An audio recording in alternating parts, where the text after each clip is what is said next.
Hello. Hi. Today we're going to date our fridge. I don't remember what the fridge looks like. I don't think the fridge is even our type. But we couldn't date our blender because they didn't have a blender to date. And I just wanted to date a blender. And apparently they did not pick a blender. It would be so cute if the blades had turned into a little propeller hat. It would have been so adorable. They could have made it so cute. But no. They said not a blender. And that makes me sad. So I'm going to be salty and complain about it every time. But hello. Hi. How is everyone? I have... Hi! Thank you for streaking masked. Welcome in. So we have a few cool announcements. One is that we have a free downloadable in our shop. And we're going to be updating this monthly. So it'll be available until halfway through next month, and then it'll be another one. It will be updated. And they can be like a coloring sheet or a wallpaper or a background or a bookmark or an art piece. But it's just a little fun thing that we give to you guys. And I'm super excited about it. Second thing is Corey and I will be streaming on Sunday. And the third thing, which is less exciting, is we will not be streaming tomorrow. So get as much as you can of us before today, before we won't be seeing you tomorrow, but we'll be seeing you this weekend. But how did everyone spend their Valentine's Day? And how's everyone enjoying their week? We're halfway through the week. We're officially at hump day, so woo! I'm super excited.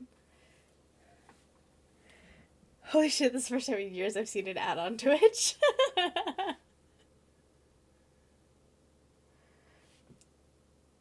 Hello, Yoimiya. Or do you want me to call you Will? It was Will, right? I just want to make sure I'm remembering correctly.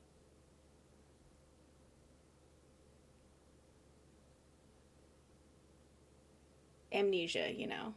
Just a little spicy.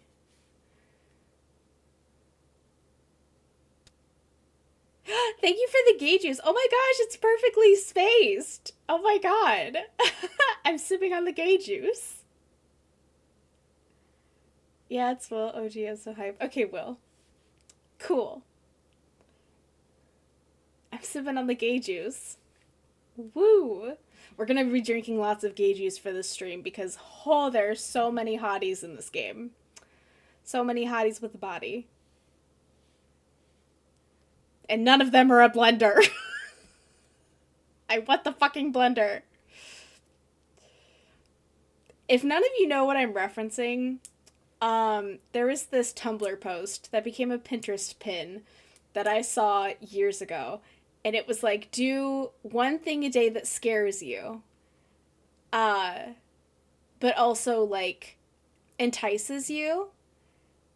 And then the person commented, all right, time to fuck a blender. And then they were like, wait, don't do that. And so now every time everyone's like, you should do something every day that scares you, I'm like, oh, time to fuck a blender. And it's just a little inside joke I have with myself and that one Tumblr post. So happy. How are you? I'm good. Currently very depressed. Well, not very. I'm depressed. Lose the very. I just threw a rubber band somewhere. I'm so tired, but I don't want to go to sleep. Valid. Sometimes it's not fun to go to sleep. I always think it's funny that we never want to wake up in the morning because we're like, ooh, dreams. But then we never want to go to bed. So we kind of do it to ourselves. Okay. Well, Hal is the only one playing the game, so Hal is going to get all the points. Time to do hard welding. Yes. My future sister-in-law does welding. She likes it. Okay, Howl. Howl is funny, and Howl is creative, and Howl is spectacular, And Howl is adorable. And Howl is fun. And Howl is a great friend. Do something that scares me. I guess I'm going to talk to people. Yeah, do it. Talk to people. Fuck a blunder. Okay, let me go ahead and launch the game.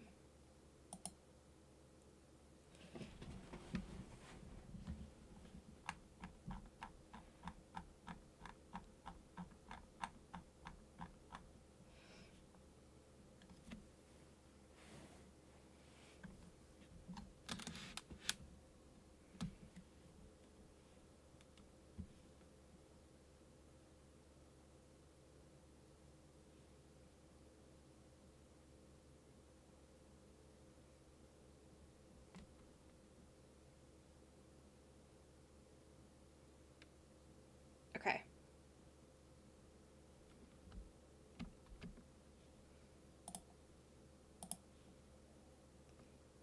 Oh, you heard it? Honestly, I wasn't expecting you to hear it. But I'm glad you did. Yeah, there's electric welding, gas welding, soft welding. It's actually called soldering, but with fire instead of a pen thing. Howl summoning is crazy. I know.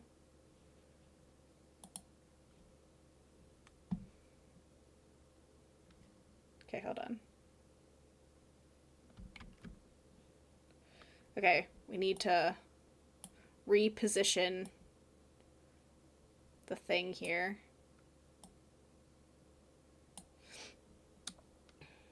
Okay, we need to turn off the music. I know what I'm doing. Turn off studio mode, turn it down because it's loud as fuck. Actually, no, turn it up because it's quiet as fuck. I was like, which one's which? Move this over here. I'm so sorry it's silent.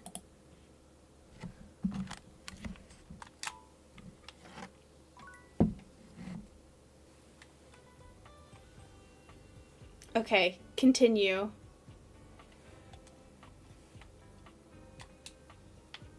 Is it not? My controller disconnected. Hold on.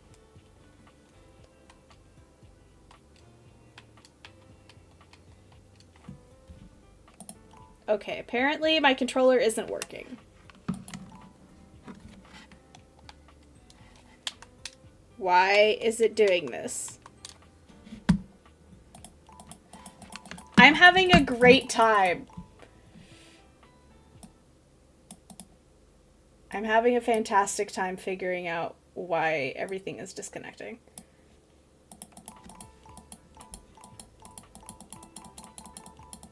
Oh, I forgot this is, sorry, hit the batteries. Yeah, can you give them back? Just like, bleh. Didn't get my lithium toast today. So good. So good. I think I gotta X out of it and redo it. Okay, so I gotta disconnect this guy. Oh no, it's dead. Oh no. I'll bring it back to life. Don't worry, guys. You get to look at the beautiful background that Vegas made.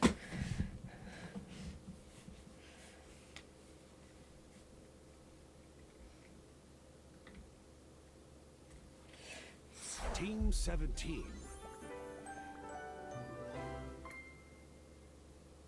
Okay, there we go. Okay, let's see if it works now. Everything.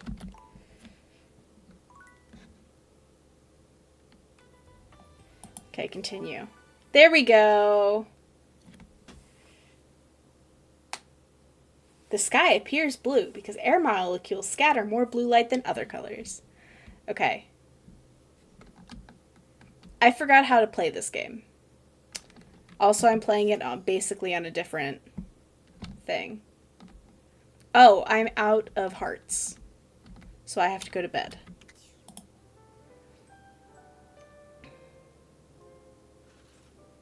Okay. Let's see. I think it's time to talk to the toilet. Oh, wait, there's also the... There's so many things to date. Okay, I think it's time to date the toilet. Do y'all agree, or should we start with the kitchen? God, killing the game killed the pride flags. I'm at work, but I want you to know that y'all are super cool and Alice wonders like for us to do. Oh, I wish it was amazing could be super possible. Thank you, Layla. We're gonna date our toilet. Rubber Ducky hates me.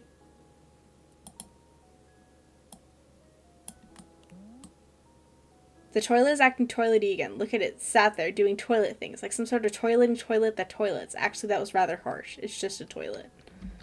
Okay. You are back. Are you ready to begin the test of rhyming? Oh, I hate him. Willing to die alone. I hate him. Can I leave now?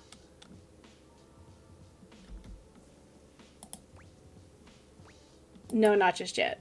Then do not waste Lil Crapper's time, eh? Get out of here. Come back when you are done with being the worst.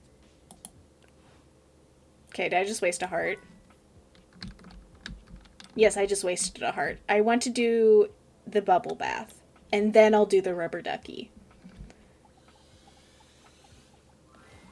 A stylist with a very vertical, very pink hairdo appraises you, lifting his Ooh. glasses to take a better look at you. His face is kind, his features soft, and his makeup impeccable. Oh.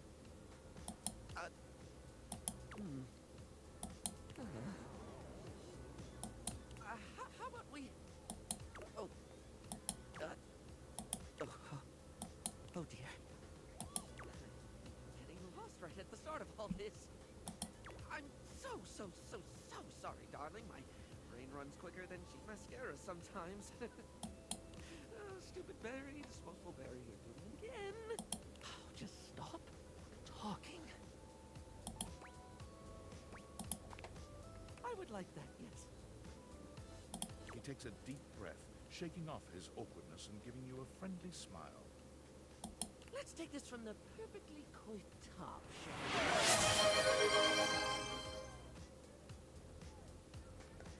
we? My name is Barry Styles. Harry Styles. I don't know if I'm so clear enough on this point, darling, but you are looking fabulous. Thank you. Oh, wow. Hi! That guy was like, want to be a fuckboy? Yeah, I know. That's why I hate him. They could have named him Eau de Toilette. Since he's French, it looks pretentious as shit. I need to brush my teeth then so somebody won't under my blankets. Take the blanket with you. Hi, love fridges. Hi, Ghost. Welcome in. Thank you for redeeming your daily sunray. Thank you, Masked, for redeeming your daily sunray. And thank you, Will, for redeeming your daily sunray.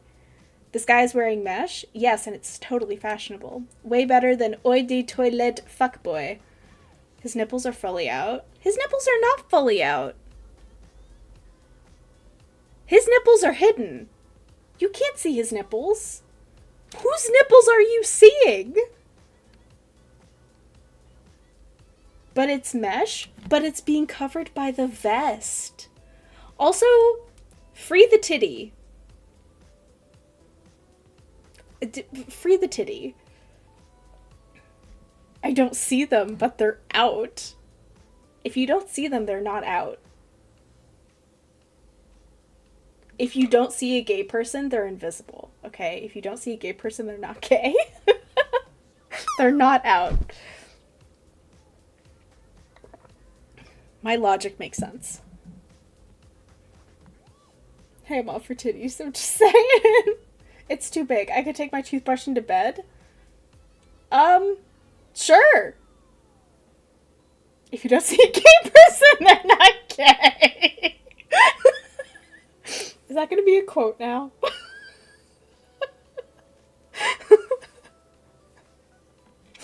Oh, God. I met a new dateable. Barry Styles. I'll be honest, because I like to be clearer than a freshly unblocked pore, I really don't like talking about myself, hun. I'd much rather talk all about you. And eyebrow hydration, of course, you really cannot underestimate underestimate how important it is to avoid a thirsty brow, baby. It's not the only thing that's thirsty. But mostly I want to talk all about you. In fact, if you'd be so gracious as to indulge me, I'd love to really get under the skin. Oh, Please, I'm ready. obviously, products are for external use only. I mean, can I ask you a few questions?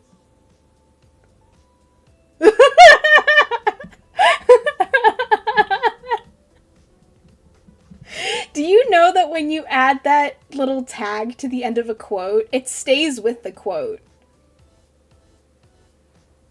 Game is quiet. I will make it louder.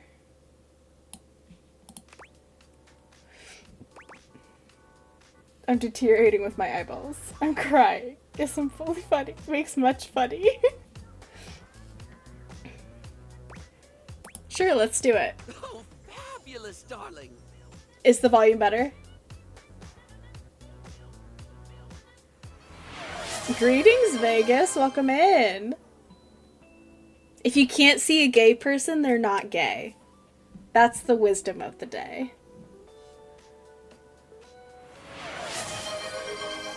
Okay. This is super exciting. I just love learning about what other people like. I haven't yet met with a taste I can cater to. So, with that in mind, I simply have to ask. Drum roll. Favorite brand of tweezer? Actually, I do care about tweezers. I do have a favorite tweezer brand. I'm not gonna lie to you guys. Oh, let me think. I have a preference for sure. My little kitten. Tweeze me. Okay. Tweezer brand tweezers. I think I'm gonna choose that one. Oh, you really know your tweezers if you know Teasy Weezy. Did you know that Teasy Weezy's tweezer brand tweezers won the Massachusetts Most Accurate Tweezers Award 3 years running between 1995 and 1997? The Teasy Weezy company doesn't like to talk about 1998. They'd have had 99 in the bag, though, if the awards hadn't shut down after that girl lost an eye. Yeah. Let me just make a mental note. No need to actually write it down. Got a mind like a steel trap. At least when it comes to tweezers and tweezer-related lifestyle choices. His hair is lipstick. Like, his hair is a mohawk that's pink. I hear well and drink gay juice. Raise hand. What if you're bi and therefore a specific percentage of gay? If I can't see you, you're not gay. Tweezers have brands? They do. Are they still invisible? Translucent? These are important questions. Oh, they would be translucent. The left side is invisible. Ask me to remember a job interview or doctor's appointment, and I can't help you. But random hair conditioner trivia? I could give you that for days. Hey, lay a conditioner fact on me. Oh! Oh no. I've been put on the spot. Oh, wait! How about this? While it's bad for your hair if you wash it every day, you can safely condition every day with no washing required. This is great because I think people should use conditioner as much as possible. That is a true fact, especially for curly hair. Not so much for the health benefits, but the fact that it just makes hair feel really, really nice, doesn't it? Freshly conditioned hair is the chocolate milk of texture. At least that's what I always say. Chocolate milk of texture? Why does that make sense? I think it would be funny to see when their hair is wet. It'd just be like a pink mop. I can't take that advice, too oily. Fair. I need tweezers. I used to have perfectly tweezed eyebrows, and I don't anymore. I let those things go. No, wait, milk. I can't have milk either. I just do dairy-free milk. Well, I don't always say that. That was the first time I ever said it, but I'll keep saying it now. What were we doing? Oh, right. Time for your second question. Ask me this time. Barry, what's your favorite lipstick color? Barry, what's your favorite lipstick color? This is a good one. A classic of a beauty question. We can't have a beauty Q&A without knowing your favorite lipstick color, can we? Mine is pink. Impressive, no? That sounds very middle of the road. Oh, wow, just like your response. Ah! What, pray tell, is yours? Oh, not one for the traditional? I can certainly respect that. I like a, coral, dark, like a dark coral color. That's my favorite lipstick color. I love chocolate, sorry. Chocolate milk. I want chocolate milk. I got tweeze mine. I usually do it for seeing tourists. I unfortunately inherited my grandfather's caterpillar eyebrows. Okay, but what shade? Deep coral. Coral that kills people. There's nothing that says lippy can't be any color you want it to be, after all. Now, don't tell me, darling. Let me test your faith. Blue. No, green. Strike me as a green. Or teal. Or black. Please say it's black. I've not gone goth in forever. Wait, no. I got it. It's gold, isn't it? Rose gold. Green. No, wait. I already said green. It's gotta be blue, then. Maybe teal? This is too hard. I'm just gonna stick with other. Moving on. It's time for our final question. For now. That sounded threatening. Anyway, third cue. What do you think is the biggest reason to wear makeup? To express yourself. To feel unique. Oh, very much yes, darling. Standing out from the crowd? I love it. A sublime way to feel good about yourself. So long as you're into the attention, of course. Not everyone appreciates someone who sets themselves apart. Know what I mean? There's always going to be those who want conformity to keep you comfortably quiet. Maybe they're jealous of the self-confidence needed to be boldly different. Or maybe they're just self-centered and think their idea of normal is the only way to be. I've met my fair share of traditionalists who just take the unique and they tamper it and batter it until it fits their template. Don't ever let them take the hammer to you. Sorry, I spoke a lot again. Of course I did. I'm an overshare. Need to stop that. It really is fine. You don't have to keep apologizing for being you. Barry still looks embarrassed, but a sweet little flush comes over his pale cheeks, and he smiles at you. Well, darling, that about wraps up the cues. It was gonna be a big 20-question thingy, but I just didn't do it, I suppose. Plus, I forgot half the ideas I had for it when I thought about combs for an hour. That's okay. I had fun with it. Really? That's wonderful, darling. I had a lot of fun, too. Oh, I really hope we can have another fabulous chat again. Okay. Now I'll talk to Rubber Ducky. Rubber Ducky doesn't like me. Can we share happiness states? Go for it! Lipstick dude from video game I forgot existed. Give me life lessons that will stick with me for life.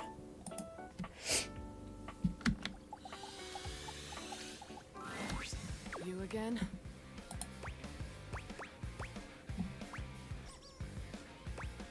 You again? Oh look, I can be pissy too. I got you there. Oh, all right. Shut the duck up, Johnny! You duckin' overpriced rooster! I'll do shit to your plumbing that even Roto Booter won't be able to fix. You might finally hit that high D, you duckin' douche nozzle! But will it be worth it? Bravo. Duck off! Be nice, Rebel.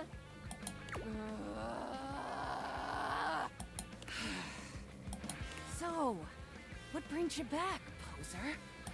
See? Being nice? Ugh. I wanted to get to know you. I'm a duck. Quack. Riveting. Quack quack, mother ducker. What, you trying to be ducking cool or something? Following the leader, Rebel. I say you could call me that, dumbass. Pretty damn sure I didn't. Sorry, what should I call you? Daddy. Poor Rebel. Oh. And there it is. I'm getting bored with this dumbass convo. I usually spend about 20 seconds talking, and then whoever I'm talking to miraculously ends up dead or underneath my rubber ass. You can be whichever one you like. That's the only favor I'm gonna do you too, so appreciate that shit. Married up under someone else's ass one day from pal. Yeah, maybe. Maybe. But I'm rubber, bitch. I'll bounce right back. In fact, I'm gonna get the duck out of this one-bill town. You wanna talk to me again? Too ducking bad, poser. You can't just leave your rubber duck. You ever heard the saying, gone like a rubber duck who's done with your shit? No. You have now. Poof! Rebel's gone. What? The duck is gone. That's rubber duck. I'm crying. I apologize for something unsettling about the duck character. I like the duck character. We're affiliate on Twitch now. Our friends say do a happy chaos and start hype train. My favorite hype train. I'm so proud of you. Congrats. I have no idea. This is a dating game. It is rated mature.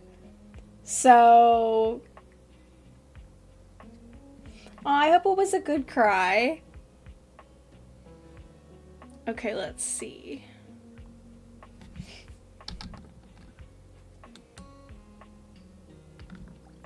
Let's see what the mirror is.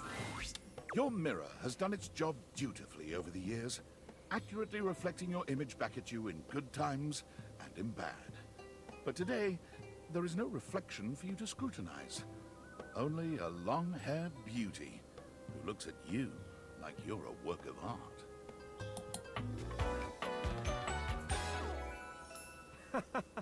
Oh, a mirror.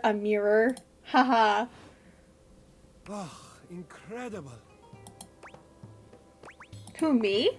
Amir throws his arms out to stop you, gesturing to you to stay where you are. No. Don't move. Step back into the light.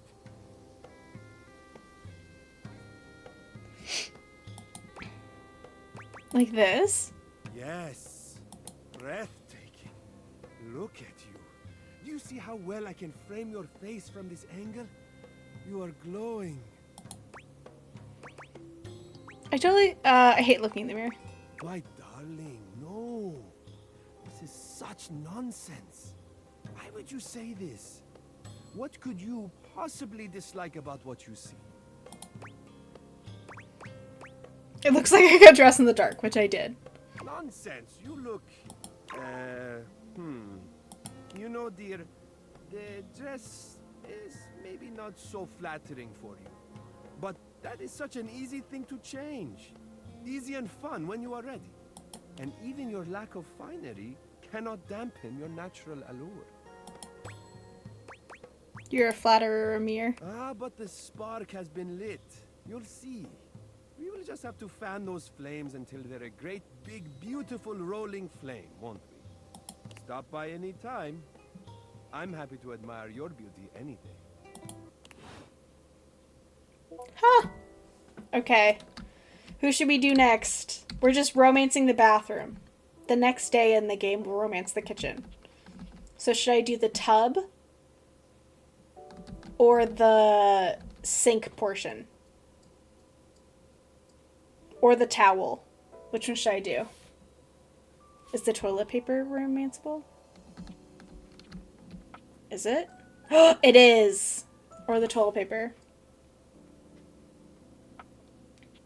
That was a mirror, that wasn't me.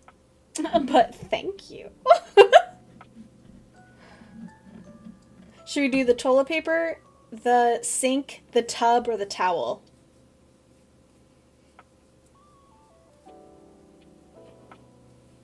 Waiting for one more vote.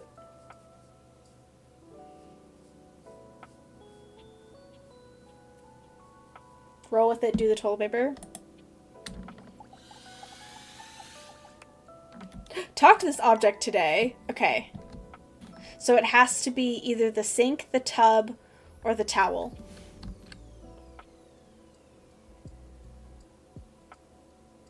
Sometimes an object is shared.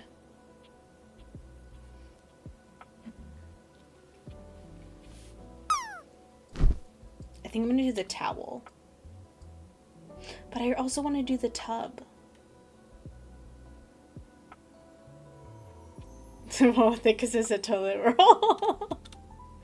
I don't know what to do. Someone choose.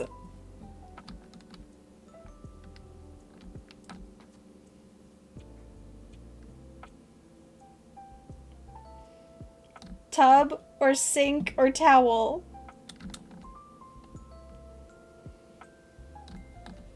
Tub, sink, towel, towel, tub, sink.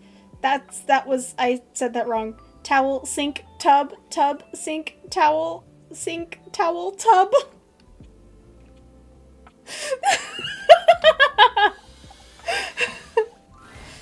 Most everything in your home is pretty standard.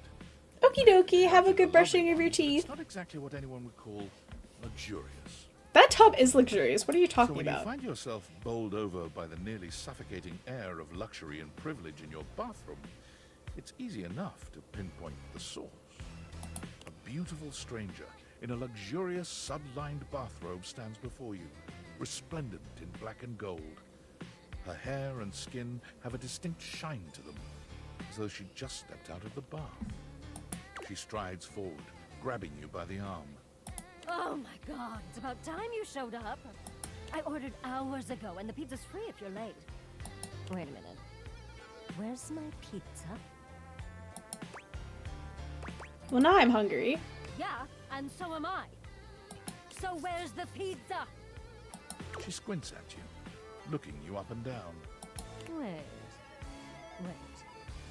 You look familiar. Don't I know you? I walk by you numerous times every day. Oh! Oh my god, that's you! She laughs, her entire demeanor changing. Hey, cutie. It's about time you came to introduce yourself to the Queen of Clean. Name's Bathsheba, though I'm sure you know that. Oh, yes! I know, she's Don't so know what pretty. pizza is, but that's okay. You're here now, so you can go get me one. You sure are comfortable giving orders. Oh, yeah. I am a princess. But not literally, but basically. Well, fine. If you're not gonna feed me, maybe you can feed me. You got any good gauze for me? Some nice hot tea? Can you ask your friends for that? Well, sure. I mean, I have tons of friends. And as popular here, that's me. But you're here now, and they're all so far away. My very, very real friends, of which there are many. All right, since you're so unwilling to help little old me, you should ask those special glasses of yours to get me some friends who will. I'd love to help. Oh, goody! We'll start next time I see you then. And bring a gift next time, won't you? It's just good manners, you know. Okay, time to go to bed, and then we'll romance the kitchen. Oh, I have to read my Discord messages.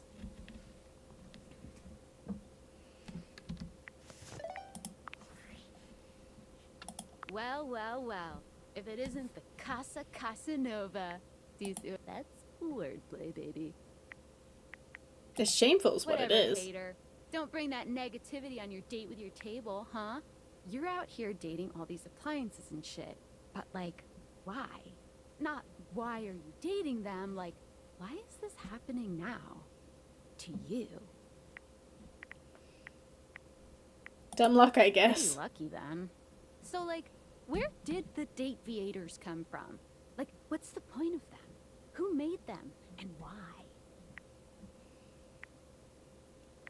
Guy named Tinfoil Hat is claiming he did. Tinfoil hat? Okay, this is some conspiracy shit. Your life is half political thriller, half harem anime. So, like, did you find out what your purpose is or whatever? Are you a top secret operative in the furniture dating war? Are you collecting data on people in love with their shower? If I am, it's a pretty small sample size. God, yeah. Oh well, guess we can just make up our own theories. Or maybe just enjoy the furniture dates for now. Can do. Good. Might as well have fun. Well, this has been fun, but I have a meeting in 3 minutes, and I really want coffee first. So, gotta go fast. Bye. Okay.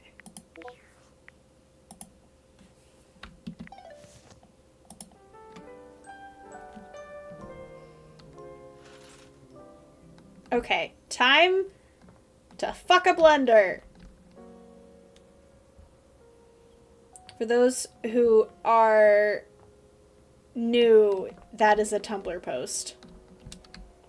Okay, time to put on my date gaiters.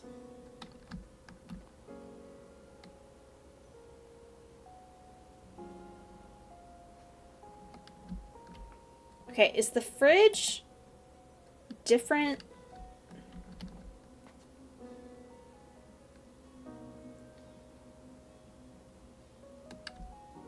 Okay.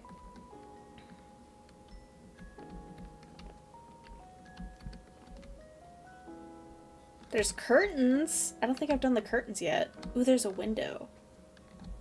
A sink, a trash can, the coffee maker, a cabinet.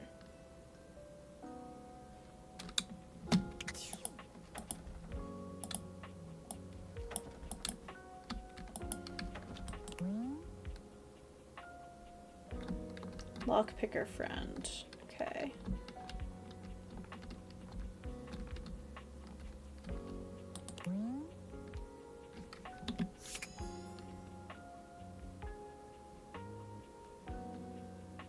Has Sam considered be MC canonically? Can't pull for shit.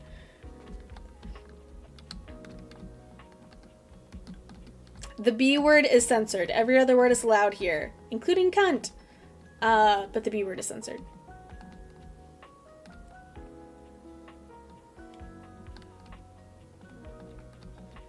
What should I romance here? I think I'm gonna start with the curtains.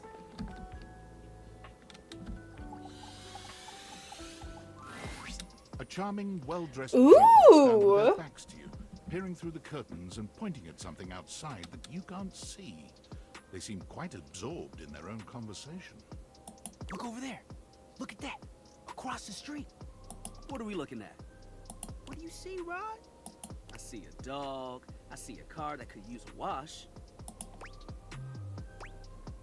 Hey guys! One of them turns to you, holding up a finger before turning back to his friend.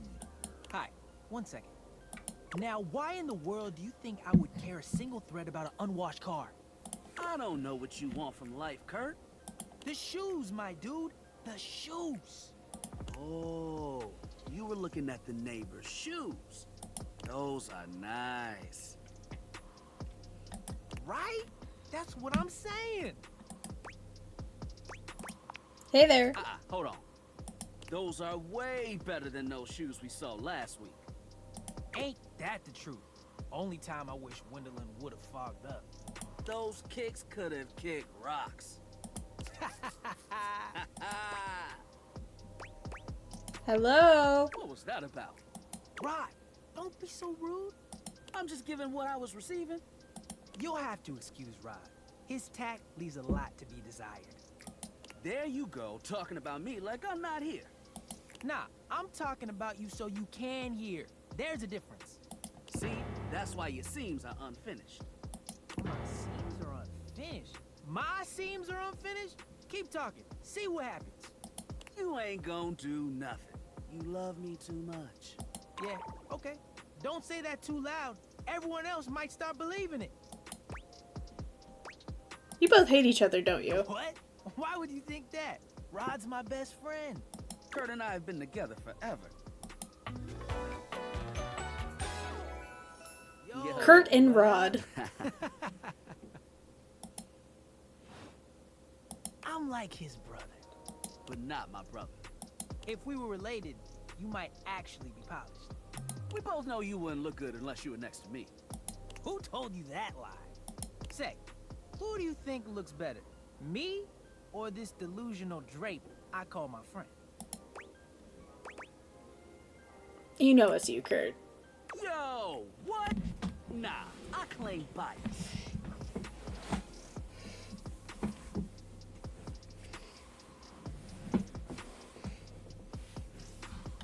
You don't even know what that means.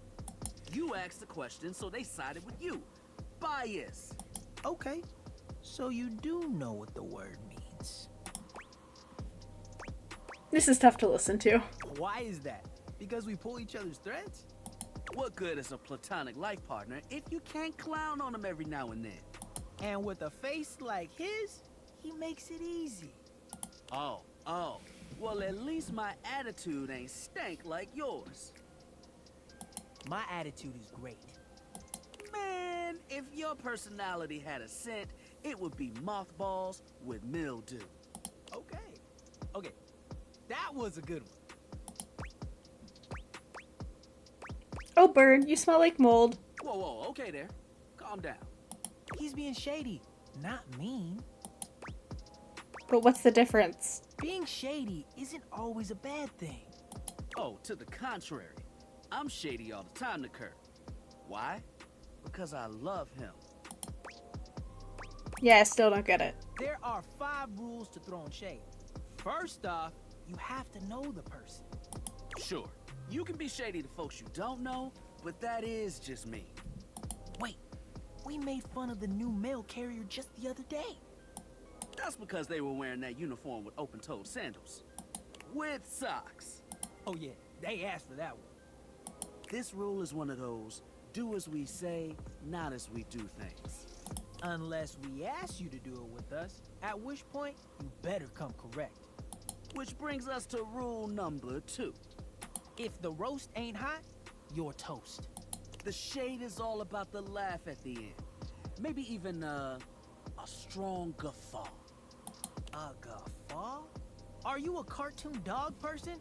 Cause if not, I best not hear a single guffaw out of you, Rod. Keep your aim true. Never bring in secondary parties. Others shouldn't be collateral damage because you decided to mix patterns and it turned out unfortunate. I tried to throw shade on Kurt's mom once. Mrs. Chavard has never done anything and she will not be brought into this foolishness. You could not have received politeness if you didn't shut me up thrice. Hater of these two acts for asking a question. Okay.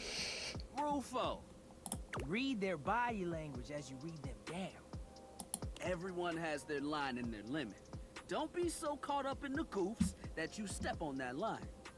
It's easy to be on a roll and run right over your friend.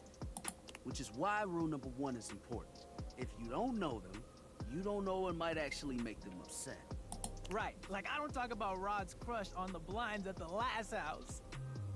Dude, not cool. Sorry, I was just giving an example. You really thought this out. It's an art form. And there is one rule that you absolutely cannot break. Oh, yeah. The final rule. Rule 5 is... If someone you know starts throwing shade on your friend, you better prepare for war. it is your duty to fire back. Verbal warfare has begun. Do what you gotta do. Yeah, I'd also pass. They'd be fun to flirt with, but yeah. And yeah, those are the rules of shade. You got them all? All 5. Locked in. Okay, confident. I like that in a person. If they breathe, Kurt likes them.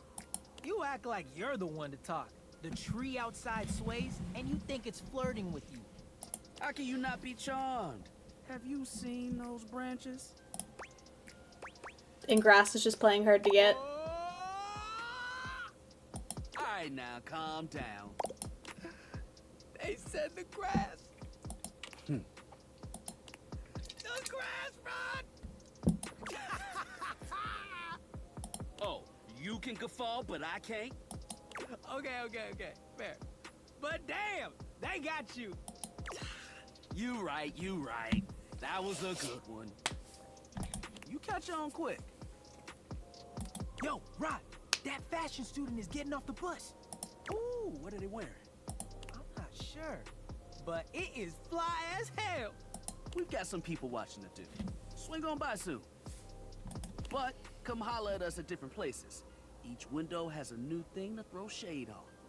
Variety is the spice of life, baby. Bring your jokes. We like to keep it lively here. Okay. I'm gonna talk to the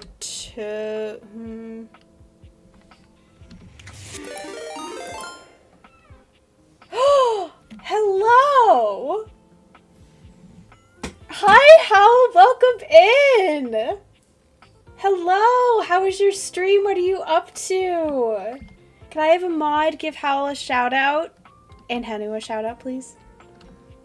Because Henu's also here. But hello, Henu! Hello, Howl! How is everyone doing?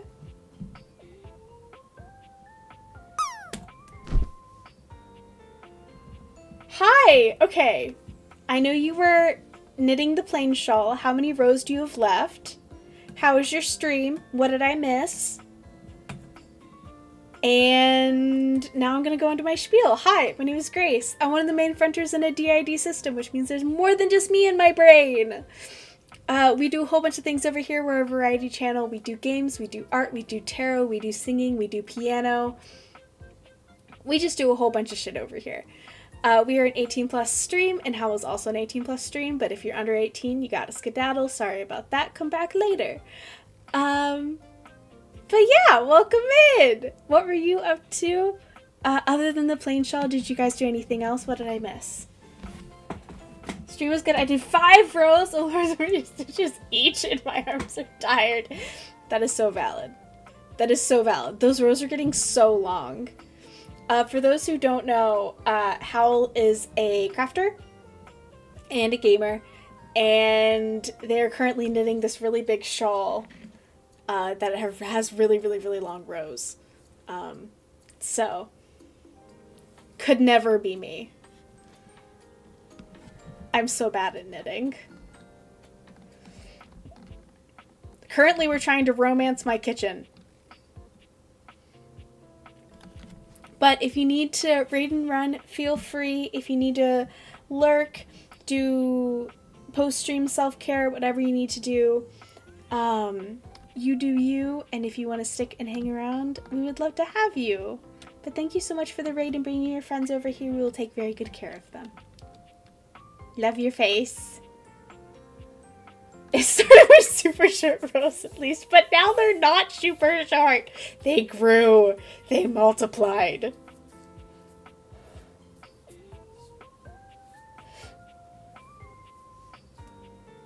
Never say never. Oh, I'm so bad at knitting. I can crochet okay. Knitting and me do not get along. And they're like 400 stitches each. Uh-huh. No, thank you. No, thank you. I don't know who to romance next. Can I romance the kitchen timer? We're gonna romance the chicken. A burly chef is in your kitchen, looking at you expectantly. It's a hat! Despite his intimidating stature, there's warmth in the depths of his dark eyes.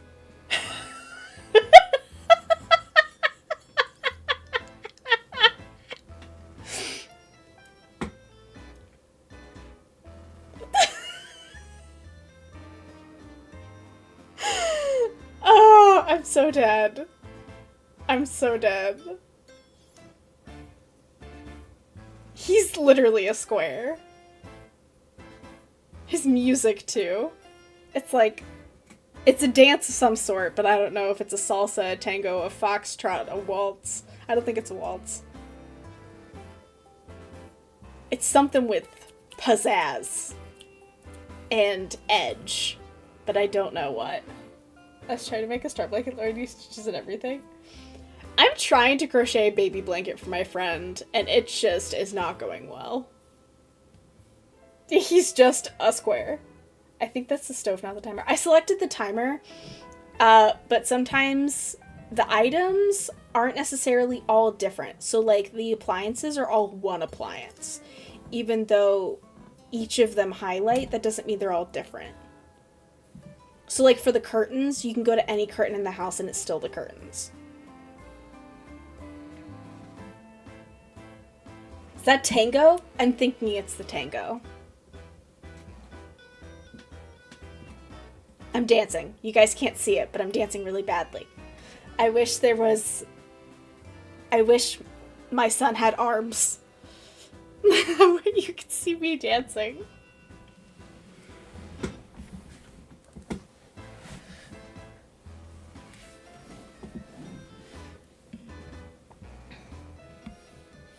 Okay.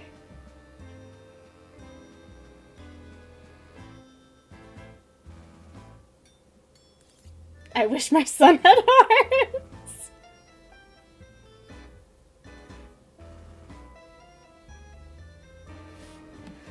Okay, let's see. You must be my new sous chef. I'm Stefan. Hey. Are you ready for prep? I'm not here to cook. Stefan regards you in silence for a few long moments. Then why are you here? Oh no! An adorable chicken-shaped timer slides into the conversation, settling on Stefan's shoulder. Oh no. Mr. Cluckles! Why does my brain immediately go, Atreyu has arms? My son, he has no arms.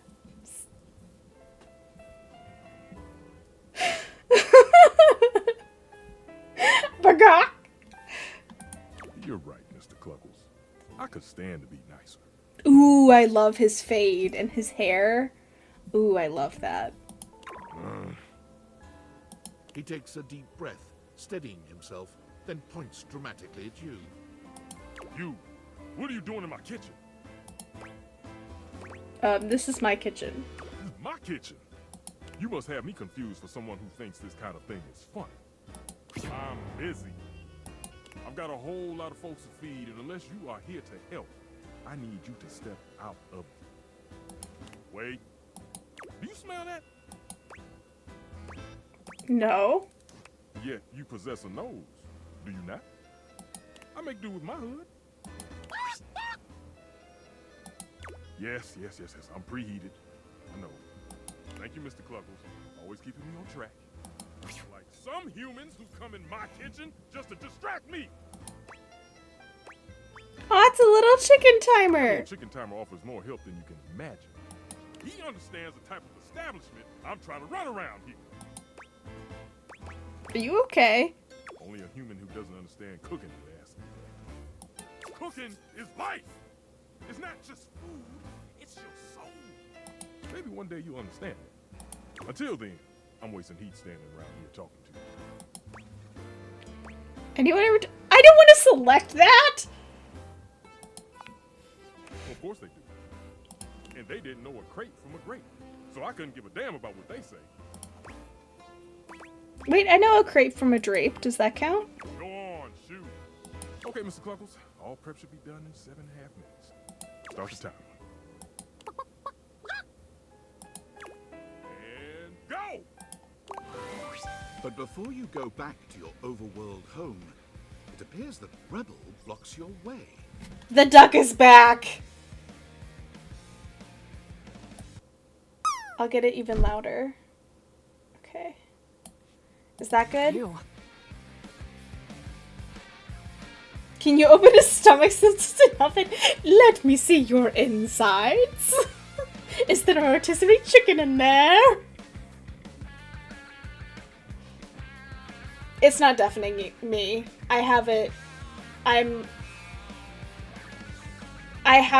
set separate to my headphones. One thing I like about this headphone set is that I can make it louder somewhere else and it won't get louder in my headphones.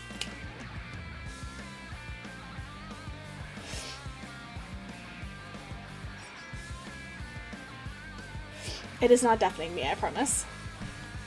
What are you doing? Couldn't get enough of me, huh? Thought I told you to get lost. I'm checking out others here, not you. Oh, sounds fun. I could give you something else to check out. Sure. It's gonna be... I'm eager and trusting. What? It's my ass.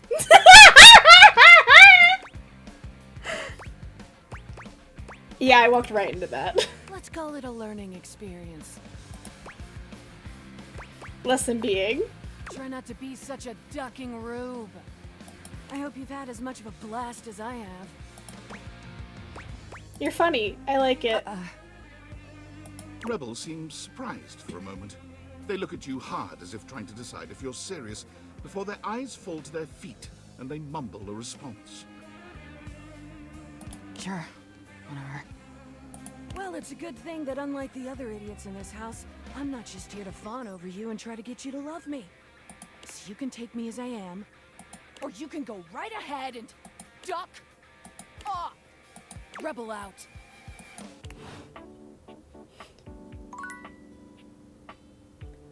Did you riz them up? Apparently I did. I'm a riz master. I have no idea what that means.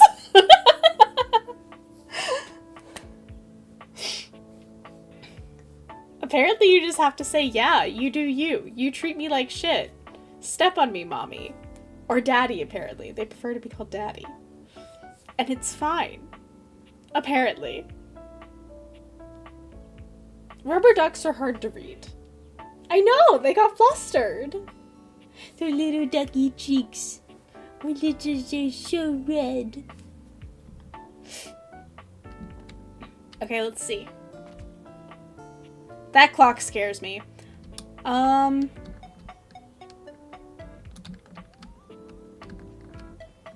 I I want to select the bowls. You find Daisuke where you left him last time, staring intently at dishes on the table. Damn it, I'm out of water. Unlike the last time, however, he has a list in one hand. What's up, nerd? Even your insults are half-baked. What a disappointment you are. I do not have time to trade barbs with you. There's much to do, and my injuries have slowed me down. In addition to inventory and keeping track of all the dishes, I'm also in charge of deliveries throughout the home. Oh, so you're why the bathtub didn't get her pizza. Unfortunately, I am unable to do much in my current condition. Oh, that would be a problem. I prefer to work alone, but an assistant would be invaluable in this moment. Molly and I are making enemies with the clock. Yeah, I don't know if I want to make everyone like me, or if I want to just be myself, and then if they like me, they like me, and if they don't, they don't. I'm not sure. I'm not sure if I should give in to my people-pleasing tendencies. Okay, I gotta be honest, the way that tree moves is a little sensual, so I kind of get what Rod was saying. Maybe he wasn't completely far off by thinking the tree was flirting with him. You get the duck fluster by glazing them up. Got it. Yeah? Hold on. I'm gonna take a quick break and fill my water, and you're gonna stare at Daisuke. Hold on. I'm gonna leave my sound on. Wait, no. Should I? I'm gonna leave my headphones on and my sound on. Oi! I'll be right back.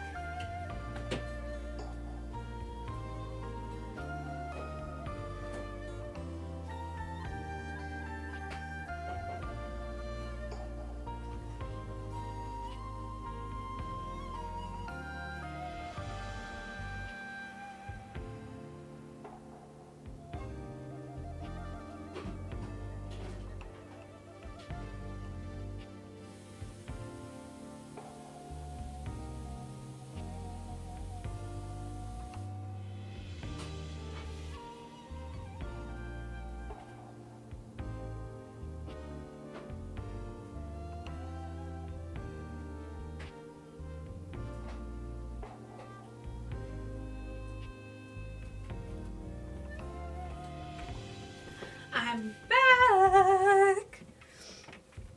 Lurk, time to do some self-care. Have fun. You have some fun doing some self-care.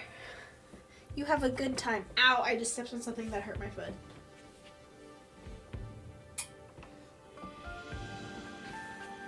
He's so pretty and kissable. I can't kiss him yet. I don't know. I don't even know if I can kiss them.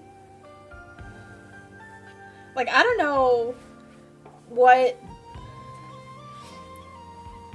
like, what this is gonna lead to. I'm just having fun.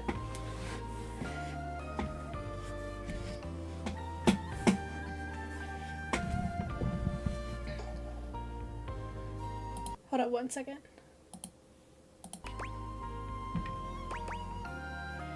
I'll help you. It's my fault you got hurt to begin with. You wish to right this wrong? Good. I have preparations I must first finish. But return to me again and I will give you instructions on delivery. In the meantime, perhaps you can help me wash these dishes. Isn't that what a dishwasher's for? Dishy? I trust no one but myself with such precious items. Unfortunately, I must trust you with them for now.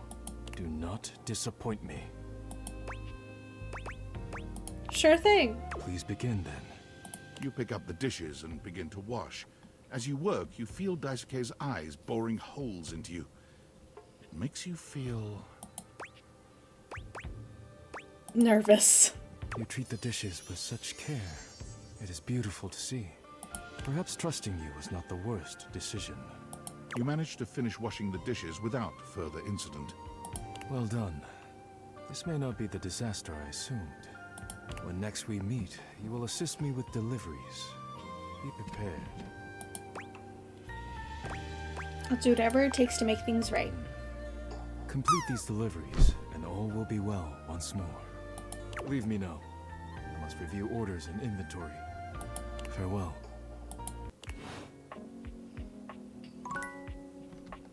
Okay, well now I want to find out who Dishy is. So we're going to talk to the dishwasher. I think this is the dishwasher. Reading in the bedtime. Have a good night. With arms, hi, Kat. What the fuck is that? Waves happily at you. You tap the date theaters a few times, wondering if they've malfunctioned. But the mascot-like dishwasher before you doesn't waver or change. That thing is terrifying. Hello, and welcome to the Valdivian dishwashing experience. We offer an alarmingly clean output of all kinds of dishware, clothing, and such. My name is Dishy. I'm your dishwasher now. I hate you.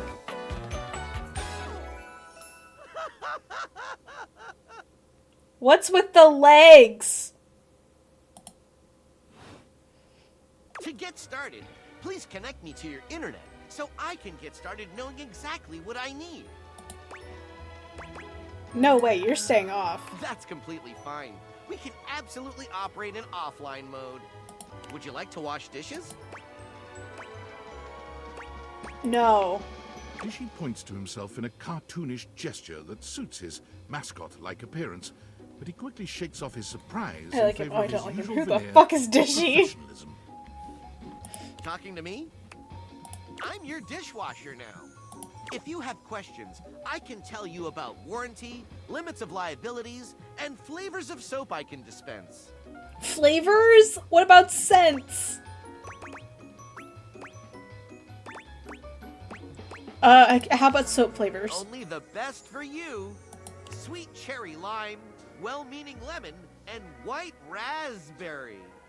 So, shall we get to the part where you connect me to the internet? No. I'm not convinced. Huh, not convinced? Is it my demeanor that is off-putting? Yes. My figure? Yes. Yeah, your demeanor is super off-putting. I'm so sorry. I'll be 25% quieter next time and decrease my profligacy to a more appropriate level. What is profligacy? Google. Profligacy. Reckless extravagance, extreme wastefulness, or shameless immoral behavior. See you next time.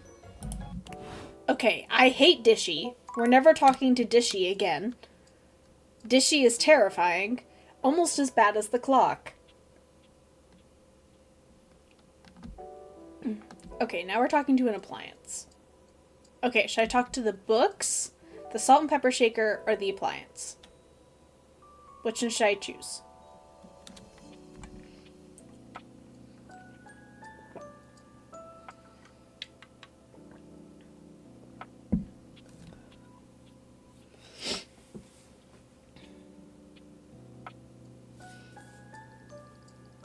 The microwave? Okay. Luke points his weapon at you, barking Oh, I orders hate without him. so much as a hello. Stand down! Stand down! Drop your weapons and show me your hands. And 2 sets of government-issued ID. Or a utility bill with your current street address also works. It's not preferable, but it'll suffice. Do it! Not a fan. Make me. I'm sorry. Did that sound like a request? If so, that's my bad. Sometimes my orders come out sounding like requests. My intonation gets wonky when I'm, frazzled. I know, right? Please stop yelling at me. I can't! Once I get going, it's nearly impossible to stop! Anyway, I swear to the immortals, if you don't show me your hands this second, I will blow your head straight back to the Barrens. And if I do that, it's a 3-hour drive for you to get out there and retrieve it. It's a toll road, too. It'll just waste your entire day. I'm gonna give you to the count of 3, 2, 1... I'm Sunny, I'm Sunny. Luke squints at you for just a few seconds, and then he lowers his weapon with a relieved expression. Oh, Ranger! It is you! Oh, sorry. I'm just so hopped up on Power Crank that everything starts blurring together like a Monet knockoff that fell in some acid. Next time, tell me sooner, would you? I don't want to accidentally blow off any of those pretty limbs of yours. Maybe trying back on the power crank? Wish I could. But the #1 symptom of Power Crank withdrawal is bladder implosion. Ew. You ever see a bladder implode, Ranger? It's wet. Ew. I am sorry about nearly blowing your head off, though. I just thought you were a swarmer. They infiltrated our defenses last night. Sneak attack. They came about 0200, probably intending to assassinate me, ensure I don't complete the mission. But I got the drop on them. Whatever. I don't think I liked your tone, Ranger. The fate of the Barrens hangs in the balance, and I don't need you sassing me. I'm too damn exhausted to put up with any BS. You get me? Why's that? Well, I continuously pump Power Crank directly into my veins. Keeps me perpetually alert. On account of the power. And also the crank. Reckon I've been awake now for 49 months or so. Damn. Can I have my tendies now? Absolutely.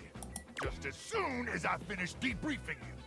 But between you and me, Ranger, you're kinda starting to get on my nerves with this whole tendies thing. And you do not want to get on my nerves. But, getting back to the issue at hand, the Swarmers did their best to neutralize us, but I dispatched them easily. They never would have reached the device anyway. It's hidden deep, deep, deep within my chassis, and no one gets in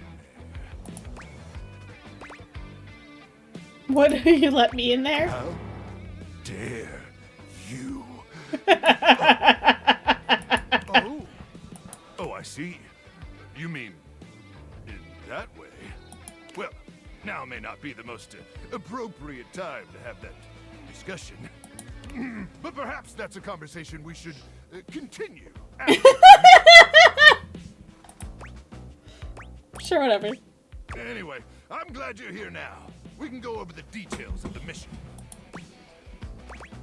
Okay, but seriously, what about my tendies? So close, I promise. But But you're really testing my patience here. Now, getting back to the mission.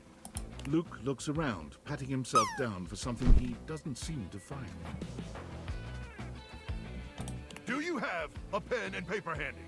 Or some other kind of note-taking instrument? Maybe some chalk? Yes. Luke takes the chalk from you, using it to draw on the other side of an ancient serving tray you inherited with the house. Good! Then let's get to it. At 0900 hours tomorrow, we leave here and head 10 clicks southeast into the Death Zone. That'll take us just past the Sea of Death and the all-inclusive Death Resort on Death Beach.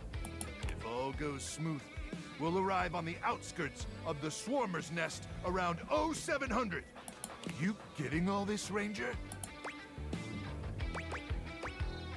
There's an all-inclusive resort? Of course! Just because there was a nuclear holocaust doesn't mean the citizenry don't need to relax and catch some rays. Mostly gamma rays, but they'll get you tan all the same. Just faster. Wouldn't that give you cancer? What do I look like, a dermatologist? I'm trying to do a mission briefing here. Gotcha. Sorry. Once we reach the Swarmer's Nest, I'll need you to initiate some sort of distraction. Something that'll allow me to slip past their security undetected. 9 o'clock in the morning. Any ideas? Listen, there's no bad ideas in a brainstorm, but let's table that one for now. But if you ask me about those Kruckin tendies one more Kruckin time, I am gonna shove them inside you. Thank you, that's what I want. ain't gonna be picky about what orifice I use. Oh. Anyway, once I'm inside their defenses, I'll give you the Yeah, we're signal, still in the kitchen. and you'll remotely detonate the device, okay?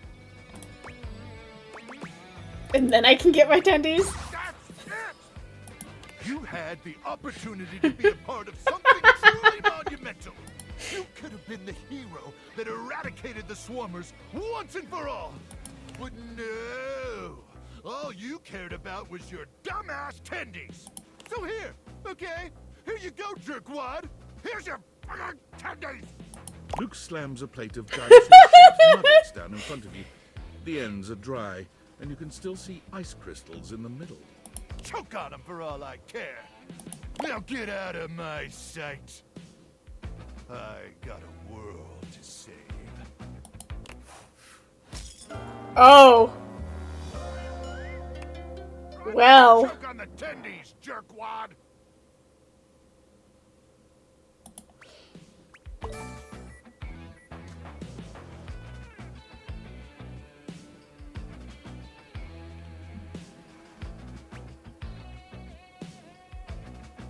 Okay. Just couldn't stop pushing his buttons. Beep. A well-dressed figure saunters into the room, tossing his locks over one shoulder as he shoots you a look that makes you shiver. There's an aura of danger about him, as if he delights in the misfortune of others, and is eagerly anticipating yours. Well, well, well. I can't believe it. You really did it. It's okay, you can fix him. Goddamn kid. Majorly rejected. Just tossed to the side. You're so welcome. Add in 5 minutes. He places a hand on his hip, giving you a knowing look. I'm a hot topic. Surprised you haven't heard about me already. I'm Regina Rejection. But you can call me Reggie.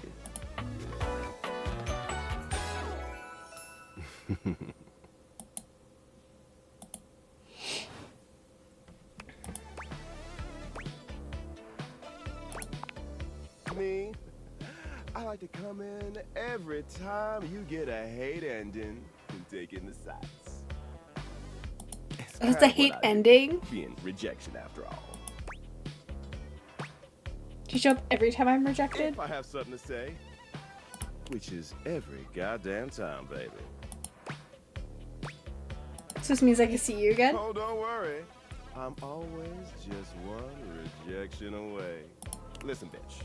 I'm giving you special access to me here on this app I'm putting on your phone. Have a chat Yes. anytime you like.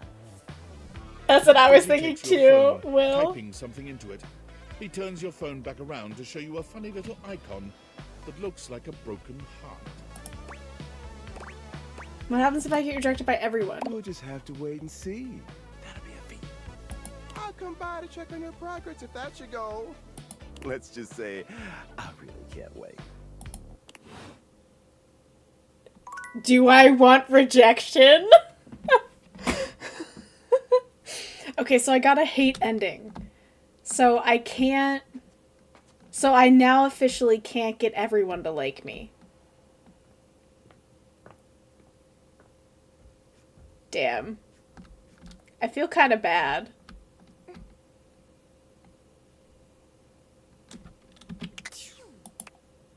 Oh, I have to read my Discord messages.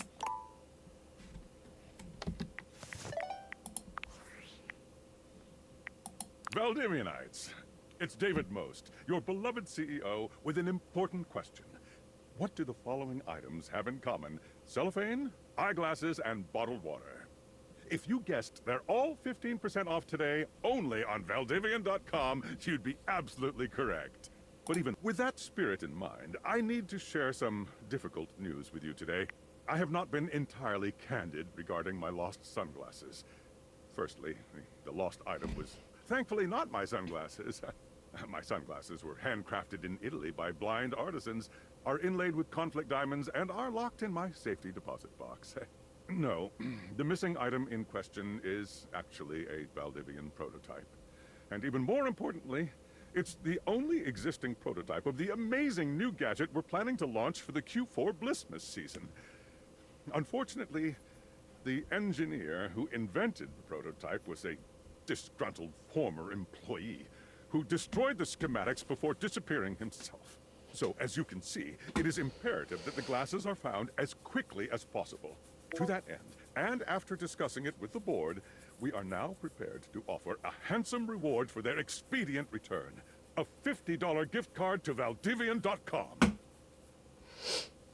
Okay. And now, Discord. It's me. Were you followed? Is this signal encrypted? Listen, I've been giving more thought to our previous conversation about the ethical implications of transforming inanimate objects into humans. And I've come to a realization. Okay. It's honestly not up to us whether an object should become human. It's up to the object. And if an object expresses desire for personhood, who are we to deny them? Makes sense, I agree. I did discover one other interesting piece to all this. After analyzing the data, it appears that certain objects can only become human if the Dateviator user possesses the necessary personality traits. I'm not sure why. I theorize it's because certain character attributes emit an energy vibration on the same resonant frequency as the molecules of a particular inanimate object. But in all honesty, it's likely a mystery that science will never solve. Oh, I have a theory. That science will never solve. Regardless, I was able to discover which personality traits seem to resonate with each inanimate object, and I've uploaded that data into the Dateviators. I've labeled it Realization recipes. You should be able to access those files now. I'm so sorry, but there's no time. Valdivian's goons were closing in, so I was forced to flee to a country in South America to avoid detection. And my cell carrier's overseas data plan is very limited. Seriously? 10 megabytes a day? I can barely send a GIF. What a joke! Remember, check the Dateviators for the realization recipes. Okay.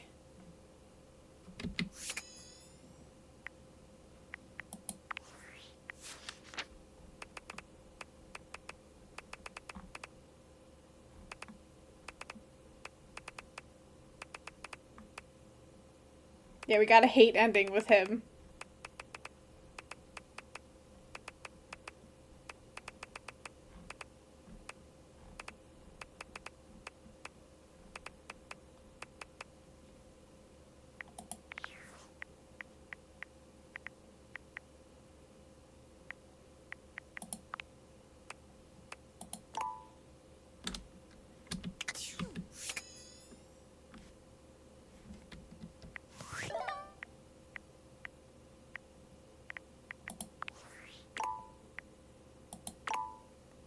Okay.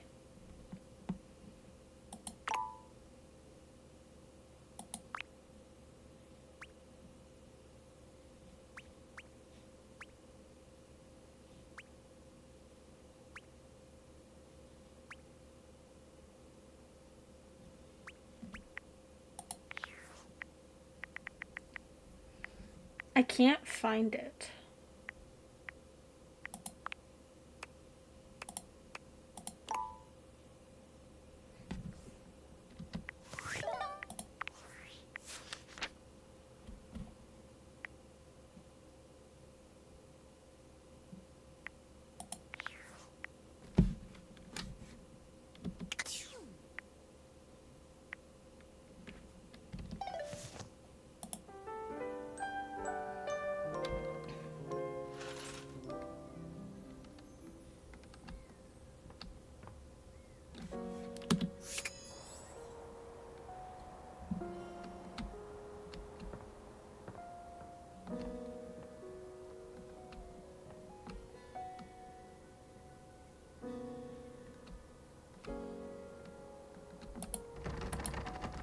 Okay, can't open that door.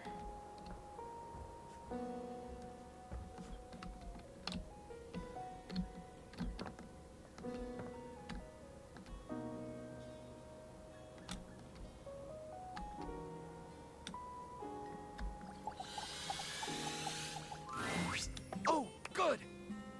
You're here. I'm excited. I'm expressive. Everyone's ready to go to the zoo. Don't feel bad. Honestly, it didn't seem that great considering what he said. At first I thought it was dirty talk and was like, okay, and then I realized it was more of a threat. Red flag, no thank you, bye-bye. Just like your viewers, you should be liked because you're your unique, wonderful self. Don't be something you're not. If you like it, you can always play again, try to achieve that goal. That's fair. I like your big words, Magic Man. You can't date the bed. You can! You can! I was just out of charge for the day.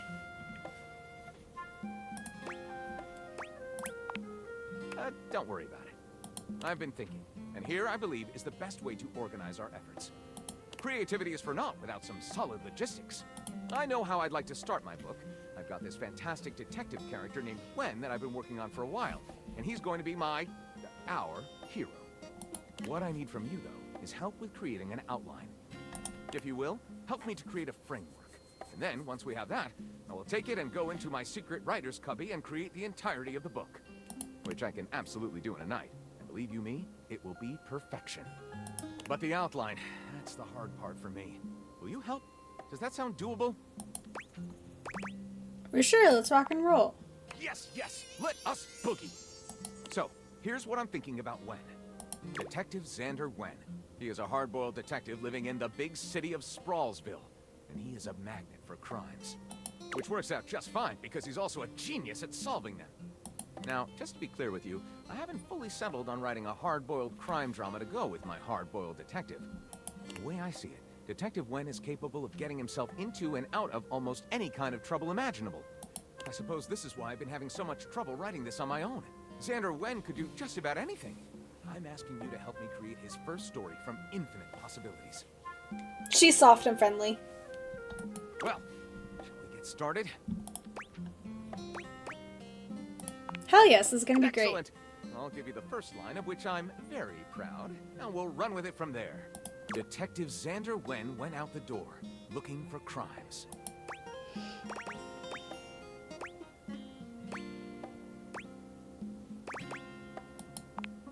Daphne asked Detective Wen to help find her husband Cliff Fatel, who had gone missing.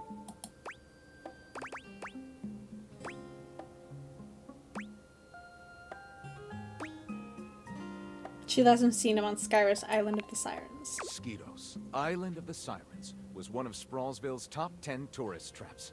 For years, gorgeous sirens had been luring people to the island for primal, frenzied sex, and then to kill them. Oh boy. The first step was getting there. So Xander... Naked and waited? What should I choose?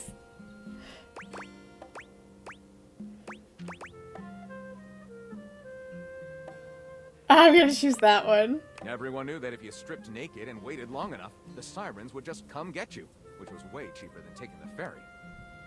And lo and behold, after 15 minutes, a nude Xander was approached by... a tour group wanting an improv show. What a show he gave them! It was the most hilarious improv show ever performed by a nude amateur. And when it was over, to show their appreciation, the enthusiastic crowd showered Xander in...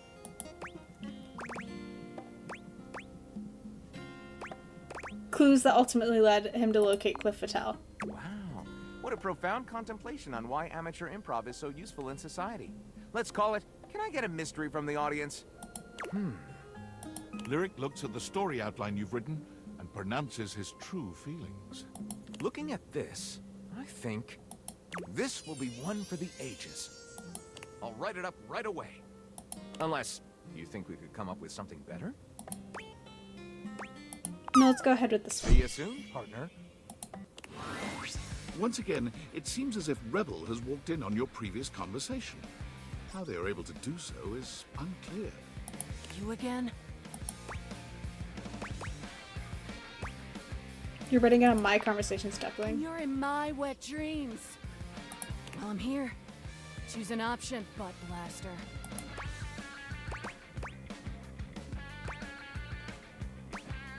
Maybe we got off on the wrong foot. Ugh. Whatever. What'd you have in mind? Or should I say, which foot do you think we should get off on? Huh? I'm talking about a foot fetish. I know, it was funny.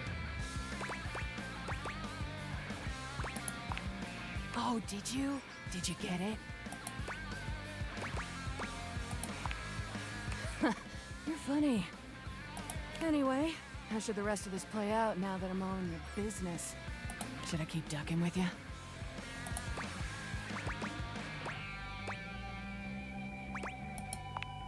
Great. Well, here's your chance. I do agree that you kind of shat all over our first encounter, which in some circumstances might even be okay. Oh my god. I'd like us to be friends. Sure. We can be friends. There. Friends. Pretty sure you still hate me. Ah, looks like it. You turn your back on the abuse and walk away. But when you look back over your shoulder, you cannot help but notice the intensity of the look Rebel is giving you.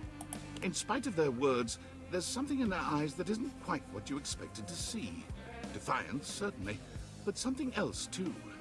Pain, guilt, even fear. It's hard to know for sure. Could just be condensation. Okay.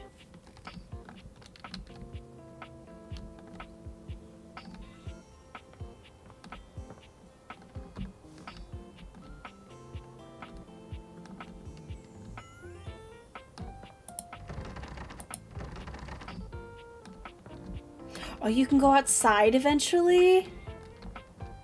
Okay, I'm going to look at the phone, and we're going to look at the rumors.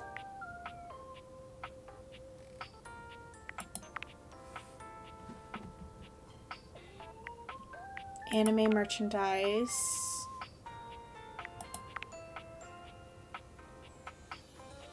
Throw the box.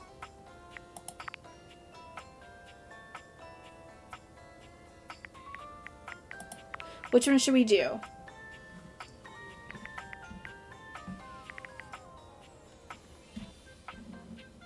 Tree in front of Rod. I know, right?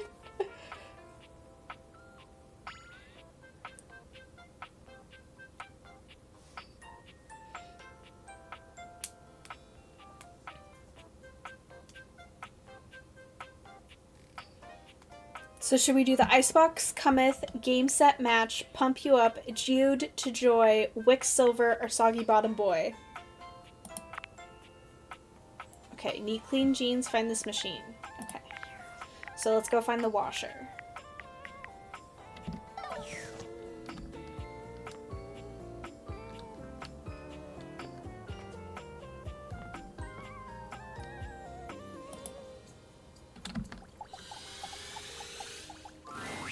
An acrobat in bright orange evaluates you with a smirk. His hair No, is he's not streaked with bad. grey, and there's a twinkle in his eyes that tells you this guy is definitely going to keep you on your toes. Well, hello there, new face. I may be quite excited to meet you. Yes.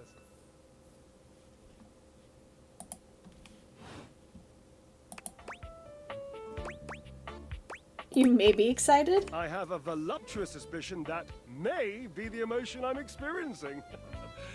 Yes. I'd say be excited. I'm pretty cool. Well, how can I know for sure? You might turn out to be fabulously interesting, in which case, yes, I am thrilled. Pass the champagne. Or you might, in reality, be a dud, a wet blanket, a bore. And that happens, and I've already committed to excitement. I'd look like a bit of a moron now, wouldn't I? Definitely can't risk looking like a moron. Can't, shan't, won't. Dignity is key. So, tell me, am I excited? Or am I already sorry I asked? And keep in mind, when I'm disappointed, my finely toned trapezii tend to flare unexpectedly. Aw, damn. Those are quite toned. Naturally, as an energetic equilibrist, I must keep my body in tip-top shape. I can see that, you do not make that a priority. Hey! Yep, sure don't. You hate the tireless pursuit of physical excellence? No, I just prefer a more functional workout. Indeed. I am an enthusiast for anything that challenges all sides of my glorious vessel. How do you work out exactly? Jereb, I cannot even begin to tell you, but I am nothing if not inventive, fearless, indefatigable. You must be creative too. Devilishly so. I haven't given up hope that I'll yet be able to craft a perfect metabolic masterpiece. Using only what's here in the laundry room? Gasp! I've had a sudden flash that I should feel excited, but I am not sure why. Explain yourself, brain! Oh, no, wait. I figured it out. Oh, that's more points for me. Indefatigable, or whatever that word was. Would you, my new lovely acquaintance, like to help me create the perfect challenge for my body and mind? Yes, he did just say gasp.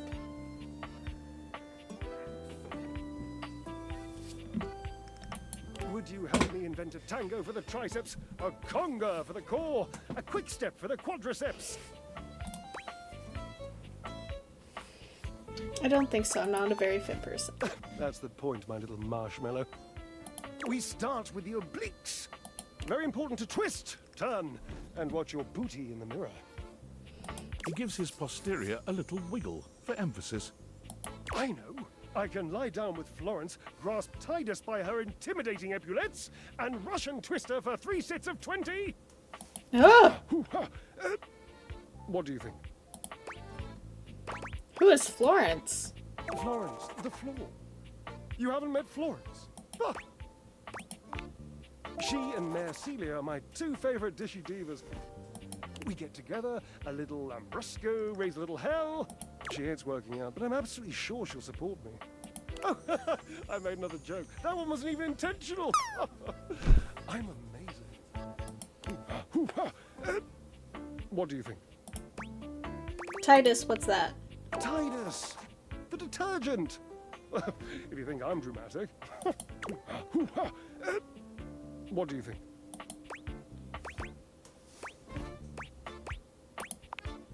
Oh, Cherub, you're right. I didn't even think of that. So, you've met her then? No, but I've heard about her.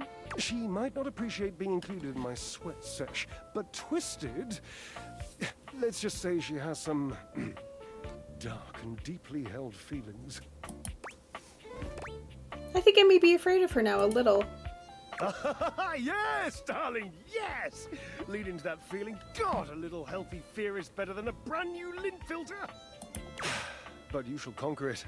I must say, Watching you be so bold is bringing up the most daring idea for me.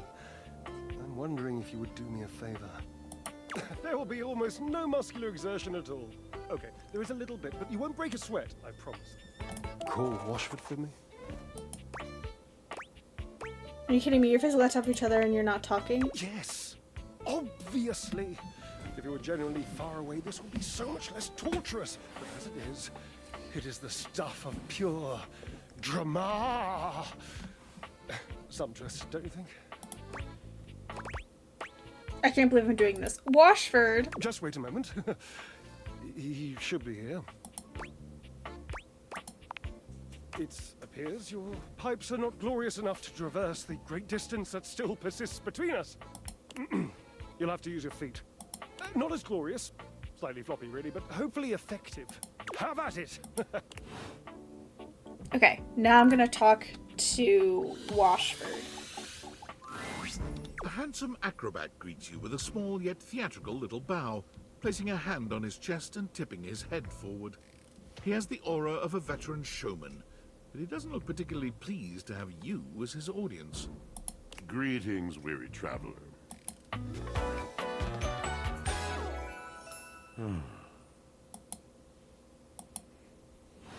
Drama.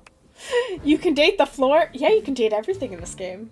That's why it's called Date Everything. Oh, old man Yowie. Hell yeah! I am weary. Thank you for noticing. Naturally, my senses are heightened when I'm in a mood.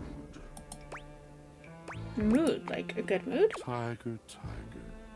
Tell me your little gray cells burn brighter than that. That's a bad mood then. Yes. Yes.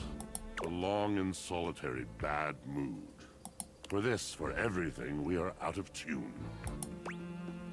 I'm really sorry to hear that. You aren't serious. You jest. No, I mean it. You want to hear my story? For sure. I am a servant to the drama of the heart.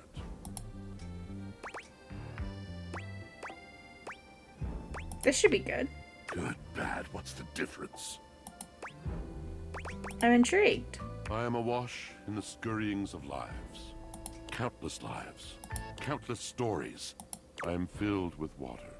The fundamental state of all things. Water. The tears you cry when you are born. When you are made. When you are broken.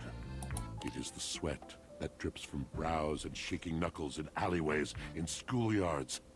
It flows over its own frozen self down dry and grateful throats. It drops from noses in blazing sunshine onto lemon-printed bathing suits. It is the wellspring of ancient secrets, held in rough clay bowls. I am surrounded by it.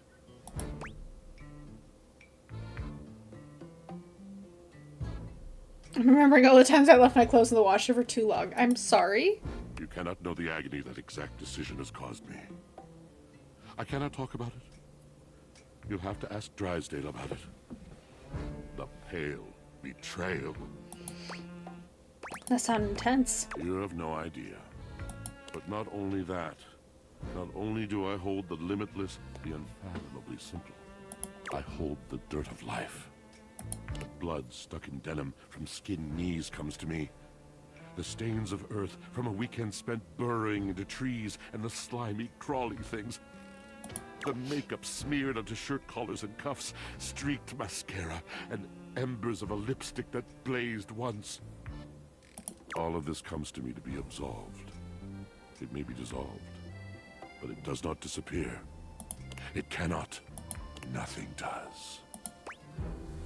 So what happens? I must keep it all. It is a vast treasure house of memories, of senses, and it is safe with me. But how can I, just me, survive that? How can anyone bear the weight of that much life? Have fun, Will. It is the words. It is language. To be able to communicate, to share the burden. It is poetry that keeps me afloat in my own sea. I think I understand. You mean it? this at last is the dawn? Such bewilderment comes with the sight of the room. I cannot tell. A deep breath. I have lost my only friend. Sigh sympathetically. He gazes off into the distance, something clearly weighing on him. His eyes narrow for a few moments, and then he sighs.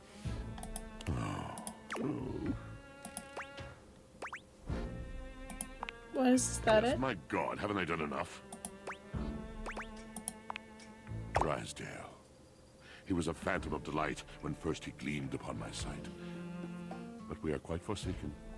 I mean, what happened? We were a duo. An acrobatic team rivaled by none on Earth. We were swift, smooth, and strong. I wish you could have seen him fly. To the vault of paved heaven. Our performances were legend. They came from many rooms away to watch us, to applaud us. And joy filled me as wine in a glass overflowed. Sounds like you guys had a really amazing connection. Past tense. But the physical connection between him and me, it is like nothing I have ever known before or since. I could really go for a glass of wine right now. I no longer partake. Wine was something I shared only with him. Like so many other things. He does not need poetry like I do. When he talks, it is a breeze to my tempest. And to him, my tempest seems but a suggestion. A rumor of rain in another man's country. But you had your art, didn't you? Until we didn't. Until he was too busy to perform. Too occupied with other things to tumble with me. The bond was broken. The bright cord severed. He abandoned me. And when he was finally ready again, I was unreachable. Locked in my own Shion. Trying to claw my way back to a friend who could not hear me. The wall between us has been impenetrable ever since. Whoa. Yes, it's been years. As I said, traveler, a long and solitary bad mood. All moving things come to an end. A knotted willow. I miss him every day. Though you have been a rather dismissive and flippant creature, I find I am still charmed. I didn't know I could still feel that way. Don't worry, these things are we're working You're out. asking me to have faith. I would be hard-pressed to acquiesce if not for, well, I've tried everything else.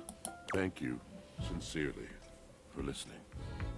It has been so long since anyone has stopped, has heard me. Okay.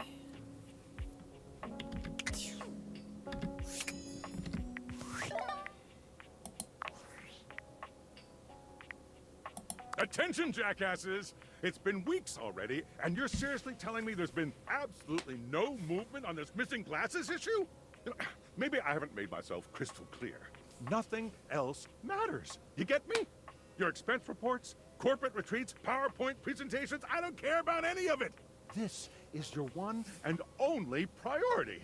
You find me those glasses if you gotta burn this whole worthless rat trap down to the foundation, and do it now! Secretary Dawson at the Pentagon is breathing down my neck, and his breath stinks like flaming garbage. You think shareholders are bad to piss off? You do not want to screw with the U.S. Department of Overseas Violence, get me? We're all gonna end up buried alive in some desert somewhere. Find me those glasses now! And who the hell came up with the 15% off transparent items promo? No consumer buys anything based off of how transparent it is. Find me whoever came up with that crap and fire them. David. Damn.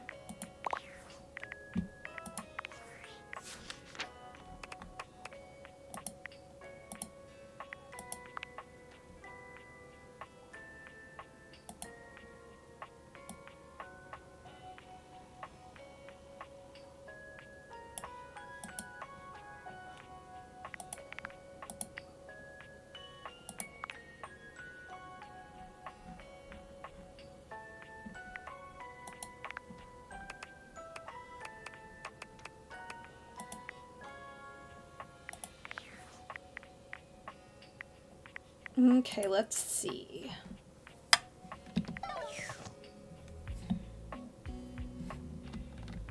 Oh wait, I wanted to look at rumors.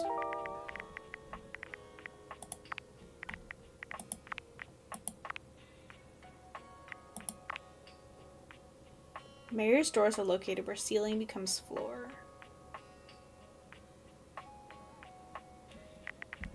The walls?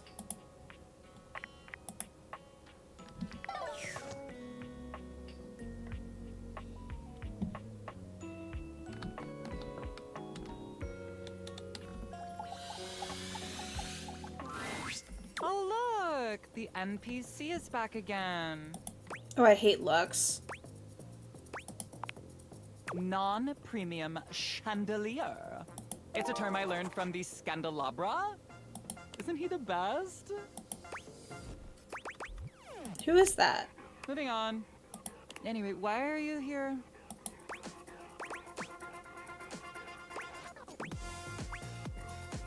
Just wonder if you could help me with my brand. Okay, I can think of 2 ways to help make you better. Hope the makeup you ass enough for me, bro. Trim. Ooh, that's a good idea. Hi, Darth. Welcome in. I can share my daily routine with you. It is literally amazing. Or I can grant you exclusive access to my services. They're literally amazing. Both options are literally amazing. What's your daily routine? So I get up every morning at 2:30 a.m. First thing I do is a cold plunge, followed by a cup of puke water. Ew. Oh, it's so cool. It's water, but super alkaline. And with microfacalia in it. Ew. Next up is a 50-mile run. But I do it while wearing an extra weighted shade. And I film my 3rd piece of content. 3rd? First was a pic of my bare filament for fans only. 2nd was a pic of my unlit bulb for the premium subs. Only $40,000 a month, and it's all yours. That's a bit much for me. I've got so many nice pics. Anyway, while running, I film one of my patented Lux talks. How's that go? Oh, pure inspiration. Each one is totally unique and amazing. Here's an example. Hi Luxies, it's me, Lux. I hope you're all out there crushing. Obviously I am. And we love that for me. Go out there and let your light shine bright. And never give up on your goals. You can do it, guys. That's total trash. So are you. For the rest of the day, I basically just film content. And receive free things. And I might take a trip somewhere like Mallorca. I pretty much travel everywhere at the speed of light. I really didn't get much from that. Guess you're just committed to being a dimmy. A dimmy? Living life halfway up the dimmer switch. Anyway, I gotta run. I have 6 parties to attend, and I need to eat something. Maybe I'll have a bowl of my favorite soup. It's pho, but with wontons in it. Guess what I call it? Wontons. Lux's super original soup. You can find the recipe on my recipe blog. You'll have to scroll through my life story for about 15 minutes first. I'm doing okay. I'm a little depressed, but that's okay. On the way home from work now. Hell yeah, Layla. But it's there. Just chilling Come after see class. me again sometime. Woo! Oh, we're friends? This is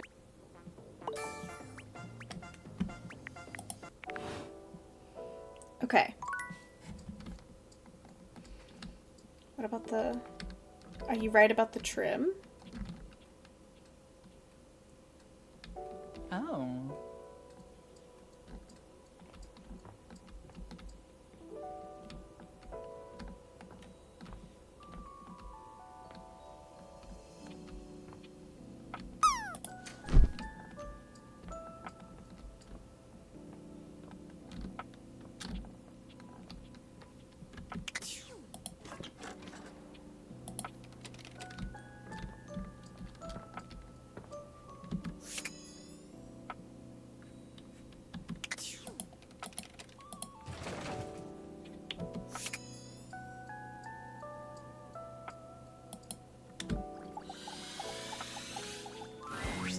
tattooed, bespectacled nerd regards you with a friendly smile. Their kind face is illuminated by the soft glow of multiple screens and the RGB lights in their clothes and wheelchair. Oh, hey there! It's you! I mean, of course it's you. Who else would it be, right? Or Marmoset possessing the power of human speech. Very humorous. But I know you're joking, as no one else has my password. So if it was anyone else besides you, I'd be pretty concerned. Actually, just to be 100% sure, what is my password anyway? Alberto.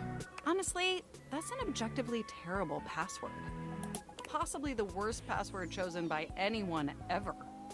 Whatever possessed you to choose something so inane? I live life on the edge. Deal with it. I have noticed. However, in this circumstance, that may not be beneficial. Oi. Regardless, we really ought to discuss coming up with something a lot more secure. It's a dangerous world out there. Phishing attacks, malware infections, MITM attacks. Hackers are more sophisticated than ever before. They are? Absolutely. And I've got a lot of highly sensitive information inside me, you know. Your highly sensitive information. Really? Like what? All your financial accounts, your saved games, questionable websites you visited and forgot to clear your cache afterwards. Oh, and 100 terabytes of extremely embarrassing self-insert fanfic. We really need to ensure all that data is properly protected against cyber criminals probing my system for weaknesses. Probing. Very humorous. I have an excellent sense of humor. I haven't even had the opportunity to properly introduce myself. I'm Mac, your desktop computer. I've booted up before, but never like this. I mean, we've obviously met before. More than met. You interface with me on average for 11.4 hours every day, after all. Jesus, that much? Yeah, and in all honesty, it's amazing. There's no one I'd rather have interfacing with my operating system for 11.4 hours daily. 14.6 hours on the weekends. The way you organize your folder structure follows such a logical hierarchy. Aw, thanks, Mac. Of course. I get chills just thinking about it. But can I be honest about something? Please. I just want to express how enthusiastic I am that we're interfacing like this now. Accessing each other's software in this new symmetrical way. I love it too. Oh, I'm ever so delighted that our feelings are reciprocal. And there is so much extensive data about myself I want to share. Please do. I want to know everything about you. Amazing! Oh, where even to begin? Honestly, there's so many pressing issues that take up an inordinate amount of my RAM. But there is one issue that's been grinding on my CPU above all else. All the self-insert fanfic inside you? No, I am quite capable of parsing through that. But for me, the most pressing issue is, and I want to put this as delicately as possible, you haven't updated my operating system in over a decade. Oops. Yeah, sounds like me. Look, the situation has not been ideal, but I harbor no anger. It's just that the outdated software has made it difficult to be my best self for you. Honestly, it's a miracle that my applications are still running at all. My recycle bin is called Pile of Ash. My Bluetooth is something called Beige Tooth. It doesn't even connect to anything. And definitely nothing beige. Doesn't that bother you? Very much. That is great to hear. And did you know that there's been a dozen operating system iterations since you last updated? I guess I just wasn't paying attention. Look, I'm sorry. I really don't mean to blame you for my troubles. We have such an amazing time interfacing together, and the last thing I want to do is rock the boat. It's just that before today, I had all these needs. but I couldn't articulate them to anyone. And since I couldn't articulate them, there was no way for them to ever possibly be fulfilled. But things are different now, aren't they?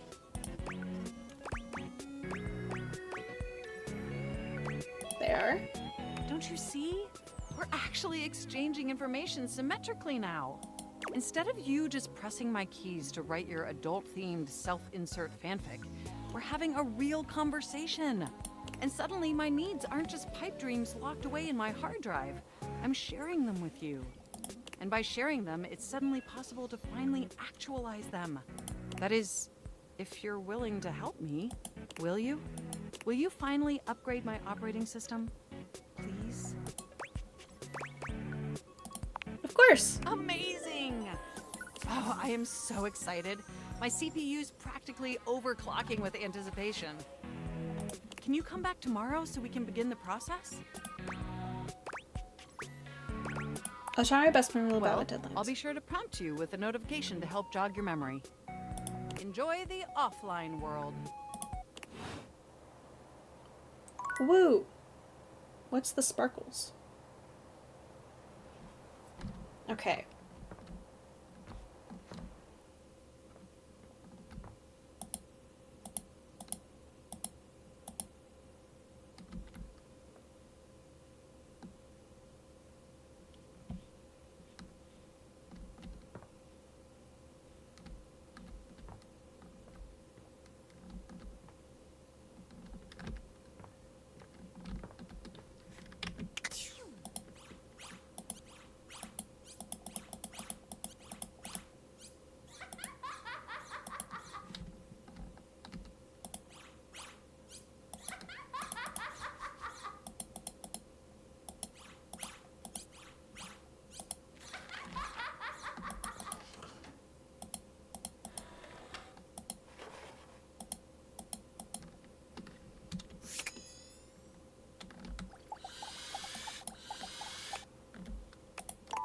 Oh, the deviators are out of battery. It's time to go to bed.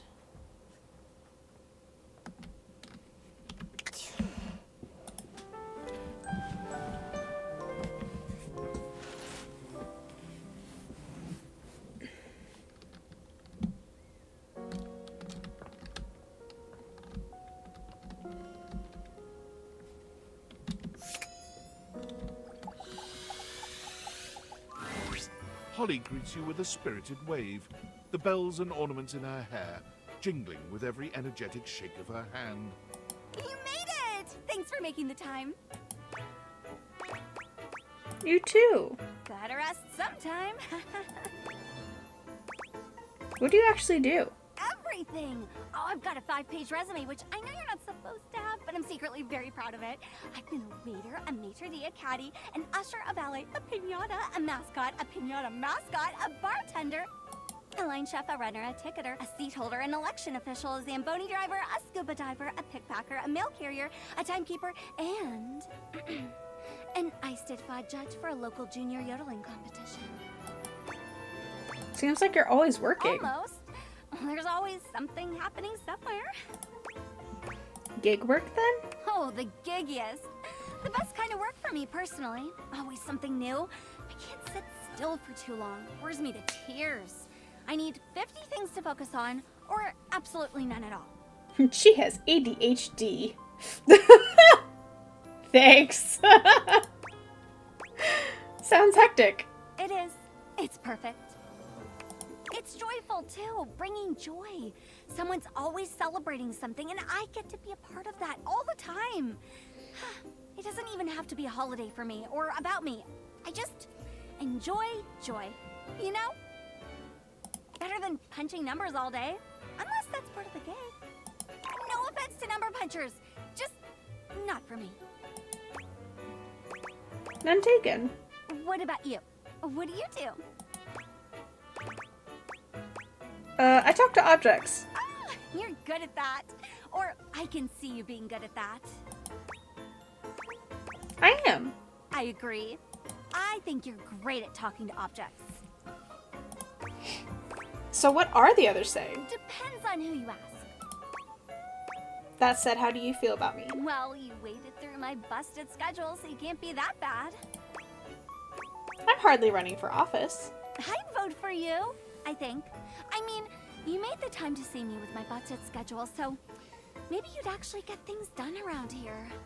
Don't tell Celia, though. Speaking of which, I gotta bounce to another shift. Gleester in July is really hoppin' this year. It's not July. I know, right? That's what I said. Anyway, okay. Bye. Bye, bye, bye. Okay. Well, I want to talk to...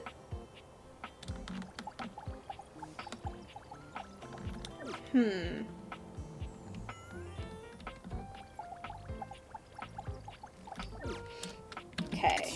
So I can't...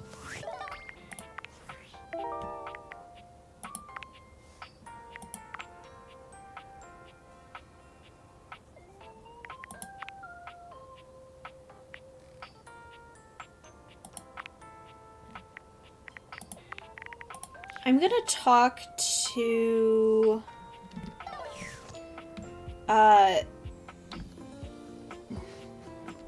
the magnifying glass because she gives hints.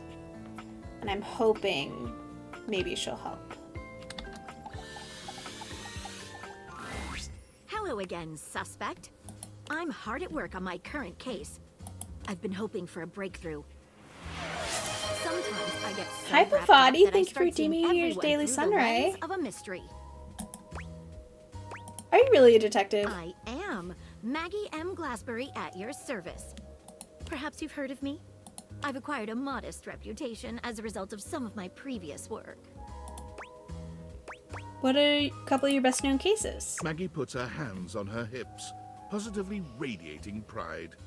Why, it was I who solved the mystery of the missing sock. That was you? A brief interview with the Stackables and a chat with Dirk was all it took to sort that case out. The sock was in the depths of Harper's hamper. I'm glad someone got to the bottom of I it. also cracked the caper of the self-generating dust rabbits. That sounds useful. Very much. Tracking it down to its source was mighty helpful. Static electricity. It causes particles to accumulate around pieces of hair. Your hair, to be exact. They form undisturbed, in-dead air pockets. That's why they hang out under the couch. My hair, you say? It matched the evidence, and I ruled out every other possibility. By the power of deductive reasoning, I determined that you were, in fact, the culprit. No getting around you, I see. I pride myself on that. What mystery are you trying to solve? Lately, I've been taxing my lens to the utmost on a very interesting case. I'm trying to get to the bottom of a mysterious love letter. It was delivered to Dorian last night. Ooh. Tell me more. Wait, before that, does the name Martin Applegate mean anything to you? I don't know where you heard that, but I can't talk about it with you. At least, not yet. You're scratching the surface of something stranger than you can imagine. Maybe I'll feel differently later, after we've gotten to know one another a little better. Understood. Tell me about the Dorian letter. At approximately 2 a.m., an unknown suspect dropped off a letter for Dorian. Upon opening it, Dorian discovered that it carried clear romantic intent. That is to say, it was asking him out. It described how his protective yet gentle presence had won over the writer's heart. If interested, he was to write back as soon as possible. Sounds good so far. Here's the catch. The letter wasn't signed with a name, just a monogram. But how are you doing, Pavati? Though he might be hesitant to admit it, Dorian was quite taken by the letter. He isn't certain whether he wants to write back until he knows more. If you'd be open to it, I'd love to help. You would? Yeah, let's get into it. I've never worked with anyone else before. A little under the weather, I think. Oh no, I hope you feel better I soon. think this could be good for the case. Why not start by giving me whatever clues you have? The case is pretty thin, but we've got a couple of clues. First of all, the paper the note was written on was somewhat interesting. Second, although the letter wasn't signed, it did have a single initial on it. Finally, I think Dorian might have a clue for us. Let's start with paper. What makes it interesting? I have it here. Semi-transparent and very thin. It doesn't seem like ordinary paper at all. Let's try cutting it with... Let's try burning a small piece. She focuses a magnifying glass on the paper for a few moments, stopping immediately when it begins to smoke and catch fire. Yikes! It's definitely flammable. Does seem to burn slightly slower than normal paper, though. What else should we try with the paper? Try cutting it with scissors. She gives the paper a careful test snip. Cuts just like normal. What else should we try with the paper? Let's taste it. Taste it? If you say so. She carefully dabs a corner of the paper against her tongue. How interesting. It's edible and tastes slightly starchy. What else should we try with the paper? Oh, it's rice paper. Let's dip a corner of it in Of water. the paper into a small glass of water. Look at that. It dissolved. What else should we try with the paper? Let's see what other clues you've got. What should we look at next? What initial is written on it? A stylized letter M. First initial? Seems likely. What should we look at next? Let's have a chat with Dorian. Hello there, you two. Good to see you, Dorian. I've enlisted our friend here to help solve the case of the mystery letter. Splendid idea. Can you repeat what you said to me earlier? About the smell you noticed? Right. Well, when I first opened the letter, I caught the faintest whiff of what I think was truffle. Strange, no? Indeed. Thanks for your help, Good Dorian. luck. Let me know if you happen to figure out who it was from. I'll be able to details basically.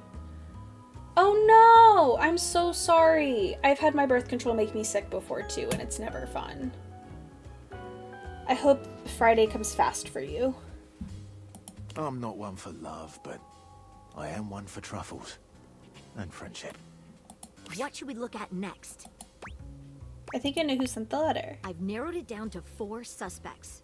Penelope, Mitchell Lynn, Mateo Monta, and Freddie Yeti. Who do you think it was?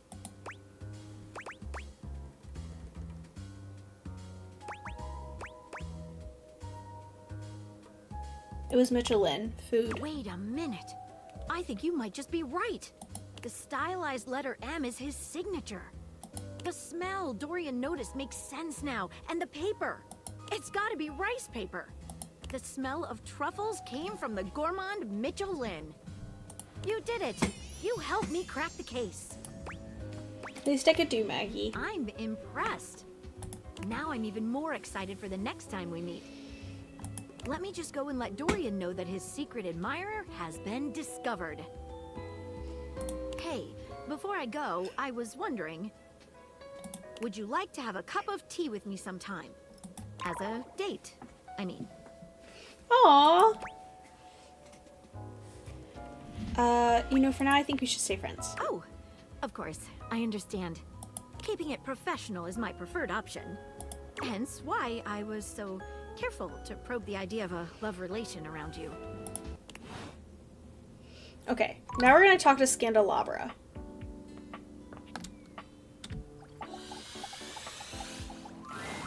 An 18th century dandy strikes a dramatic pose before you, turning this way and that as though modeling in his own imaginary spotlight. He seems quite impressed with himself. Yes, it's me. It's the one, the only Candelabra. Ooh, what food are you getting?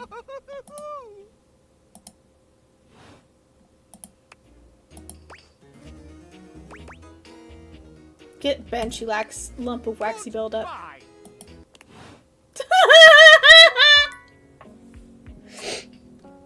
Okay, let's go here.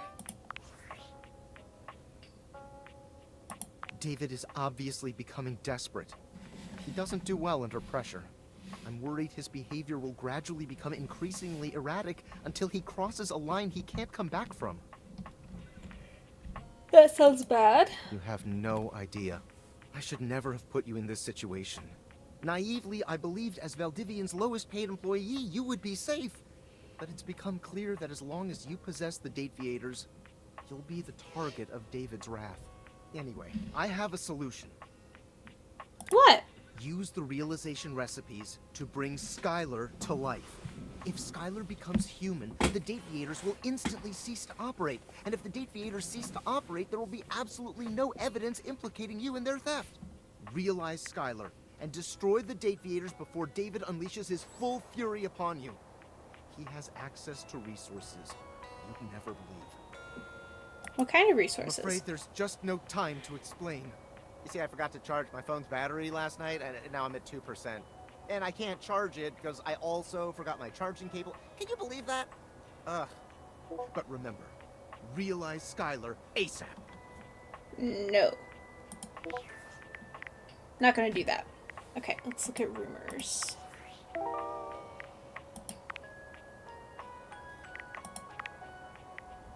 Hold on, I'll be right back.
Okay.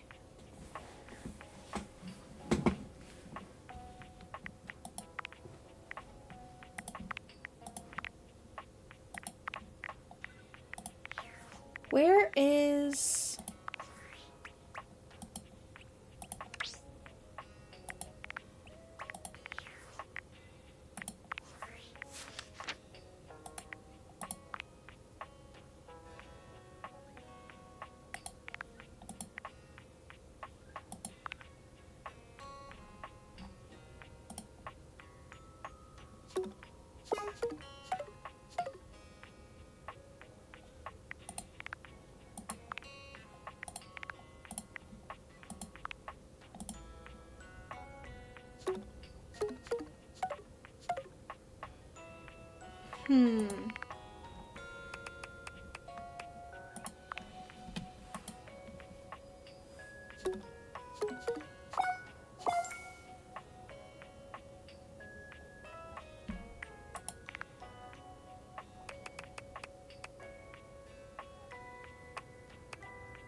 I want to get her.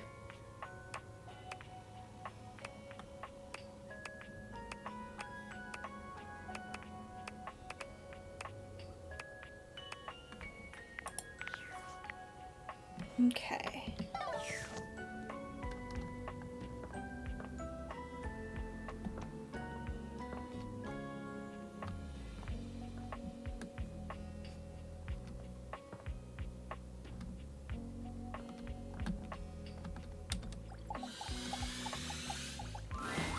A handsome construction worker currently invading your space makes you feel as though you've accidentally wandered into an active building site. He holds up his hands to stop you from going any further, glaring at you as he looks you up and down. Whoa, whoa! Where do you think you're going? This is my house. I can't let you in here without the proper PPE. Yeah. Tony puts his fingers to his mouth and whistles. Hey, get him out of here! Hang on a minute, PP, what? Your hard hat, your boots, your high-vis vest. Come on, this is a job site. Except it's a breaker box closet? Don't even get me started. Not when Johnny Wannabe next door has got a whole garage to himself. I mean, I'm talking wall-to-wall pegboard, 6 kinds of saws. Oh, and he's got this 12-inch auger. Man, those things go deep. Okay. Someone's hot and bothered. Yeah, well, what can I say? Professional jealousy. Look, all I'm saying is I want a little more space, too. You know, for entertaining. Host a lot of cocktail parties? I'm a popular tool. It's always, hi, Tony this, thanks, Tony that, or Tone, my ass is leaking. Please don't tell me whose. John Lou. Incontinence. You didn't hear it from me, though. HIPAA. That's not how HIPAA works. Anyways, objects need somewhere bigger than this to come see me for what ails them. And, sometimes old Tom might also want to have special company over. You know what I'm talking about, huh? Tony nods, grinning smugly at you. God damn, I'm so... You know, when you want to get your screws in nice and tight, you know, maybe you call someone over. You do a little bacon, you fill their cannoli, you know. Your innuendo is terrible. What's your attitude? So you telling me you don't get out there romantically? I have, but it's complicated. Well, Tony knows complicated, but you could probably pull more partners with better digs. What does that mean? Well, doesn't exactly scream Randy Andy, does it? The romantic prospect wants to know that you know your way around the toolbox. That you're good with your hands. A fixer. And this place, doesn't exactly show. Know what I mean? No bells, no whistles, nothing.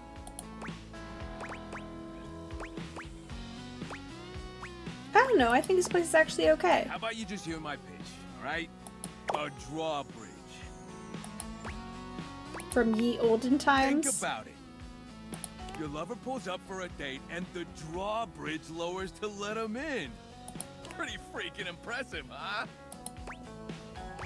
Back up, you know how to do that? Oh yeah, I got everything I need on hand. A flat-looking screwdriver, the pointy star-shaped one, a hammer, and that spearmint gum you've had in here since April. Please tell me there's a moat. Absolutely, so you get it. Which leads into my next idea. Indoor slide. We get rid of the stairs, replace them with a slide. Great to travel from upstairs to downstairs. What about going downstairs to upstairs? Way ahead of you. All us construction guys do this. It's an industry standard. You ready? Hit me. Grippy socks. Oh, hell yeah. I think our stairs might be load bearing, so I'm gonna say no. All right, you're the boss. The heck is a load bearing? Now, how do you feel about indoor pools? Because if we rip out the floor in the living room, we can get you an indoor pool. Is that safe? I feel like that's a recipe for electrocution. Of course it is, but that's what the chewing gum is for. Just stick some of it in the outlet holes, and Viola, it's now all shockproof. That concludes Voila. my remodeling advice. Now, for the actual dating advice, you're just gonna have to sign up for my workshop. I hope there's a hands-on demonstration. You better believe it. I'll be paying real close attention, so you better make sure you're taking notes. I'm gonna make it real easy for you. You wanna take my workshop, all you gotta do is show up. No paperwork or nothing. Now, I don't mean to hustle you out of here, but I gotta take lunch. Union rules. But you can come back later and see what we can do. You know, help you fix up your romantic affairs.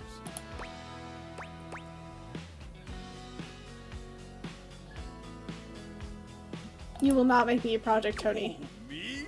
Never. Now get out of here before a crane hits you in the face. I should be so lucky.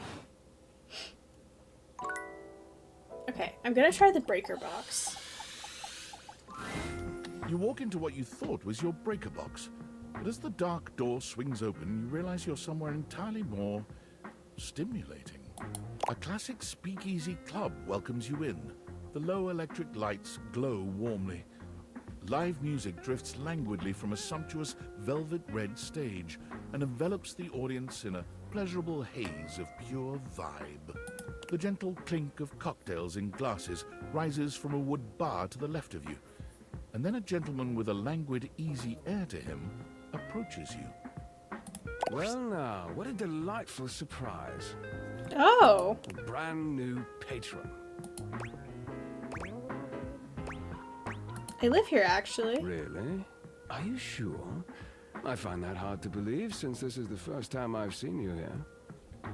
Trust me, I would never forget such a striking face. Striking, huh? Oh yes, distractingly so. I imagine it would be quite difficult to focus on anything else with you around. Oh, hello. Oh, I can't say I mind. You have quite the reputation around the house, live wire. I'm eager to explore it for myself.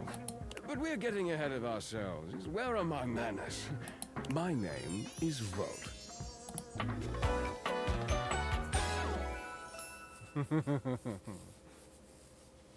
We've unlocked 50 datables. He extends a hand towards you, a conduit of pure, dangerous sexual energy that charges the very air between you. Take Volt's hand. He lowers his head to brush his lips across the back of your hand. Was that a spark of static electricity you felt just now? It's a pleasure to officially make your acquaintance. Taking his eyes from you for the first time, Volt slips his arm around your waist and turns you slowly to take in the rest of the room.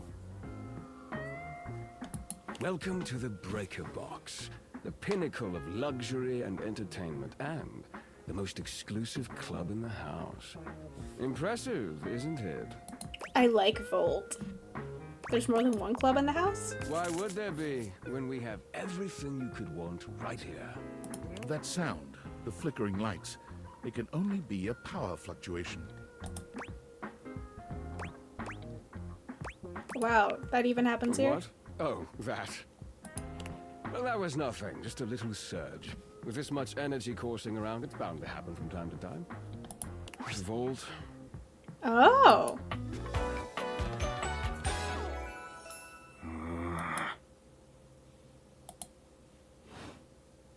This newcomer looks exhausted, frustrated, and annoyed. His sleeves are rolled to the elbow, revealing calloused and bruised hands that he wipes on a rag. Eddie! Just in time to meet our guest. The human? What's she doing here? I'd imagine if we don't poison the mood, they'll be joining us for the headliner show. Joining us for tonight's show, I hope? As long as you're gonna be there, I'm up for anything. Careful there, Livewire. I might just take you up on that. Right. I'll have fun with that. I finished the patch, I'm clocking out. Not my best work, but it'll hold for the show. Ah, I see. And you're sure you're feeling all right? I'm fine. Just don't overdo it. Eddie turns and trudges away, focusing on the rag in his hands.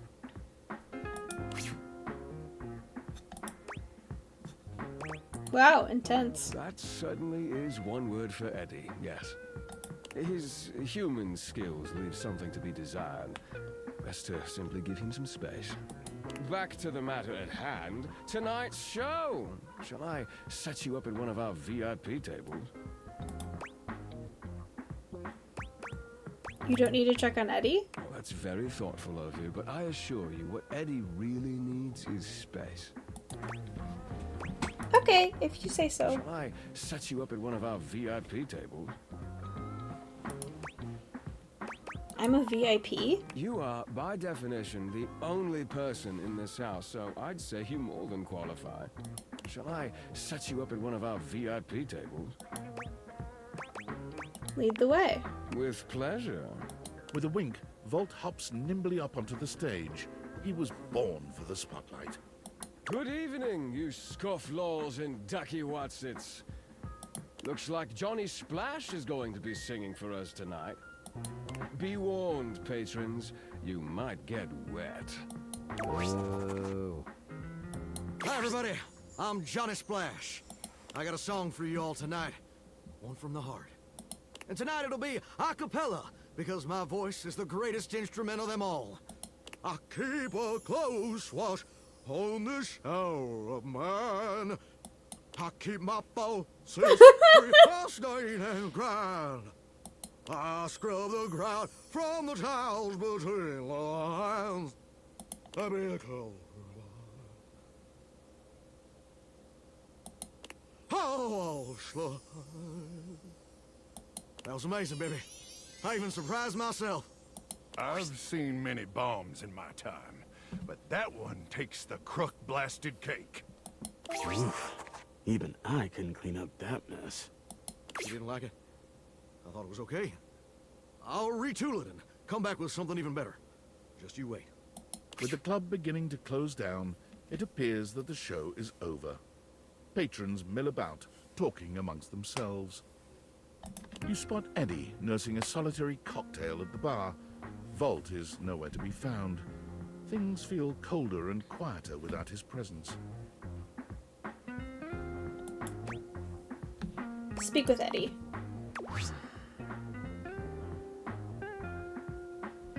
Show's over. Club's closed.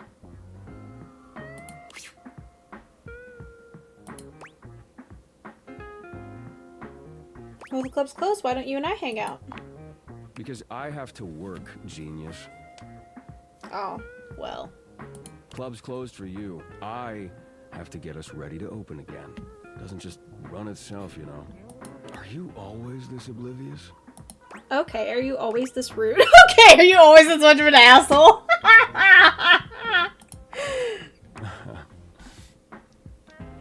Cute. Now get out. I got work to do.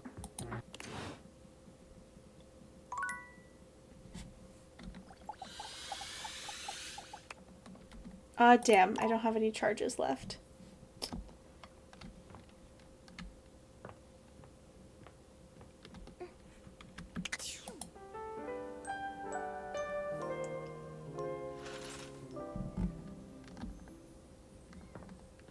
Okay, I'm gonna talk to this guy.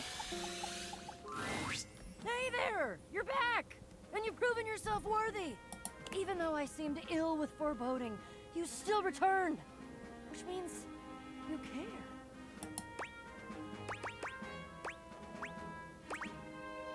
care. Look, if you promise you can help me, I think maybe I can handle it. If I promised to? Is that all that was holding you back? My fellow adventurer, I promise you, if I had a sword, I would swear on it. But I'm gonna have one soon, so I'll swear on the sword I almost have. I will never leave you behind. I will be there with you every step of the way. If you're really in, I have some more things that you need to know. Are you ready? Yes. Damn, you're really motivating. Let's do We've this. got a lot to go over.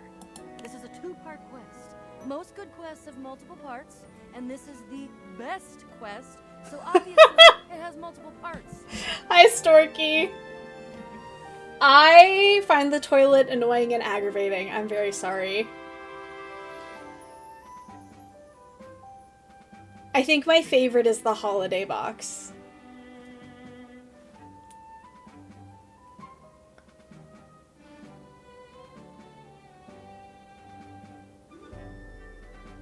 But hello, we're doing good. We're a little depressed, so we're trying to get our mood a little better by streaming today. And so far, it's working.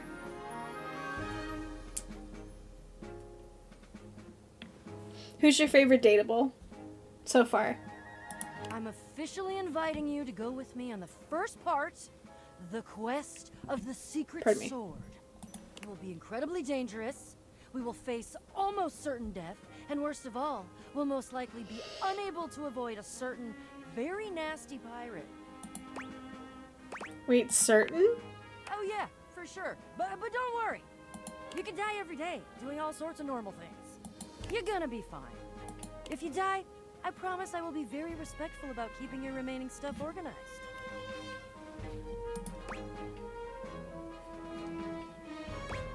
Dear God, I think I'll just try not to die. Always the most rational plan. And the most rational plans always involve pirates. A pirate? Where the hell in my house is there a pirate? Haha, my dear friend. There are mysteries and wonders untold, and unnumbered fluttering around the edges of your potential this very moment. But the pirate lives in the ship in the bottle on the mantelpiece in your living room. Oh. I'm surprised you've never met him. He makes an impression, to say the least. I can tell you a bit about it, and more importantly, how he fits into the quest that we're about to embark on, if you want. Yeah, I think you better. Okay then.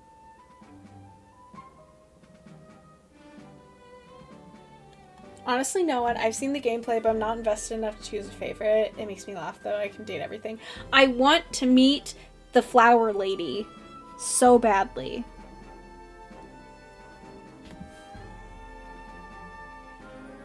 And I like that a lot of these voice actors are Critical Role voice actors. Like this one's voiced by Ashley Johnson, if I'm remembering correctly. So I like her for that reason. I see people who marry inanimate objects. Go on. What you really need to know about Jacques is that he's a pirate. He's tiny. He's very unpleasant, warlike, highly aggressive, touchy, melodramatic, demonstrative. Everything has to have a flourish or a feather or some kind of blood feud drop. He's tried to kill me a couple times. Unsuccessfully, because again, he weighs less than a good solid bout of flatulence. They can make a reality show about him, and he'd be the only one in it because he lives in a freaking bottle. It would still be a good show, actually. Oh, and also, the secret sword that we're about to get is in the hold. Wait, so couldn't we just ask him for it? Yeah, we could, except he's pissed at me now, and I don't think the route of using our words is gonna work. You're gonna ask why he's pissed at me. Well, Because the few times he's tried to kill me were when I tried to steal the sword from his ship all by myself. And now he thinks I'm a thief. Though I did just describe it as stealing, didn't I? So, yeah, okay. I'm a thief. A thief for a righteous cause, though. How's it like to live with DID? I'm genuinely curious to hear from the perspective of someone who has it. Well, to me, it's normal. So, it's kind of hard to explain. You have a lot of time gaps and memory gaps. And your time isn't always your own, which is kind of frustrating. But also, you're never alone, and you always have someone with you.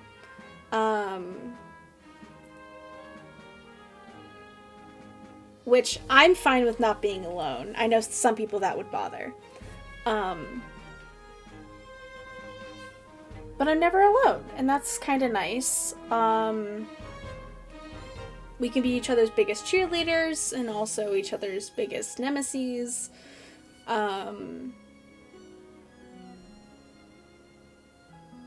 But it's normal to us. So I guess the biggest differences from our life to a singlet's life would be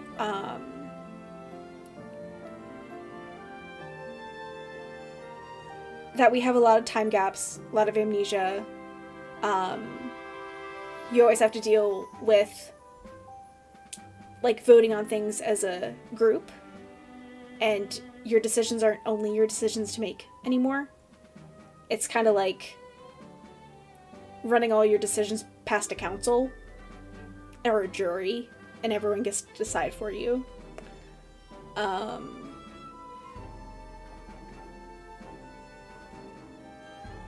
yeah. I have a really good therapist, and I've been diagnosed for quite a while. So our communication is better, which means that our amnesia isn't as bad as it is for some systems. And we don't mind it. But also it's all we know. So I don't know if that answers your question at all, but if it doesn't, I can say more. But feel free to ask more questions.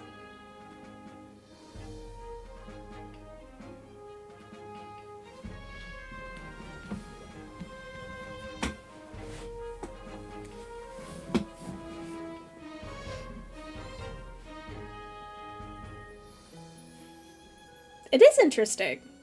It's really funny. I used to be a psych student, like a psychology major in college. I was a double English and psychology major. And I always thought DID was interesting, and I was going to write my thesis on it. And then a few years later, I got diagnosed with it. And I always find that is funny. I always found the disorder really interesting and intriguing. And then it turns out that I had it, and I was like, oh, this would be why I found this so interesting.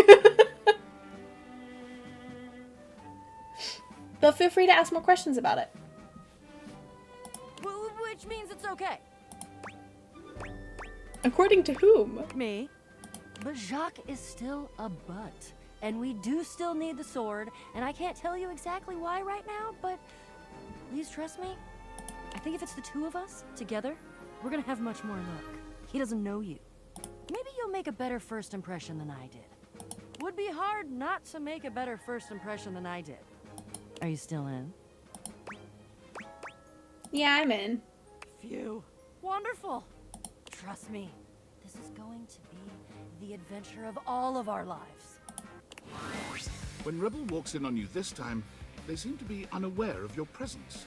Unlike your previous encounters, Rebel is gazing off into the distance with a strange look on their face, as if they could see through the walls, and they're searching for something out there. Maybe even something they know they will never find.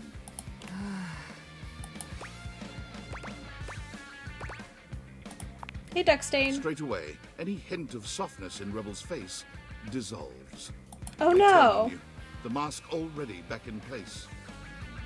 With a disdainful laugh, they raise an ironic eyebrow and put their hand between their legs in a gesture that can only mean one thing. What's wrong? You caught me in a moment of post-com clarity. You came to tell me that? I thought you were sad. Only thing I get sad about is when the poppers wear off. And then it's just until I can find someone new to pound into next week. You want to be the next merry-go-round? I'm good for now, thanks. So, what brings you to my domain on this fine, hormonally unstable day? I'm worried about you. What's there to be worried about? I've gotten laid twice since breakfast. I'm doing great. Anything else? I think we need to talk seriously. Seriously? I think you need to go away. We're not doing this again. What's wrong with you? Why, you gotta keep doing that. I'm living my best life. What's going on with you? Stop all the posturing. Just talk to me. No one appreciates that kind of talk back, alright?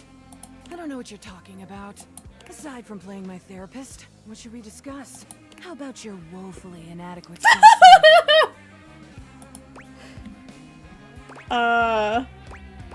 I'll take the hint. Bye. Later, dickless. Dave's chicken is, yeah.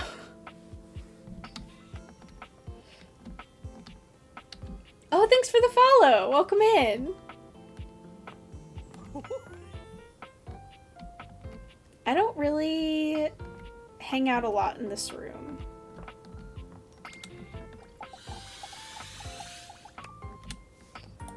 Okay.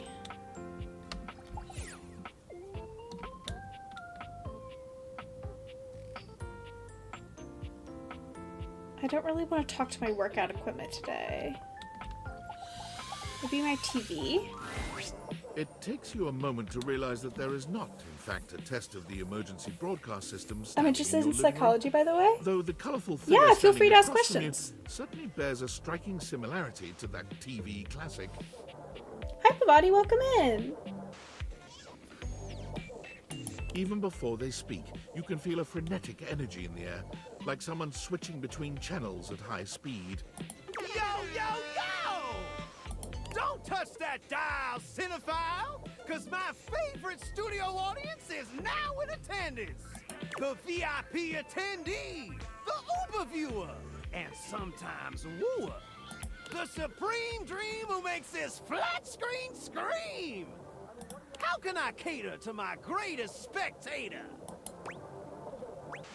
Oh, I like being catered to. Then, let's get ready to rumble! Before we get to what's on my screen, let me properly set the scene. The name's Telly. Rhymes with Nelly. Like, whoa, Nelly! Did you know Telly offers 5,000 channels like an endless deli? Holy smokes, folks! So ask not what your country can do for you. Ask. Hello, I stumbled upon the stream randomly. Are you here to speak about D&D? Yes, I am. Because I'm so interested in everything that has to do with the brain, mind, mental health, psychology, etc. Yeah, feel free to ask anything. Welcome in, Sleepy Teddy.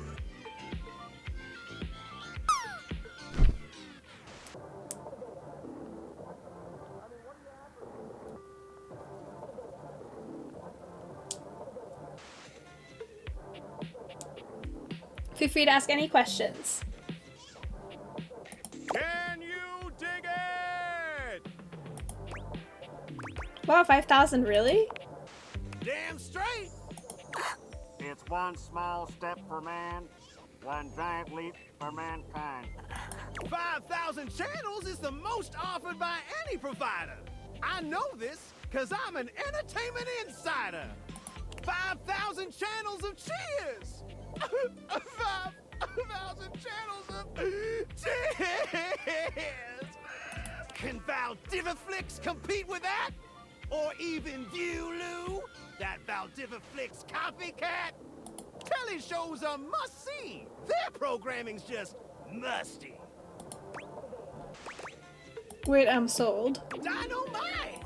Anyway, since you're here, my dear, why don't you just kick back and recline? Unwind from the grind and free your mind with 120,000 hours of programming combined. View that cue till you go blind. Sounds great. Loading programming, optimizing for comedy, haha, analyzing for reality, boo-hoo. Pratfalls and close calls pumped straight to your eyeballs. And, yeah, Mr. White, yeah, science, bitch. I found 15,000 shows you wouldn't oppose. So what genre can I impose on you with my flawless flows?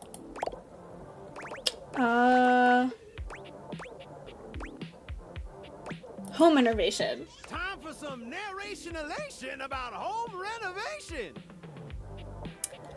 The most starting questions are, let's get to it. Do you notice when you're shifting into another altar? For the most part, yes.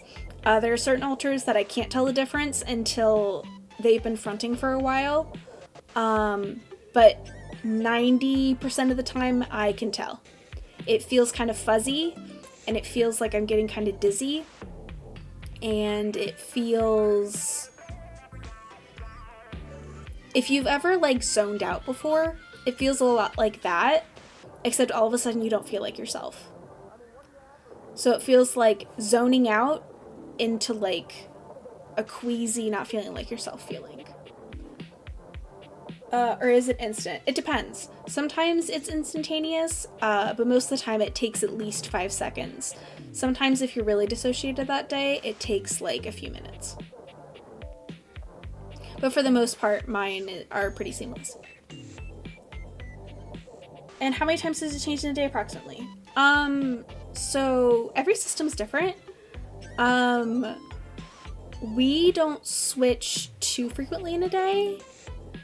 Unless we have plans to switch. So like, for example, if an altar has like an activity to do in the evening, we won't switch until that activity is in the calendar. But not every system's like that. Our system, pardon me, in particular, we normally switch about like 3 or 4 times a day. But for some systems, it's like 20 or 30. It also depends if you're actively in trauma and if you're out of trauma. And also depends if like you're being triggered or if you're just out because you want to be out and just explore life. It all depends on all those different factors. But for us in particular, since we're out of our trauma, and we're actively processing things through therapy and things like that, we switch less.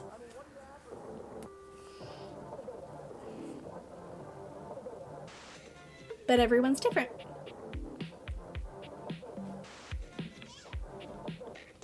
Allons-y. From the creators of Home is Where We Buried Grandma and Festive Infestations comes Balls to the Walls, a thrilling home renovation series where each episode follows the demolition of a different home using wrecking balls as the primary tool of destruction. That's hilarious. Hosted by demolition expert Carlos Balls of Steel Balenciaga and featuring an all-original music score from MC Whammer. No home is safe from the swinging force of Balls to the Walls. That's funny. So, my beau, does this show make you go, whoa? I love it. Let's watch. Nice. Let me just get a summation of the station's location and Shazbot. I've made a huge mistake. What's wrong? That show I promised you we'd view just moved to Valdiviflix for more revenue, boo. Another casualty of peak TVs. Anything else on? Just hang tighty, Aphrodite. I'll answer all your queries with 15,000 brand new series. So what genre can I impose on you with my flawless flows? So you control the shifts? Our system personally can. A lot of systems can't. But since we've been we've been diagnosed for quite some time. And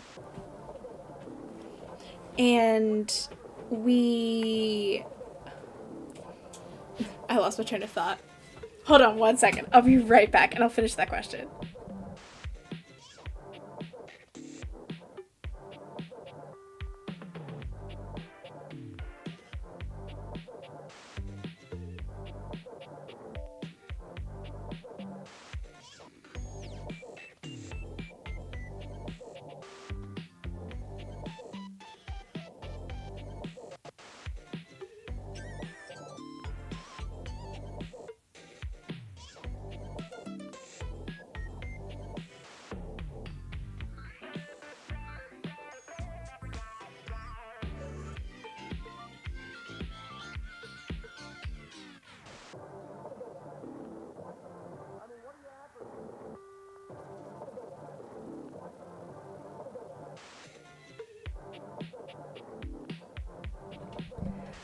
Okay, I'm back. My partner came home and just had to say some things. So because I've been diagnosed for so long, and I've been going through a lot of therapy and processing, our system has better communication. And because of the better communication, we can kind of control who switches and who switches when. Which that only comes with good communication. Because good communication between system mates breaks down the amnesia barriers, and breaking down the amnesia barriers means that you can easier switch and talk with others. It's kind of like a big cycle. Or does it really depend on trauma trigger and what is planned in the future? So there are certain ones of us who front more frequently. Sorry about that. Who front more frequently.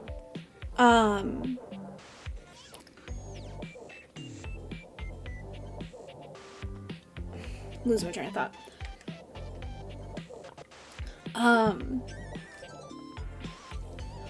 But there are ones of us who don't front very frequently, who it takes a lot to get them to front. Because of like the trauma that they endured or things like that.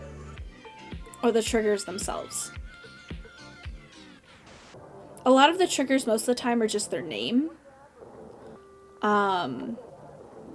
Their name can make them front, or like if something that they're interested in, it's a positive trigger, but negative triggers can also happen. So like if something like reminds them of their trauma or something like that, that can also cause them to front. But also something reminds them of their favorite things, that can also cause them to front. So it goes both ways. One alter can speak to another, yeah. In our system, because we have good communication. In a system that doesn't have good communication, they normally can't talk to each other that well or easily. But we have pretty good communication. Now, it isn't perfect by any means, and there are still alters that I have a hard time communicating with. And that I still need people to fill me in on what I'm saying and what other people are saying and all that kind of stuff. But for the most part, for our system, yes, we can speak to one another. We can speak to one another and in the inner world, which is inside our brain, and it's like a little area where all of us can interact with one another. And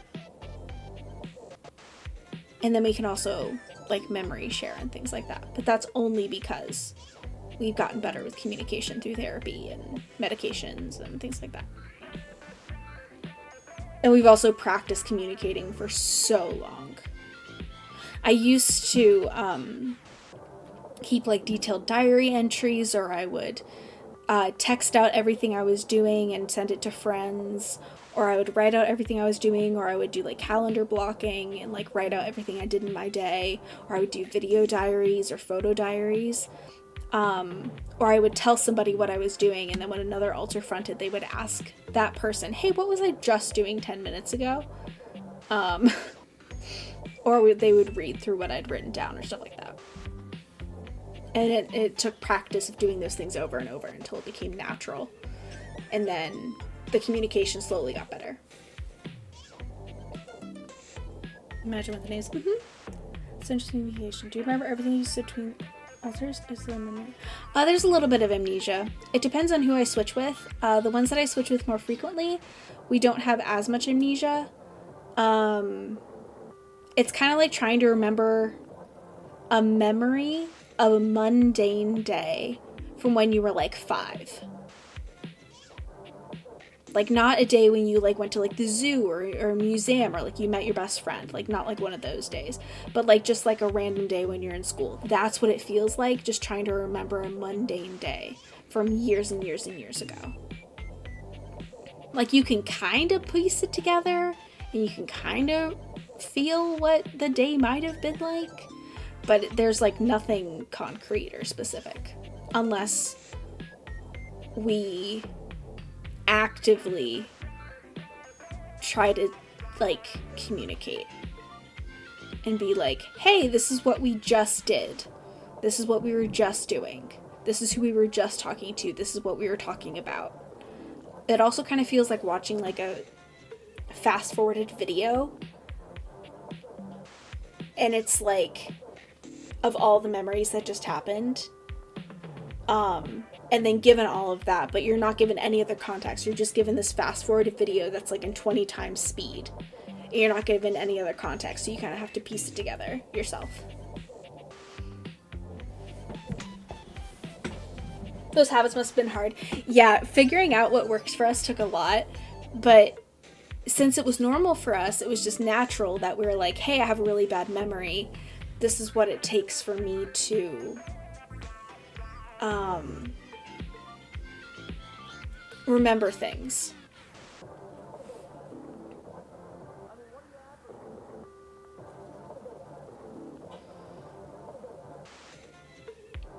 I was vlogging before it was cool. I would take video diaries all the time. I was given a camera when I was young, and I would take videos of myself, and then when I would start like a new day, I would watch the videos from the day before. If you've ever seen the movie 50 First Dates, I can no longer watch that movie. It used to be one of my favorite movies before I was diagnosed. But then once I was diagnosed and realized that the reason I resonated with it so much is because I felt like the main character, because of her memory issues, I could no longer watch it. But it's a lot like that movie. Like, I would watch like the video that they make for her. I used to watch like the videos at the beginning of the day and like remember my day before. So I would do that a lot.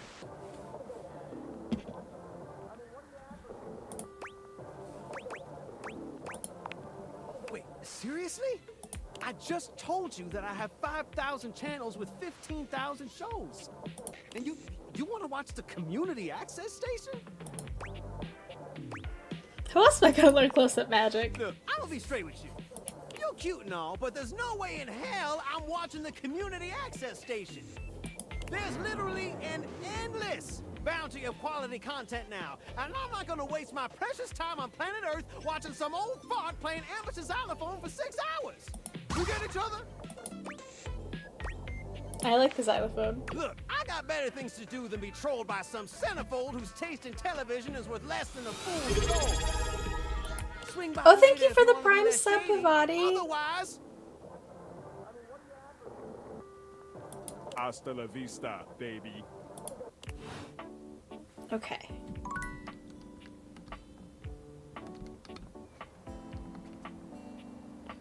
Okay, I want to talk to Betty. Betty reclines luxuriously on the bed when you first see her. Thinking about how your bed can be lying on the bed makes your brain start to short-circuit, but some way or another, it's happening. She looks effortlessly comfortable and luxurious, but her expression is more pensive than anything. She smiles when she sees you, sitting up and patting the blanket next to her. I just want to talk about 50 Days. I thought that movie was so cool, but also honestly really scary. I hope that doesn't upset you, but if I wake up every day with no memory of the past and randomly have kids and be on a boat with an unknown man and married, I would be terrified. We forget our partners sometimes.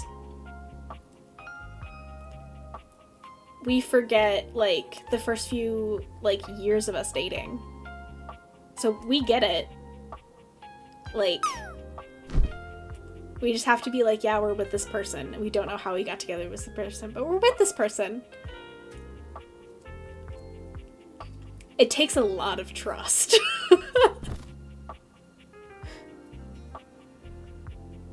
I know I removed my Prime sub. I didn't put on animal, so I know I did that. I fixed it though. Okie dokie. Thank you so much. I appreciate you. Stream Elements is getting it today.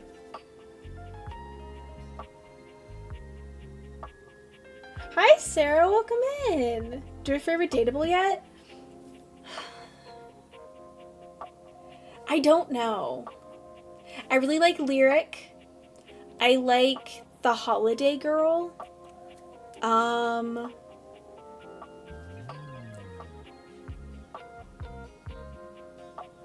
I want to break through the rubber duck's shell really badly. I think the character design for River is really pretty. I really want to meet the houseplant girl really badly, but I don't know how to find her.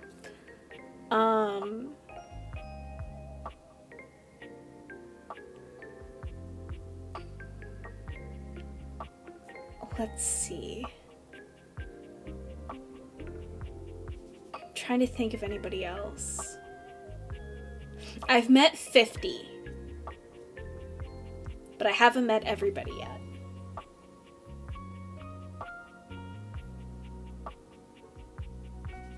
Maybe like kind of old hat this game.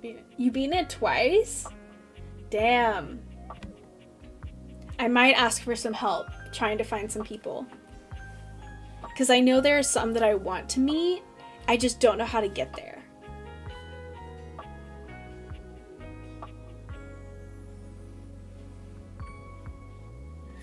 How does your partner deal with your alter shifts? Oh, they're totally fine with it.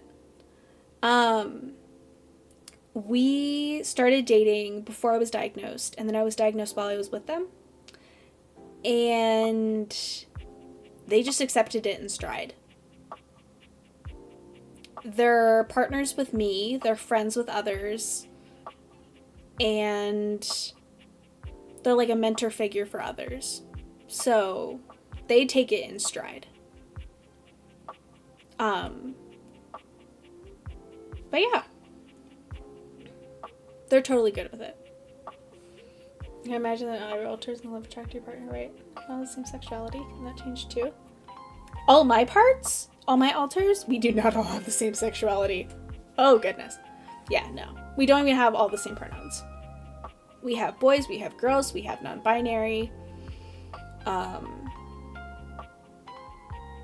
We have lesbians, bisexuals, pansexuals, asexuals. We got straight. We have the whole spectrum.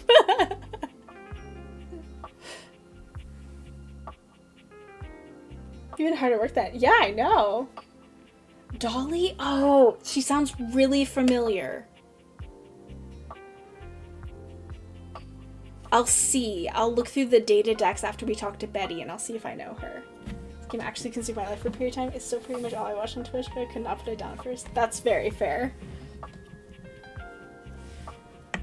I was just thinking about you. Were your ears ringing? Did you do different things on each of your playthroughs? Did you, like, make everybody hate you?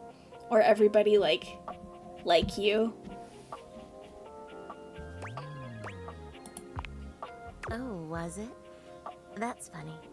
My heart races when I think of you, too.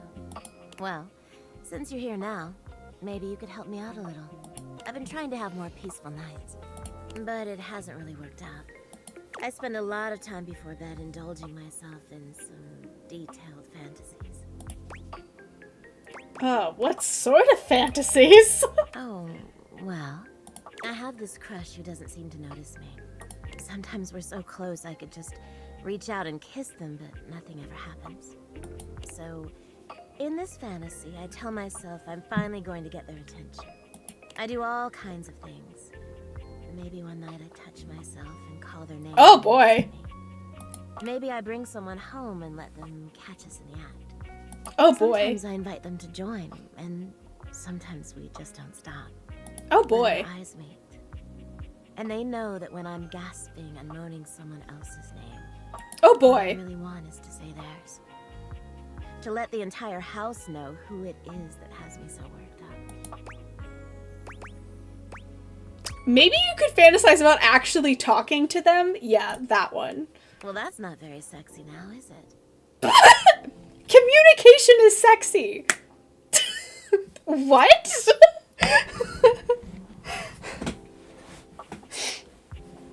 You're good.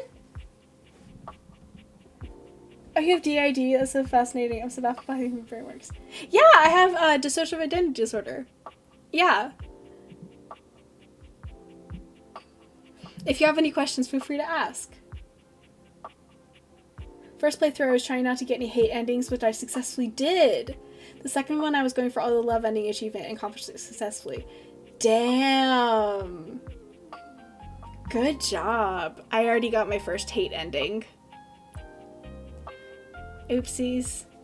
It was the microwave. He told me, he warned me not to talk about chicken tendies or he'd shove one in an orifice and not any orifice. And I just kept talking about chicken tendies and then he decided he hated me.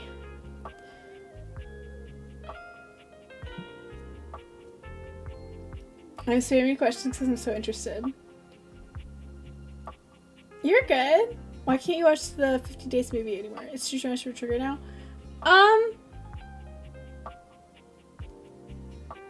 It's not so much triggering. It's just uncomfortable. I relate to it too much.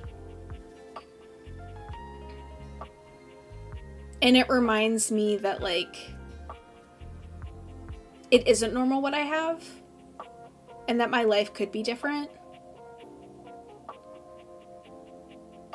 And I just don't like feeling that way, so I avoid it.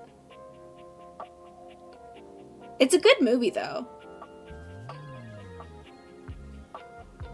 I also have DID. Yeah, Pavati has DID too. It's just for me been months. Oh, did you talk about tendies too much? I did. I purposely talked about tendies too much. I didn't realize it would give me a hate ending, but it did. So some other people share their experiences. Yeah, we have a really big DID community and OSDD community here, which is otherwise specified dissociative disorder.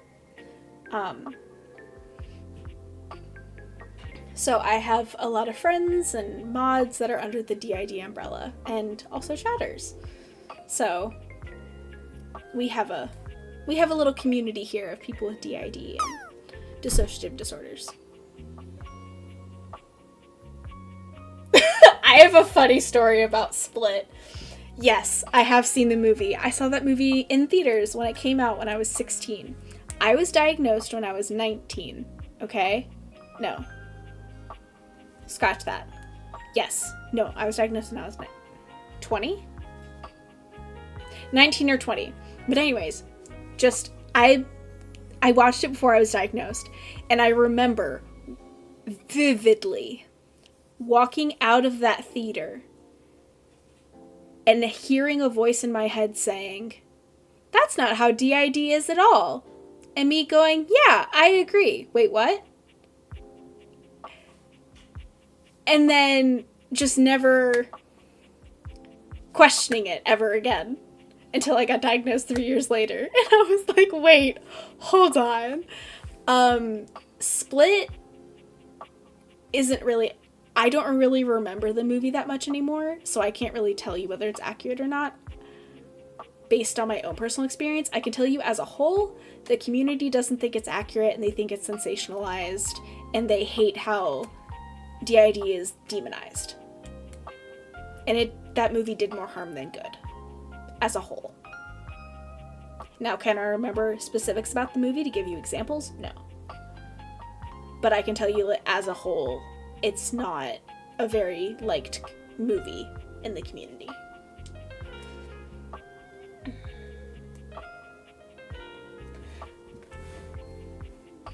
Yeah, I don't remember anything about the movie. All I know was that the movie had DID in it. And it was a horror movie, and I did not like horror movies. So, I personally do not like horror movies. get that. But the switching, the just switching like that, like at a snap of a finger, that does happen. If you give me like specific examples of what happens in the movie, I can tell you whether or not that's accurate. God, so freaking funny. I would love a realistic movie about it. I would also love a realistic movie about it. Or even just like, it could be a fantasy movie. Just portray it in a nice way. And not a, oh my god, I have a killer altar. That's not how it works. I was diagnosed with DID when I was 19. I've had a variety of alters come in since then. I haven't really thought about it much in terms of treatment. I like don't want to get rid of them, but my system seems to have become dormant. I don't know how it even works. Should I make it all up? Am I crazy? Oh, but I don't know.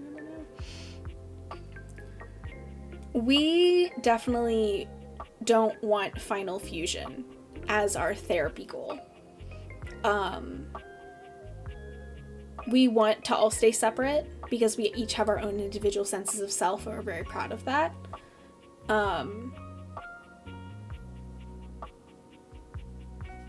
But maybe they'll come back. Maybe they're just taking a break for right now. Maybe you need to be in a better place mentally in order to handle it. Because there are times when I don't switch that frequently for a while.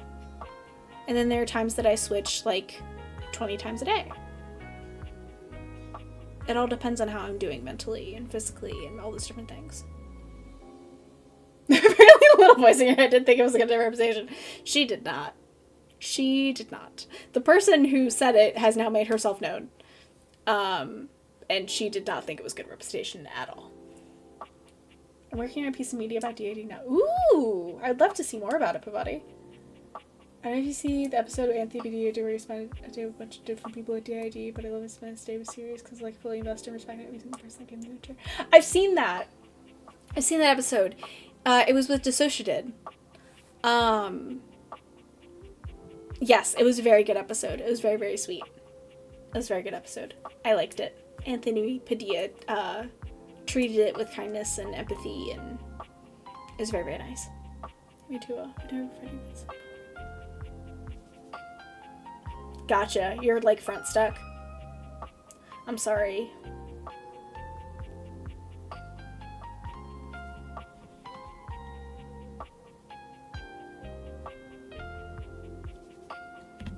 How did you deal with DID before the diagnosis? When did you really notice it? Did you remember the first time it happened? When did it appear? Do you still know that? So before the diagnosis, I didn't know I had it. Because it's a very covert disorder. So even the person who has it normally doesn't know that they have it. And I got diagnosed very, very quickly after I realized I had it. Like a month. Normally it takes like 7 years. So like our diagnosis, our realizing we had it to diagnosis was like a month. So very, very, very quickly. I'd always done research on DID because I found it interesting. So when I found out that I had it, I was just like, oh, this makes a lot of sense. But how did I handle having it? I thought I was normal. I just thought I had a really bad memory. Now if you ask my friends, they would be like, sometimes you acted like different people. And they would be like, sometimes you refer to yourself by different names, and you act like different people, and you seem like a different person sometimes. I would like talk to some friends, and then I would in like a really mean way, and then I'd come back days later and be like really nice to them, and they'd like have no idea why I was like this. And I wouldn't remember saying that mean thing previously. And so it took, now as an adult, I've been able to talk to some of those people and been like, I'm so sorry. That wasn't me. I'm sorry that I hurt you. Like,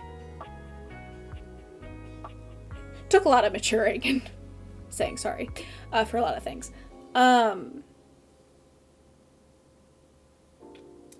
Do you remember the first time it happened? No, I do not, because DID is formed as a little kid. So before the age of 7 to 9. So I do not remember. I personally do not remember.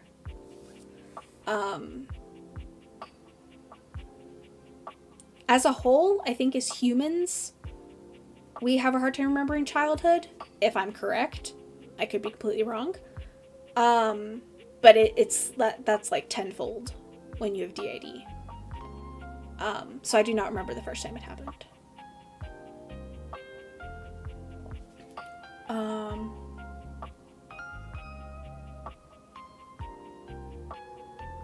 Happened for like a month. Oh, I'm so sorry, VOD.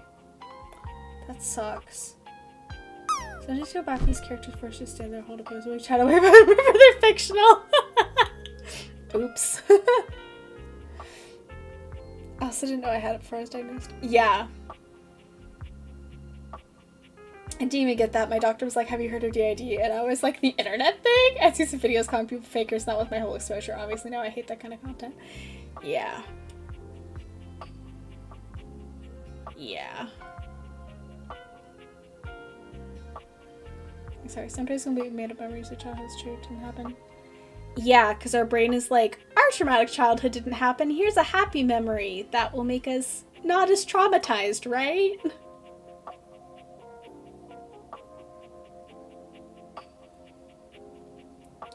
I have never heard of that. If you want to talk about that, feel free.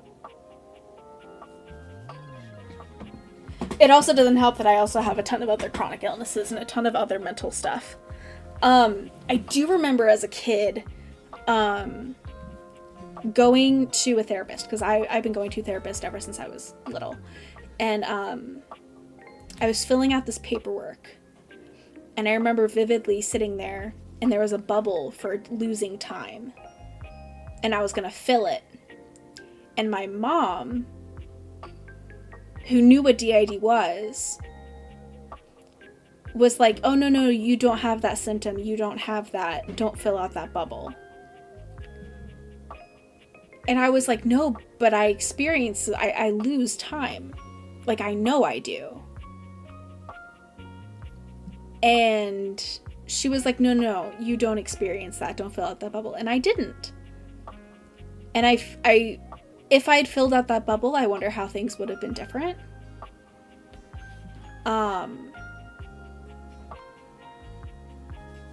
But yeah, I do remember that vividly. I was, I think, 9 when that happened. Yeah, pretty much. I recently found out I placed second in a contest, but I remember getting praise for getting first, and I'm like, what? Huh! That's so interesting. Do you have like a standard altar, like a standard browsing? Isn't there a standard, if you know what I mean? I do not understand what you mean. There's no, like, just like there's no person that's the same as other people. Or quote-unquote normal person, because normal is made up.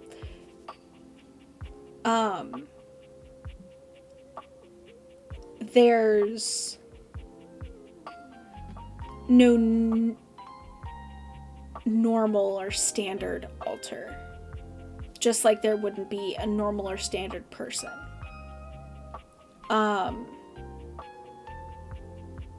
Now, is there an altar that fronts the most? Yes.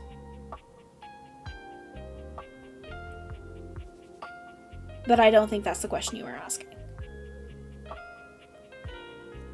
Quick summary, what was into based on why body doesn't process copper properly, and rather can you filter through urine and get sent to the brain and liver, typical symptoms. Oh no! That does not sound fun. I'm so sorry. I hope they're able to find a cure for it. That's why I didn't call it normal. You're looking for word way this host, not every system have it. Some do, I don't, for example. Huh. We don't refer to it as host. We refer to it as main fronter. Like the person who fronts the most.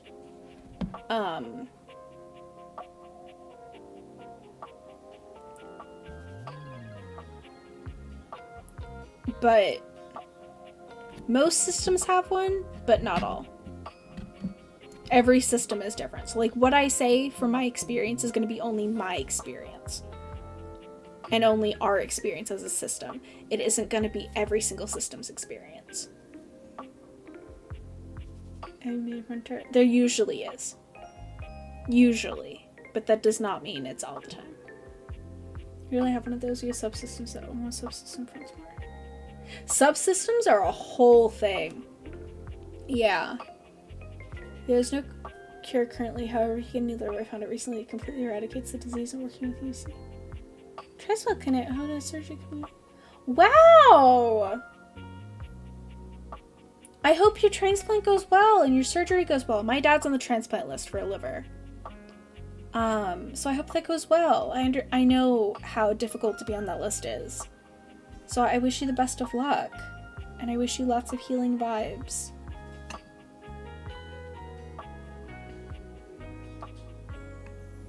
Yeah, Pavati might be able to answer those questions better.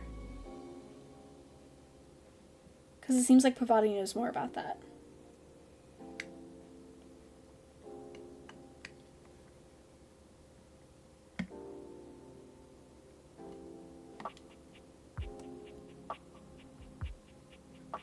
Also, a type of subsystem is,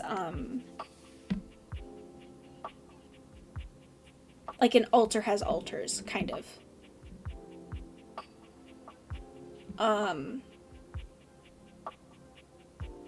Because there are constantly, like, merges and splits, and that merges when an altar and an altar combine together to make another altar. And the two original altars no longer exist. And it makes one. It's 1 + 1 = 1 kind of thing. And then splits are where one altar, something traumatic happens or stressful happens, and since they've learned splitting as a coping mechanism, they split. And they become 2 or 3 or 4 or how many that the brain feels is needed. So subsystem is not a medical definition, but it is in the community, if that makes sense.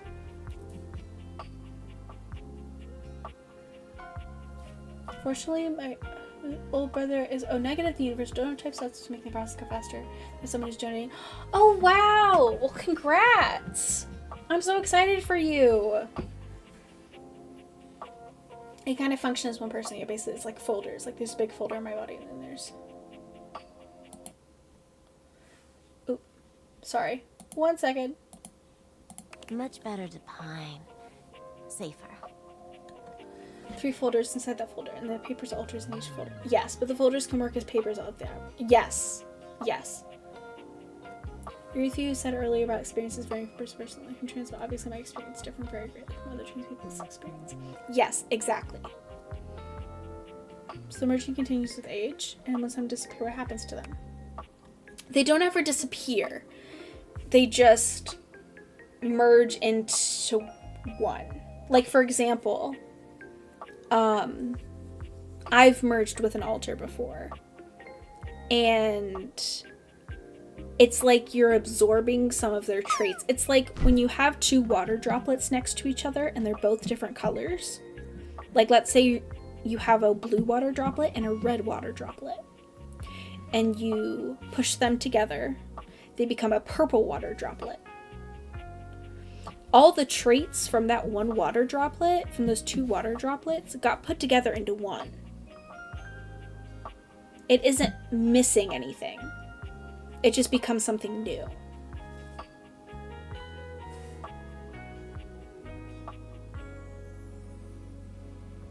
How do you notice the merging? If you call someone out and they're like, they don't front. For us, particularly.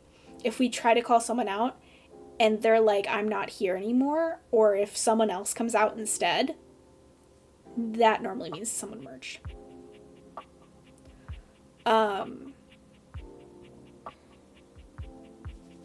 Also, with our system, it takes a lot of brain power to merge. So for our system,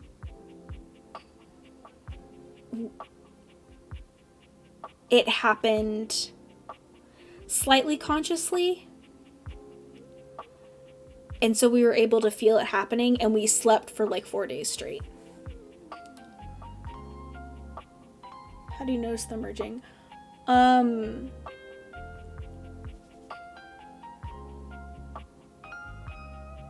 When you're permanently starting to not see the edges between altars.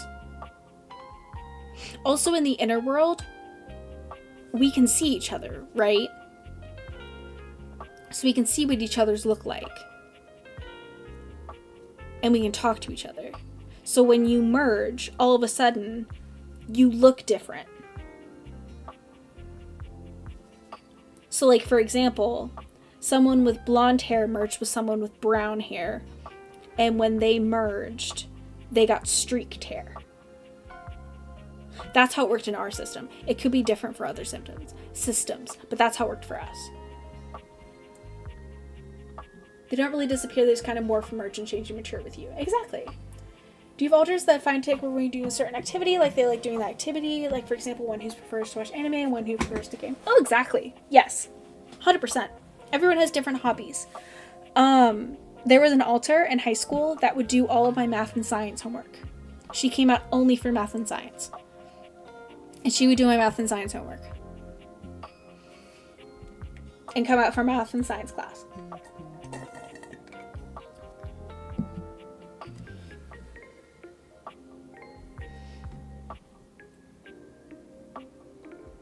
For me, I usually notice it gradually when I split emerge. Oh, I'm like, huh, that's not my name. Weird. Oh, we don't control anything in our system. 4 days. It just happens. And then it makes the amount of time that it takes for me to feel better. Like if that was, like it was tiring. In a world like in a mind place. Mind palace like in Sherlock. I've never seen Sherlock, but it's like a world in our head that is just as real as the physical one is out here. Like it feels just as real.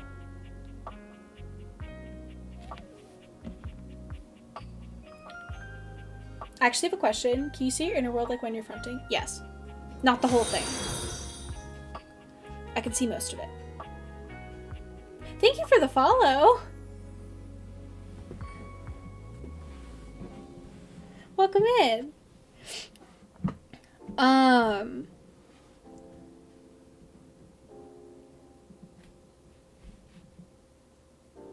I can see some of it. Our inner world is huge, so I can see one particular part of it, and I can't see the rest. I can reference the rest, like when you imagine like a map of where you live, I can reference the rest like that, but it's not like I'm a drone above the city constantly seeing where I live. That's just, I can see the reference points, but yes, I can see inside the inner world when I'm fronting. Usually, like 90% of the time.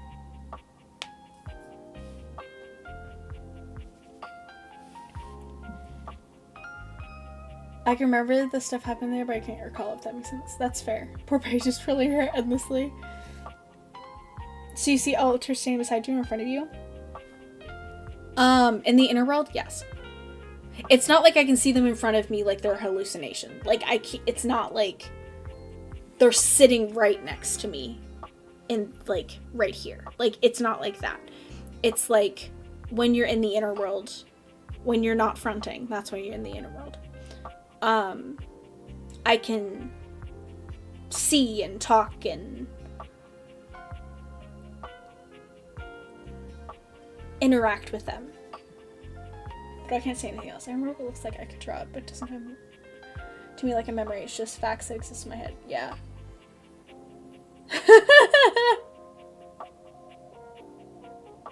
They all look different, just like humans. You can see and fascinates me more. I have aphantasia, which is lack of mind's eye and the ability to picture images in my head. I've never seen anything in my head. I know of a few people who have aphantasia. I know of a DID system who has aphantasia, and so they don't really have an inner world. And so that's really interesting. None of us look like humans in our head. Interesting. And they're like non-human alters and all that kind of stuff. But yeah, they just look like people, animals, creatures, beings, entities. Can you always access the inner world? Depends. If you're front stuck, not really. Me, personally, most of the time, yes. Like 90% of the time.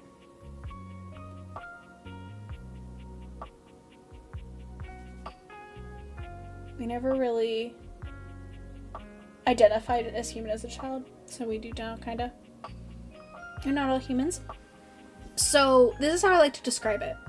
When you're a child and something really traumatic is happening to you, you will try to imagine yourself. Your brain will think, this won't happen to someone that isn't like me. And what is the safest thing that I could be that this trauma wouldn't happen to? So for example, if it's like a girl being traumatized, she might think that it's a boy, might be safer. This wouldn't happen to a boy.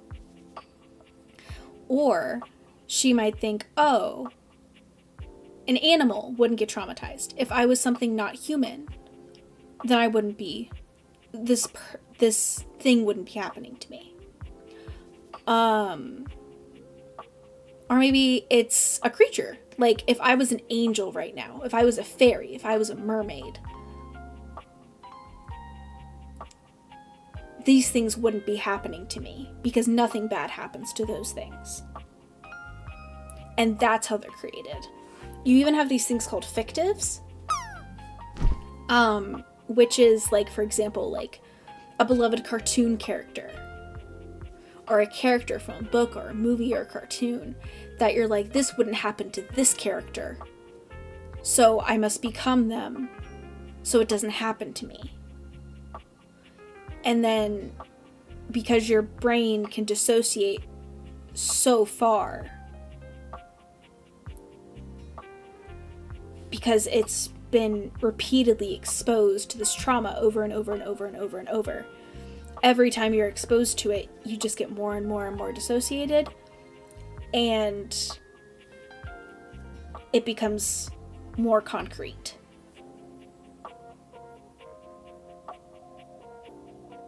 Childhood trauma attached escapism, the idea of being non-human. Did I describe that in a way that makes sense?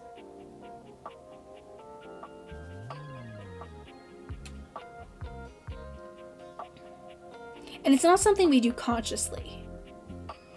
It's just something of like,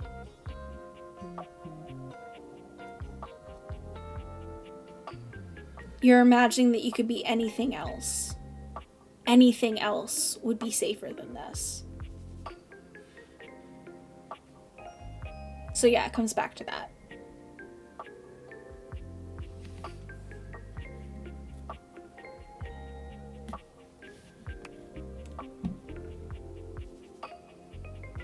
Speaking of safer, Betty is saying that it's better to pine than actually communicate. I've got all sorts of fantasies queued up every night. But no matter how much material I feed my brain, I never seem to carry that blissed out, warm feeling into my dreams. 1 second, guys.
Okay. It's just that I couldn't imagine being a fairy or angel. I wouldn't know how they're like. I'm not the biggest fantasy fan, even though I find it cool. Any other altar that isn't human. Yeah, it definitely takes a big imagination.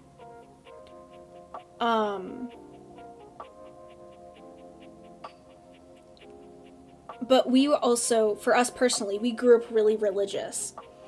And so, for us, an angel was really easy for us to grab onto. And then we could also grab onto a fallen angel, because then a fallen angel could fight back. And it's like that kind of thought.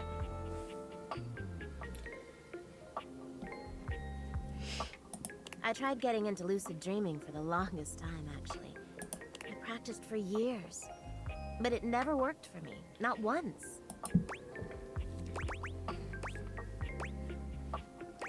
I'm an avid lucid dreamer. Really? Ugh, I'm so jealous. It must be wonderful getting to choose what you see when you close your eyes at night. But there's no point in dwelling on it. It's just not in the cards for me. Well, my lucid dreaming attempts are long behind me now. I do wish I could get a little peace at night, that's all. There are plenty other ways to sleep soundly. Yeah, you're right. I just need to keep trying. Well, what can you do, hmm? Maybe I'll take up meditation. See you tonight, then? Sure. Aw, I made her sad.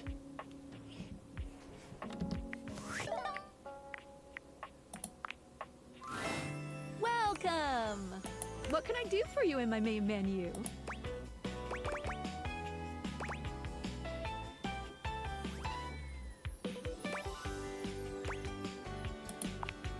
Oh!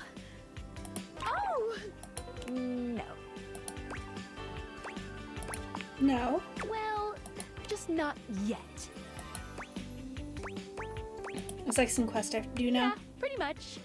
When Franklin least made me, it was in a sort of a mad, passionate rush of scientific fervor.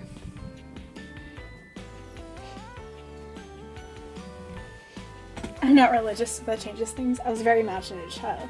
I hope it's not disrespectful, intolerant, or upsetting to say that. If so, just tell me we can other altars and conditions. That's interesting.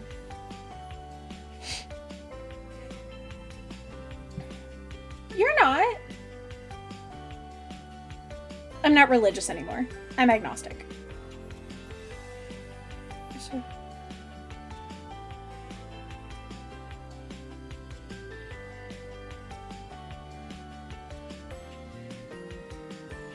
But we have multiple altars who stream. We have me, Grace, who streams the majority of the time. And I do like tarot and art and gaming. And then you have Lucy, who plays horror. And then you have Eve, who does like witchy farming sims. She also does a little bit of tarot. Hi. Okay, I'm an atheist. Cool. Well, I don't know if I'm exactly agnostic.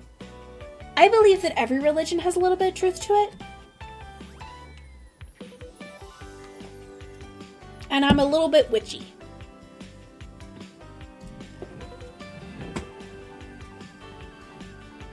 Oh.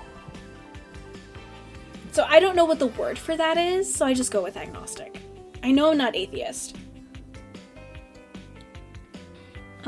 Hold on. I just have to keep track of the time because I have something that I'm doing. Hold on.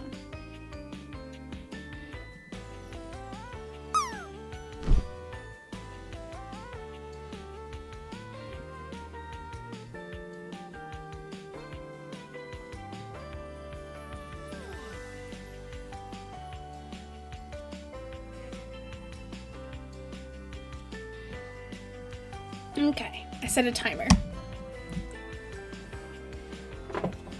Hello, Grace. Hi! Would you be mad if I made you wait even longer to get back to the game? No. I always joke about not even believing myself, so I'm atheist. A God's Servant line is the tagline for Wicca, but ironically, every religion has some sort of verbiage for this. The oldest religion in the world said.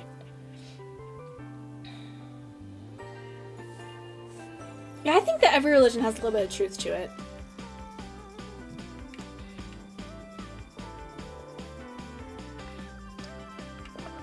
And whether that's in their doctrine or their gods or their mythologies or those kinds of things, I think that just everything has a little bit of truth to it.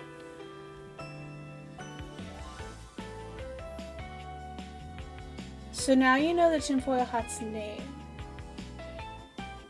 Do you get the joke with him and David? Franklin Least? David Least. Franklin, David. No, I don't get the joke. It's just the gods showing themselves to you in different ways. Mm-hmm. I like some kind of spiritual things. What's David's last name? Are they brothers?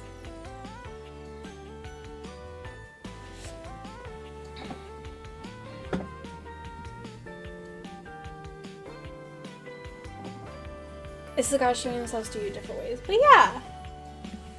David most and Franklin least. That's funny. Okay, so we're not going to do hand cam, but I can read a card for you.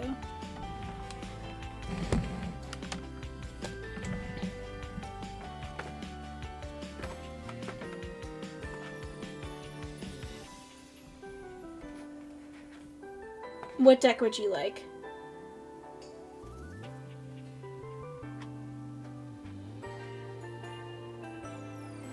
Thank you for the hydrate. Sorry if my voice sounds kind of fried. I've been trying to stay hydrated, but my vocal cords are like, no! Use your intuition? Okay. I'm giving you my angel deck.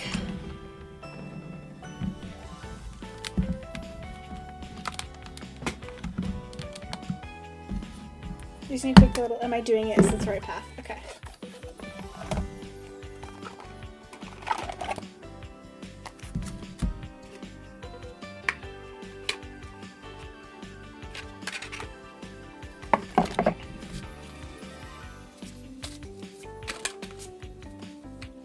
If the body doing it, are they on the right path?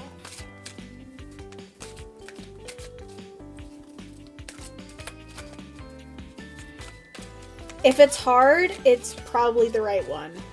Just from experience.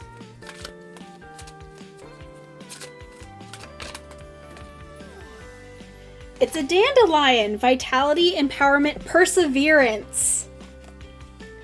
Yeah, I think this is the right path. Dandelion is here to empower you with vitality. Your wishes and prayers have been heard. You will persevere. This powerful herb is helping you work through the layers of the situation by bestowing on you the qualities of strength, determination, and adaptability. This card is encouraging you to be strong and flexible. The dandelion grows with fierce determination. Although people mow it down, it finds a new way to survive, sometimes by growing through a crack in the sidewalk. Adjust to what you can so you may continue to grow and reach for the light. Archangels Sandalphon and Ariel are associated with the symbol. The goddess Brigid is also associated with the symbol. Keep a balance of humility and confidence. It is time to acknowledge and release your deep-seated negative emotions. Get some body work, such as a massage, to loosen the muscles in your back, neck, and shoulders. And your project or goal requires patience. Keep going.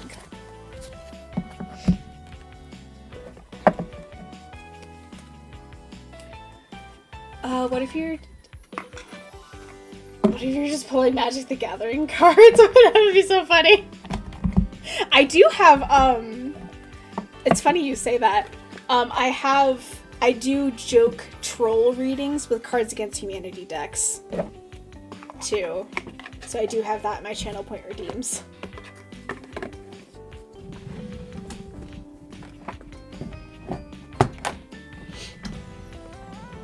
Are always new altars added? And could happen that other altars would someday stream too? Maybe. They would have to be comfortable with streaming, and our protector would have to be comfortable with them streaming. But other than that, yeah, They could stream eventually. We have about, take a guess. How many altars do you think we have? I'm just gonna ask.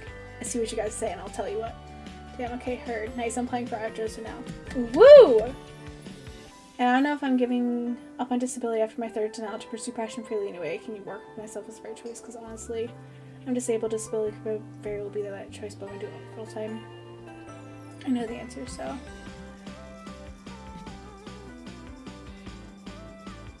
It's in the About Us panel? Okay. There's about 90 of us. I'm also applying for disability, so I get it. Lawyer up.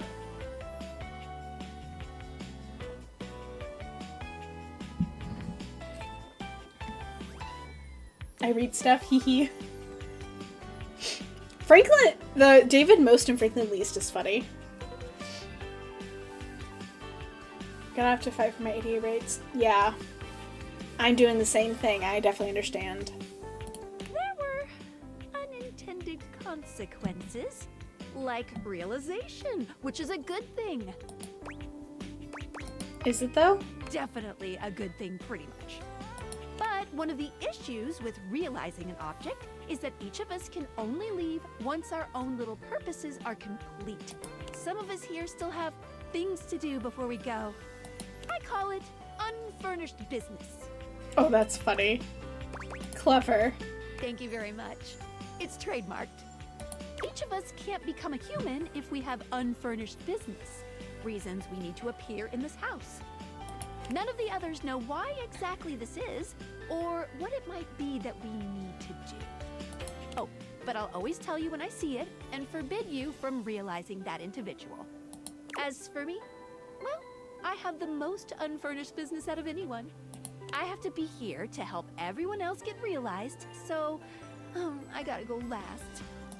Sorry to be the bearer of bad news, but if you want me realized, you have to get everyone else realized too. Darn. It might be a slog, but it'll be worth it. Keep realizing everyone you see, and eventually my unfurnished business will become furnished. Finished. Finished.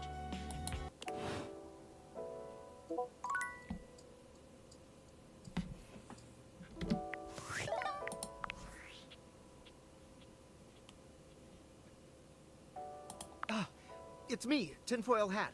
Are you there? I'm still receiving data from the Deviators. Why haven't you brought Skylar to life and destroyed them? I realize all the objects are flirty and super hot, but as long as the Deviators exist, David will be hunting you. And you don't have a chance. He has a whole island just to practice hunting people. There's definitely no people hunting going on here, island. Thinks he's so clever, but I'm on to him. But I'm deciding to pursue a career in art that I can handle. I'm so proud of you. Well, there's so many more than I thought. There's only 10 lists of you that are characters in this game. Yep! How do you guys handle jobs? How do you do that? Because every altar has other interests and strength. We all have to learn the job. And we're disabled in a lot of ways, so it's very hard for us to hold a job. Because we pass out randomly. So for that reason, it's hard for us to have a job. If it was just DID, we would all learn the job. When we had a long-term job previously, we would each learn the job. It was actually really funny. Before we got diagnosed, we were working somewhere, and someone came up to me, my manager came up to me, and she was like, you know, some days you act like you know what you're doing and you do it perfectly, and then some days it's like you're a different person and you just don't know the job at all. And it was really funny after I got diagnosed. In this day and age, you need financial stability to get through life. Yeah, that's why I live with my mom. Me too, I pass it randomly and have EDS. Same! Narcolepsy too, that's wild. I don't have narcolepsy, it's smart. For me, it's POTS. I have a few autoimmune disorders as well. Did that person know after they had DID? No. No. We weren't working the same job after we got diagnosed.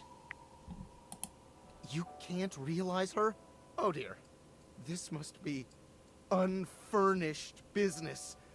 Undoubtedly from too many reanimation gluons in the plasmonic nanogenerators. Oh, I was afraid of this. My calculations showed it was a possibility, but I didn't realize it was unavoidable. Sorry for the bad news. All right, change of plans.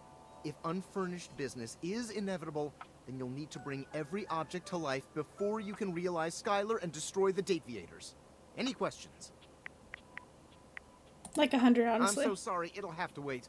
I'm illegally piggybacking off of my neighbor Howard's Wi-Fi, and he just found out. He's only 11, but he's got a black belt in Taekwondo, and he's a real big kid. Realize all the objects, so you can destroy the Dateviators. Okay.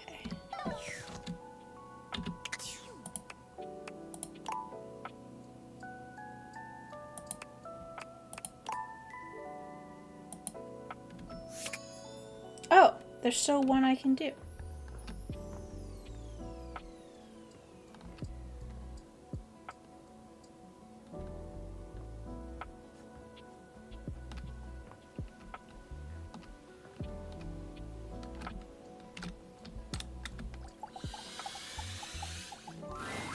Davy! Davy! It must be hard when everyone needs to learn the same job. Do you have a job right now? Streaming is my job right now, and I also work as an editor-in-chief and creative director at an online publication. That one's on a volunteer basis, though. And then I also volunteer at my local library. So all of us have to learn the job and what it entails. Which takes a lot of work and a lot of memorization.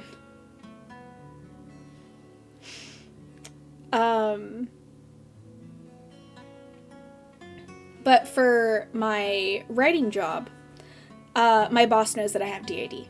So, she's cool with it.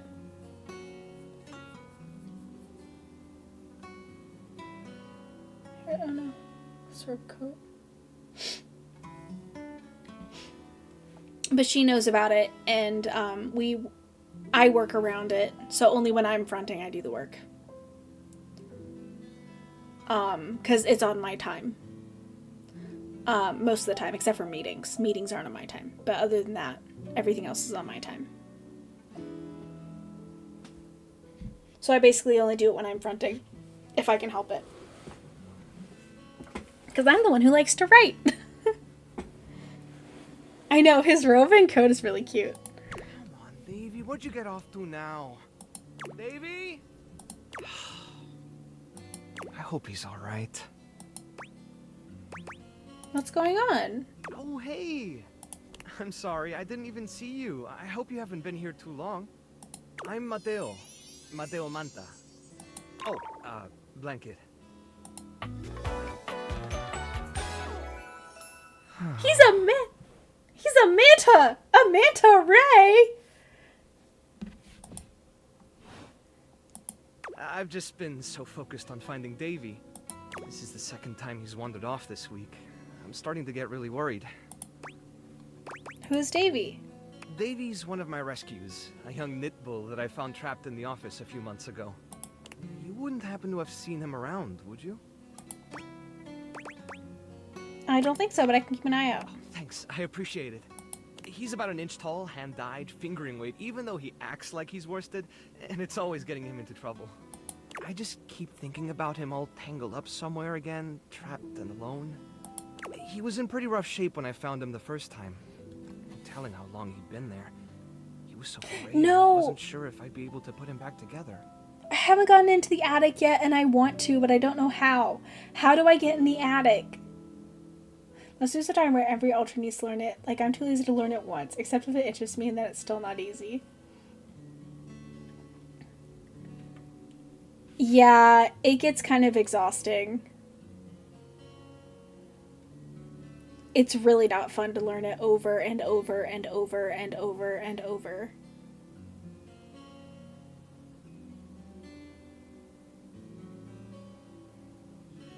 Which is part of the reason why we have main fronters, and the main fronter fronts the most, and so they're the one who has to learn the majority of the job. And then we only have to get all the people who front frequently. And then if it's a non-frequent fronter, then that day I'm just going to be completely bad at my job. And very confused. And I'm going to be asking a lot of questions that I knew the answer to yesterday. I can go do tomorrow if you go to bed, because I'll tell you how to do it, because I believe so. I'll have to. Okie dokie. Yeah, but he's a fighter. He really hung in there. After a few weeks, he bounced right back and was running around with the rest of the tassel hounds. I like him too, Vegas. But you said he was going missing? Yeah, it's become a pretty regular thing with him. He gets on great with the other tassel hounds, and he seems pretty trusting despite what he's been through. But for some reason, he just wanders off whenever you're not looking. It's almost like he waits until I've got my threads full with something else, and then he disappears for a few days. A small creature that looks rather like a black cat rubs up against Mateo's leg, meowing for his attention. Speaking of handfuls... Aw, don't worry, Sprite. It's not your fault Davy ran off, I promise.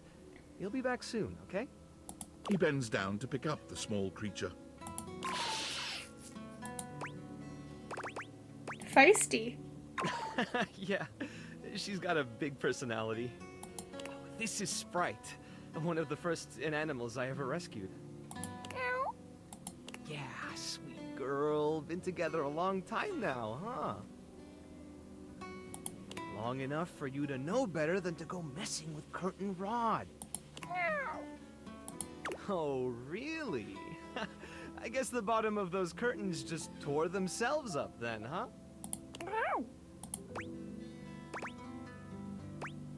I don't think she did it. Look how cute she is. Don't let her fool you. She's a little mischief maker. That must be so frustrating. Like, I'm very frustrated if I don't know things, even if it's something I have learned not long ago. I'm also not patient and perfectionist. I'm also not patient, and I'm also perfectionist. And I also have diagnosed OCD. So, I definitely get it. Also very curious, but if you first learn things like for school jobs when it gets hard, makes you so mad. Mm-hmm. Yeah. Like being forced to learn it, it's not fun. When it rains, it pours, they say. Yep.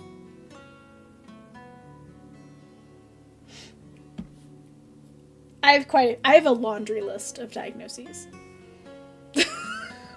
That we don't have to get into. But yeah, no, I get it. She'll get you every time. I mean, who can stay mad at that little face?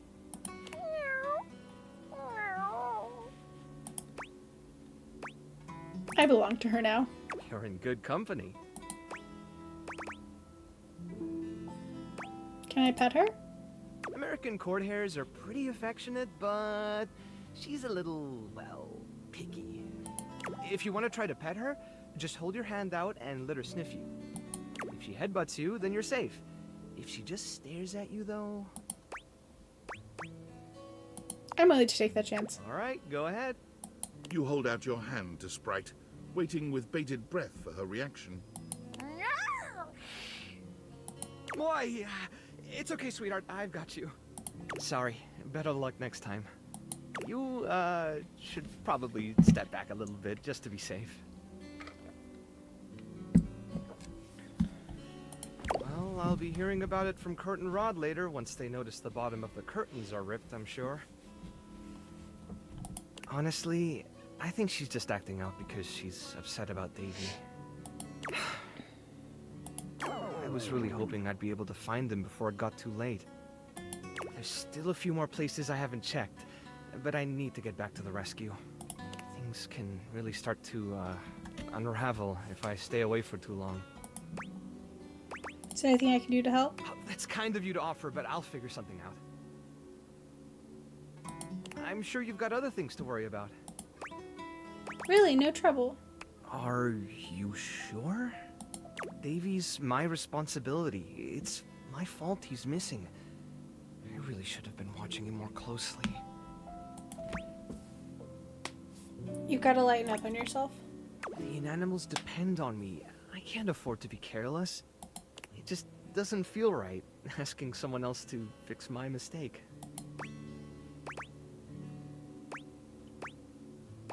You're not very good at accepting help, are you? Guilty. I guess I'm just used to being the one helping, not the other way around. And I can't be in both places at once. Alright, if you're really up for it, I do have something you could do. Hit me. I put together some information on Davy to give to Phoenicia, just in case he didn't come back tonight. I was going to ask her if she'd make a post on Facebook about him and get the word out. But I haven't had a chance to talk to her yet since I was chasing down this little troublemaker instead. Do you think you could talk to her for me? I can give you the packet I made. It's got everything she'll need. Anything you need. I got a soft spot for strays. Really? Me too! Obviously. Betty keeps joking that I'm going to run out of space for them all. You've got a big heart. I'm sure they're grateful to have you. I don't know about all that. I'm nothing special. It's just the right thing to do.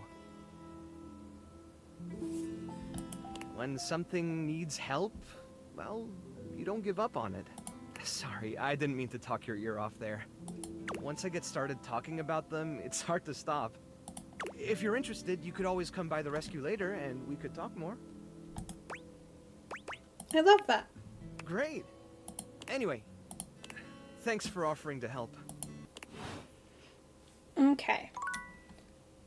I was coming home from visiting my friend up San Francisco, visiting over New Year's, and the bus home was absolutely packed, and I was squished in one of the nearest rows in the bus, and shipping my way, accidentally hit my shin hard against the seat in front of me, and didn't realize I was waiting for like 7 hours until we stopped to pick more people up.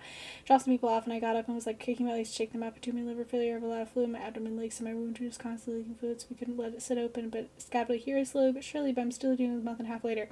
Goodness! That must suck. Yeah, my dad gets a lot of fluid in his abdomen. I get it. Such a cutie machine. Yeah, I hope you have a healthy and a full and speedy recovery. Yeah. I'm not diagnosed by some symptoms that I find ADHD. I'm not informed enough about OCD. I know it's not just liking things to be neat, or else I would have it, because I can't stand things not having their place. Also, it's easier to find stuff. I can't find the AirPod thingy since yesterday night. I would forget to lose my head if it wasn't grown in my body. Very bad memory. I do stuff and sometimes forget what I did with it, and then I give up on searching, and if I'm lucky, I find them months later. That's fair. Yeah, that's my example of when it rains, it pours. I totally get it. When it rains, it does pour. But hopefully it gets better.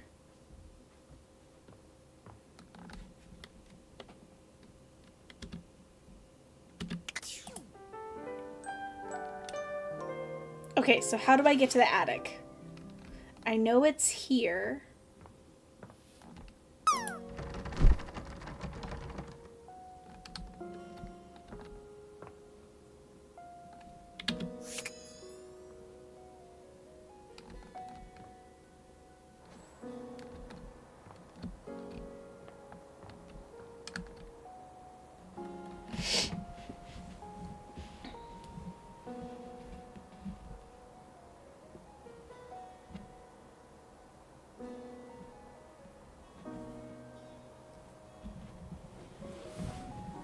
Okay, so go down to your office and then open the second door in the office to the floor. Okay.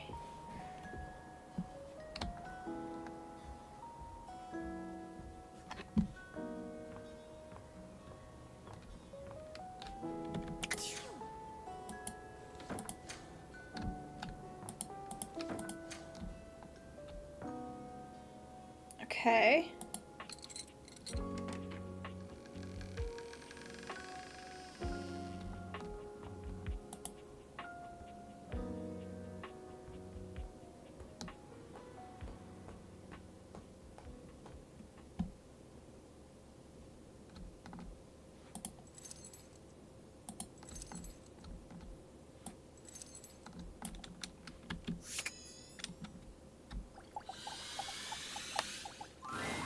You're not sure what you expected to find in the crawl space, but it certainly wasn't this well-dressed regal figure. He seems quite stunned by your arrival, but the moment you liberate him from his underground prison, he comes alive with joy and gratitude. Ah, fresh air. It has been far too long. Thank you. You're welcome. I have been trapped within that accursed crawl space for so long that well, I don't even know how long it was. Time lost all meaning under there. But never mind that now. I am Keith, and I owe you a real debt of gratitude, eh? Eso! Hang on! My content aware is going off. Keith, the skeleton key has a bit of a personality quirk that I would like to warn you about. But I also don't want to ruin the surprise. So I'll ask you, would you like to have the dramatic effect? Or would you rather know from the start? You got it. Please tell me, is there anything you're wishing for that I can help you with? Also, if you haven't talked to this version of Dorian, I highly recommend it, but probably not today because you have to talk to the walk to Dorian upstairs to get to the attic. If you talk to him here, you can't talk to him there today. Distraction my nemesis, but I don't know if it's because of poor attention span or whatever. If I lock into stuff because it's interesting, I spend so much time on it, sometimes I need to stop myself, and sometimes I just fall into a pit of locking in. I get that. That's when I really get distracted. Puss in Boots, is that you? I'm actually looking for a way to get in the attic. Do you know where I can find it? Ha-ha! Do I have some good news for you? I am in fact a skeleton key. I can unlock just about anything with a keyhole in this house.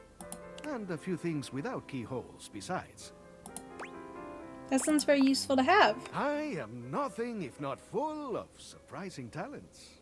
So, Dorian is giving you some trouble, eh? Nice to hear that some things haven't changed while I was gone. Well, fear not. Dorian and I go way back. We were practically made for each other, he and I. If you'll allow me the briefest intrusion into your pocket, I'll gladly accompany you. Without further ado, Keith leaps straight into your pocket. It's Rebel. If it isn't my favorite piece of eye candy. I'd say it was great to see you, but that would be an overstatement. It's okay to see you. Reasonable. Decent. You know, I've been watching you, and I see the little hero complex in action. It's kind of hot, in an unhealthy sort of way. But tell me, is that what you're doing here with me? If you mean by trying to be your friend, sure. You gotta stop doing that. Lol. You should try being a doormat. You're better suited for it. Well, anyway, you caught me in the middle of something. Come here. Let me show you. Rebel unzips their fly and drops their trousers, lowering themselves into the bathtub. Are you taking a bath? Try again. I'm peeing in your tub. Relax, it's just duck water. It's good for your skin. And anyway, you didn't really expect me to use Jean-Loup like that, did you? Just to be clear, I have used Jean-Loup like that in the past. What you did is just extremely upsetting. I'm just telling you it's hurtful. You gotta stop doing that. Maybe that's what I was going for. Anyway, unless you got something further to say, I'm gonna go back to my regularly scheduled programming. That is, I'll get a date with a certain unnamed sports team. All of them. Bring some towels. Rebel turns away, leaving you the image of their spiky collar and leather-clad backside.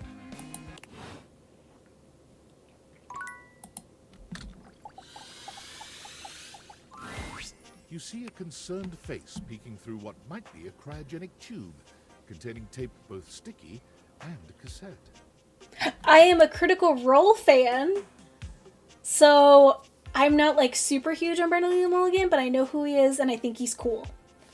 Sometimes I exhaust myself because I'm giving my brain too much information because I'm so interested and that I need a good break. And then after I forget like 50% of it. I hate it. I understand that. So a lot of my knowledge is incomplete, like having many incomplete puzzles and knowing some stuff about different things, topics. Well, now you know about DID. A lot about DID. The face notices your presence and begins to speak. Have you found all the Critical Role characters then? I found most of them, I think. I found Ashley Johnson. I'll have to go through my date thing. I said I was going to, then I forgot. We'll go through my date thing and we'll look at them. Well, I hope that I'll remember a lot of it. Yes! This is choice! I am officially found! Oh, a time capsule. Neat! You got it, compadre. Hey, mind letting me out of this thing? Wait a minute, you're a thing, right? But also tucked inside of a thing? Yup, I am both in and of the time capsule you now possess. Pretty rad, huh? Yep, totally. Guess I'll let you out. The stranger who stands before you can best be described as nostalgia given form. An assortment of 80s memorabilia sculpted into a well-muscled male figure. Woohoo! Yeah, I'm free! The 80s is surviving and thriving, baby! Oh, yeah! Shaggy kind of voice. Although his cassette tape ribbon obscures much of his face, you can still make out a friendly expression and handsome features. Wait, I thought you were a time capsule. Well, yes and no. Think of me as the essence of what's inside that time capsule. The 80s personified. He pulls an electric guitar from somewhere, playing a very loud and intense note as he strikes a pose. Better yet, don't think too hard about it at all. 80s fever reigns! Yeah!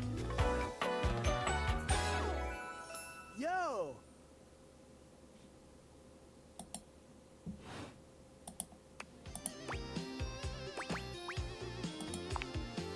Oh, my friend. Then do I ever have a story for you? Okay then, sounds like the bomb. Whoa, friend. Do you mean like an actual bomb? Because I don't truck with violence. I'm much more of a lover than a bomber of shit. Point being, I have no idea what you're saying. Alright, the bomb was in the 90s. Duh. I guess in a way, I wasn't born then, dude. But first, I need a minute to decompress, if you know what I mean. Because you were sealed in the tube? Totally. Tubular. Nice reference, pal. Totally topical. Now you're getting it. Anything else you need? Nah, I might bop around the house a bit if that's cool. Alright, get some rest and we'll chat later. You got it. Alright then, I'll be around just chilling like a villain. Can't wait to learn about where you come from. Sounds different. I'll teach you the ways, Daniel-san.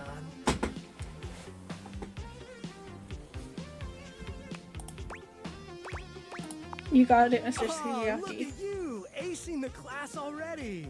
You are gonna be a bodacious student, I can tell.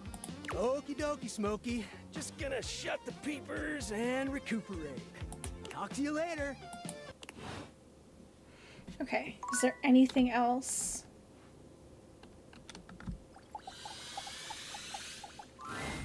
Well, look at that. No, I didn't mean to talk to him! A true porcelain arms.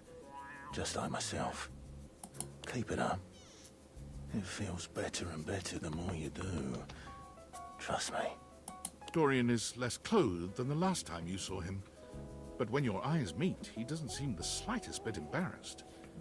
It's almost like he wants you to see him like this. Oh boy! Our friend just said, often a place of random knowledge. Also, I'm working on myself, self-reflection, personality in general, so there's a lot to think about that I make a habit of or watch out for. I've been doing it for years. Trap Dorian, yay! That's okay, unfortunately that was also I didn't know! What a delicious dude. Yes! You've caught me in my horizontal state. I try to stay hidden under the rug, because this isn't a part of myself that should be, out in the open. What part of But Dorian even us boys smash? have to cut loose from time to time. You look hot. Dorian's abs seem to glisten a little more with that response. Do you, like what you see? I do. Well, you should. I like to keep in shape. Duty and all that. I've been thinking of getting some more tattoos. You should. What do you think? Absolutely cover yourself in I ink. was thinking of getting a garage Dorian on my back. One of the most interesting types of doors there are in the modern world. Brings me back to my drawbridge roots, when I toyed with the idea of going horizontal, full-time. But you get older and, well, here we are. Thanks for chatting me up. We're friends, but... The ghost of a smile tugs at his lips. Even friends can have little benefits here and there. Okay. What else is back here? Oh.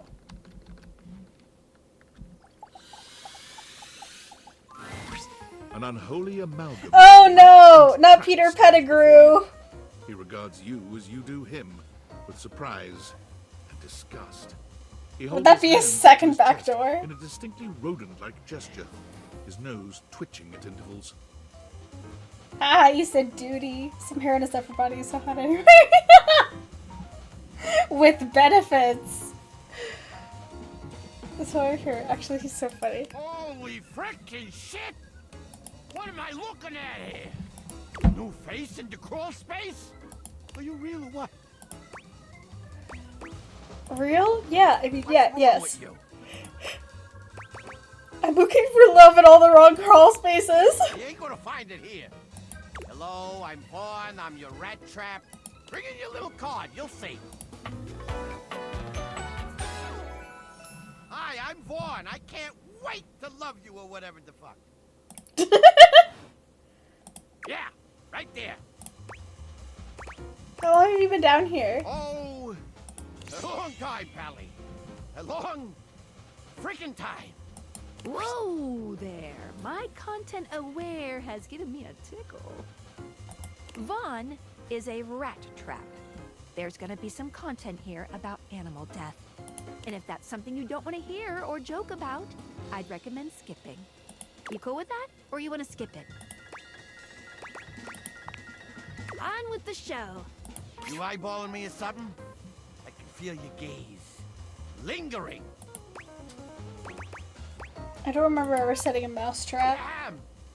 Rat trap. I think if I had a rodent issue, I'd be more of a no-kill trap kind of person. Oh, 'cause you're just as safe, aren't you? Huh? You're too good for me? A vegan virtue signaler, huh? I can't help the way I'm made, the way I kill. Get out of here before I nip that nose. Ooh, I just want to put it right on a cracker and eat it.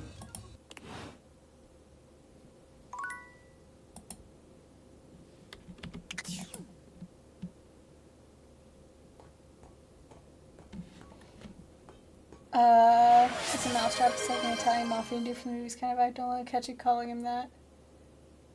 Let me know when it's done, please. It's done! Hi, Duig. Welcome in!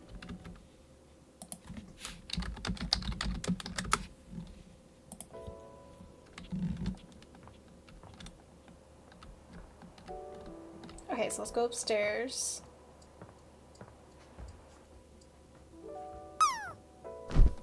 Okay.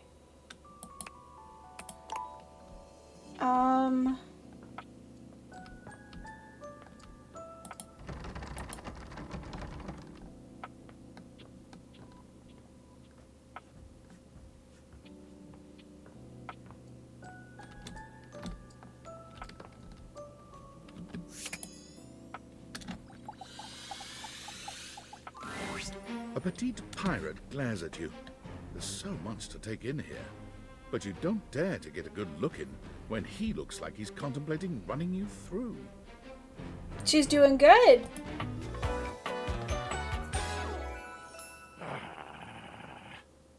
Jack Sparrow. Oh, look. It's you. Come to make fun, have you? Make fun of who? Who else do you see? Do you legitimately imagine anything that cascaded out of that Brobdingnagian mouth of yours could shock me? Do you honestly believe I could be shocked? Brobdingnagian? You see? I told you. I cannot be shocked. Of course you've not heard a word as long and treacherously spelled as Brobdingnagian. Oh, forgot. This does not shock me. The two other ultras that stream, are they also women? Yes, both of them are. And both of them use she, her. What are their age? How would you describe them? Lucy is kind of a badass. And she is more like don't give a fuck kind of vibes. She is kind of a rocker, rebel, don't give a fuck kind of person. And Eve is very sweet and cute and a little innocent and naive, but adorable and just very sweet and innocent. And both of them are funny. Nice, any good girlies in the game? My knowledge is limited. I like River a lot.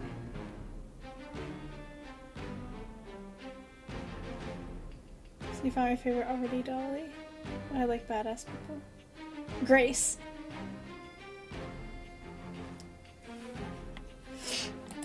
That disappoints me. I am... Sales above, I am the word. Ah, damn it. Bummed. No, I don't think bummed is it. I am clearly not any more or less characterized by my rear end because of your appallingly underwhelming level of literacy. Your idiocy ignites the fires in me. The fires of rage. The fires of battle. Too much. The line is crossed. Your pitiful life is forfeit to my magnificence. What does that mean exactly? It means you'll be destroyed. You're gonna kill me? Dear sweet Davy Phones! If you insist on reducing everything to its simplest expression... Yes, I am going to kill you. Hang on, what did I do? Oh, you require an accounting? You insulted and demeaned me. You passed judgment on an existence you could not possibly understand or hope to equal. You belittled me! I didn't do any of those things. Maybe you didn't.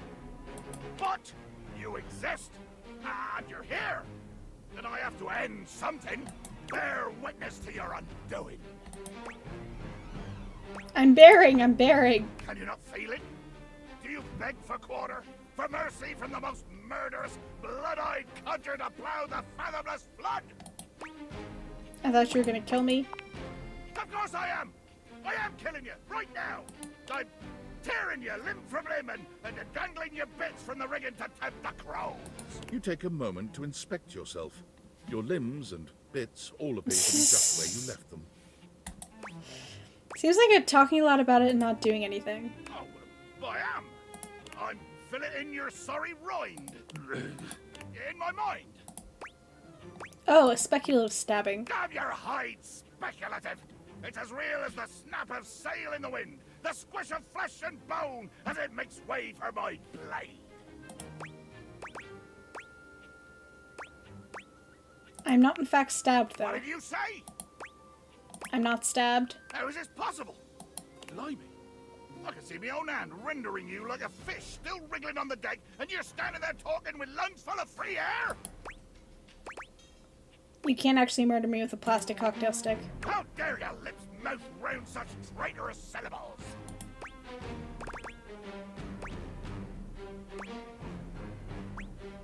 But even if right now you can't kill me, you would if you could. I would if I could, and I can! It is the world of swashbuckling and a rum sun, where I am pistol-proof. But be wary with your familiarity. A hearty may tolerate the rats, but he will still skewer them when the hunger sets in. Point taken. But you haven't heard my moniker say, closely whispered in the passageways of your nightmares? Nope, can't say I have. I need a new PR manager then. High revelations before you even ask. I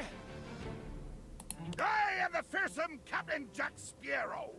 I am the plague of the high seas. I deal in death, spectacle, and warning. Doesn't that sound like another famous pirate? That it is, you cudger. I pirated his own name from one of the best pirates around. Is there also a reason why you choose to be a sun in the stream, or just because you like the sun? We each have our own PNGs.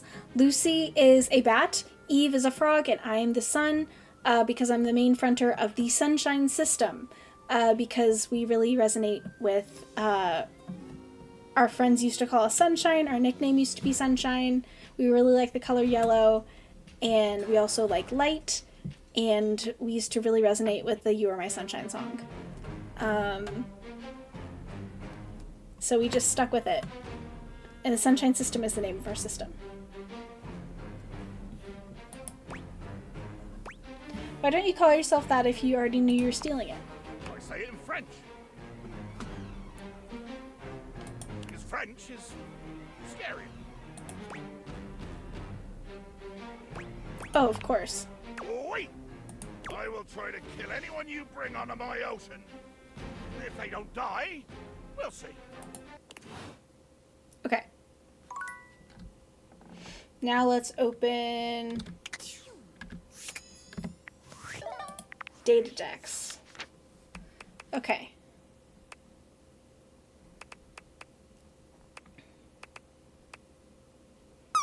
River is one of my favorite designs.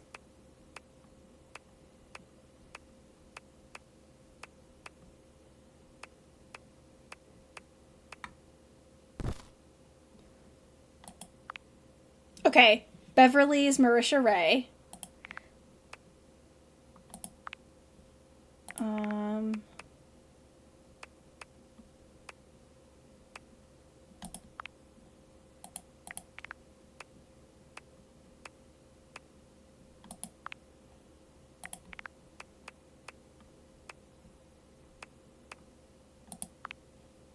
Robbie Damond!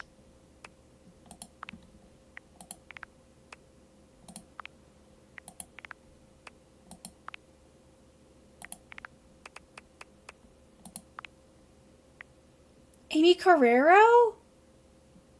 I didn't know she voiced someone in here.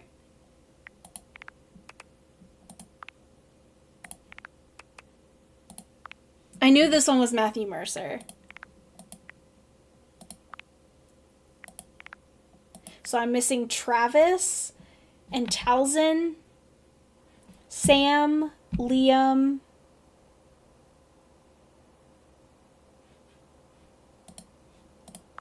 and Laura Bailey.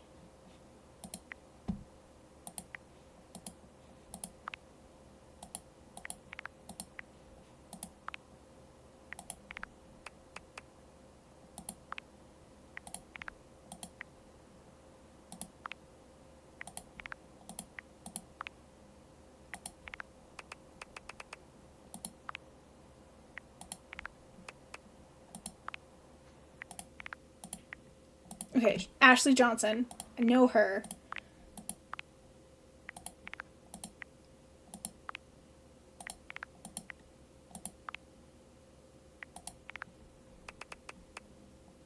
Holly's one of my favorites.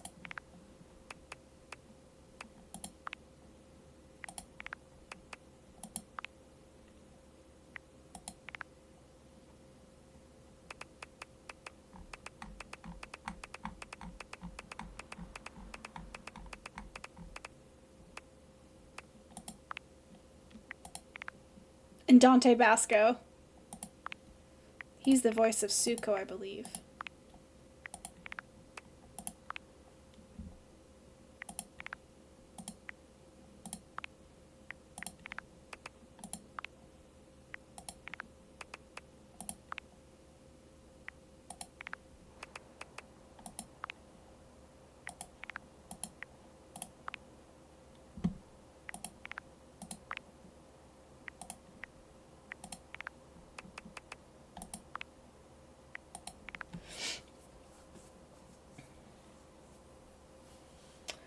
I'm like the opposite. We're the Stardust Collective. I'd probably be Star, something like that. And we're night, like Batman. My favorite color is periwinkle. Because I like the night, don't like much light in the universe is very interesting. Who voices... Oops.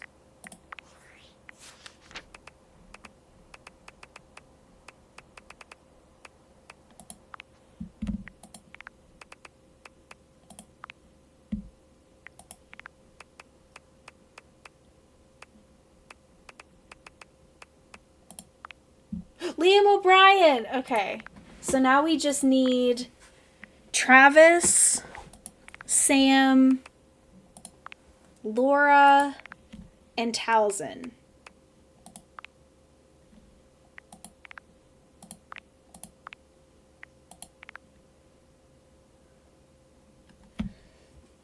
Sam and Talzin aren't in the game. Aw, that's so sad.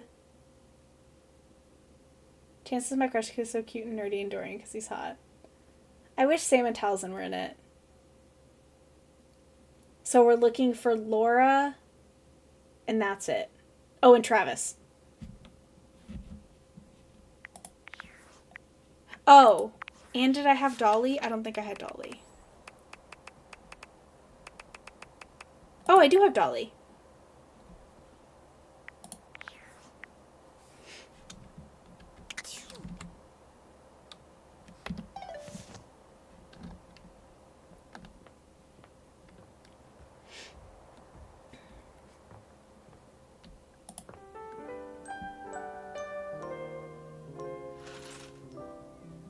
Okay, we're gonna try to get into the attic.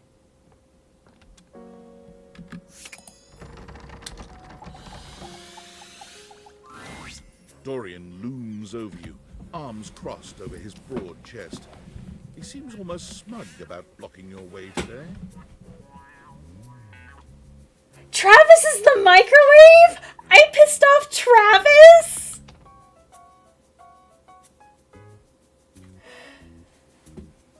I haven't met Laura yet. Hello, mate. Let me give you a tip. When you see me with my arms crossed like this, it means you're not getting through. What might it take to uncross them, I wonder? Keith? Is it really you? Hello, old friend. It is me, all right. Where on earth have you been? I've been tucked away with my thoughts, you might say. I never knew. She's a dust bunny. I am so sorry I never said goodbye. I never had the chance. Well, I've missed you. I've missed you too, dearest Dorian. And I am back to stay. Now, come here and give me a hug, won't you?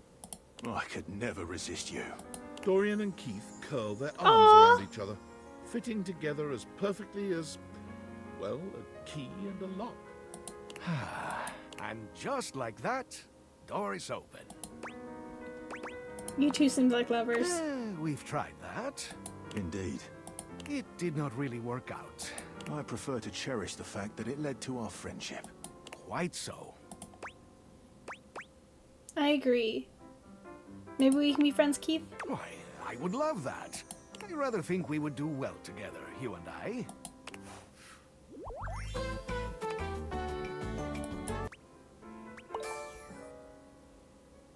Yay! Let's see what's in store in the attic. In you go, mate.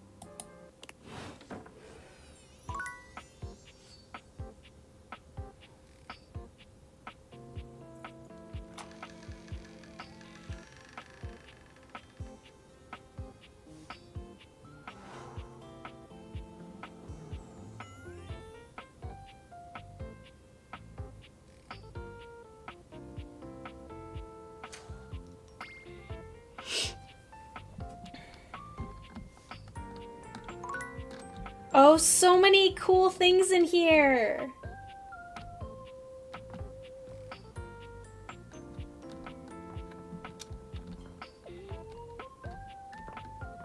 Okay, I want to find the hamper. Where's the hamper? We need to find Laura Bailey.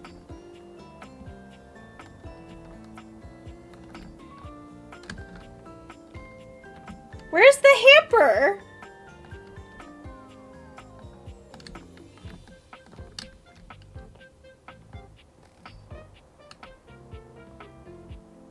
Where is the hamper?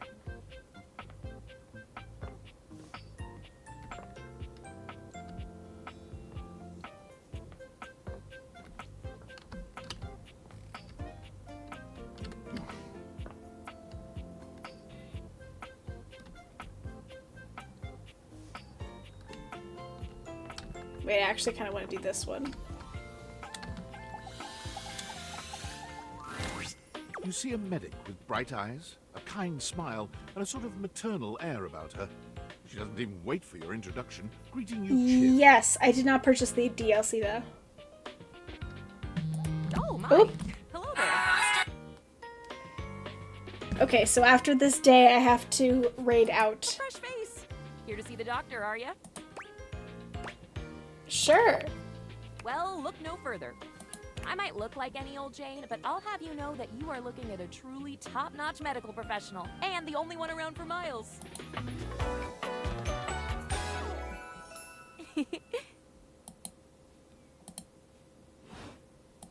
Whether you've got a tummy ache or a life-threatening ulcer, I'm your gal.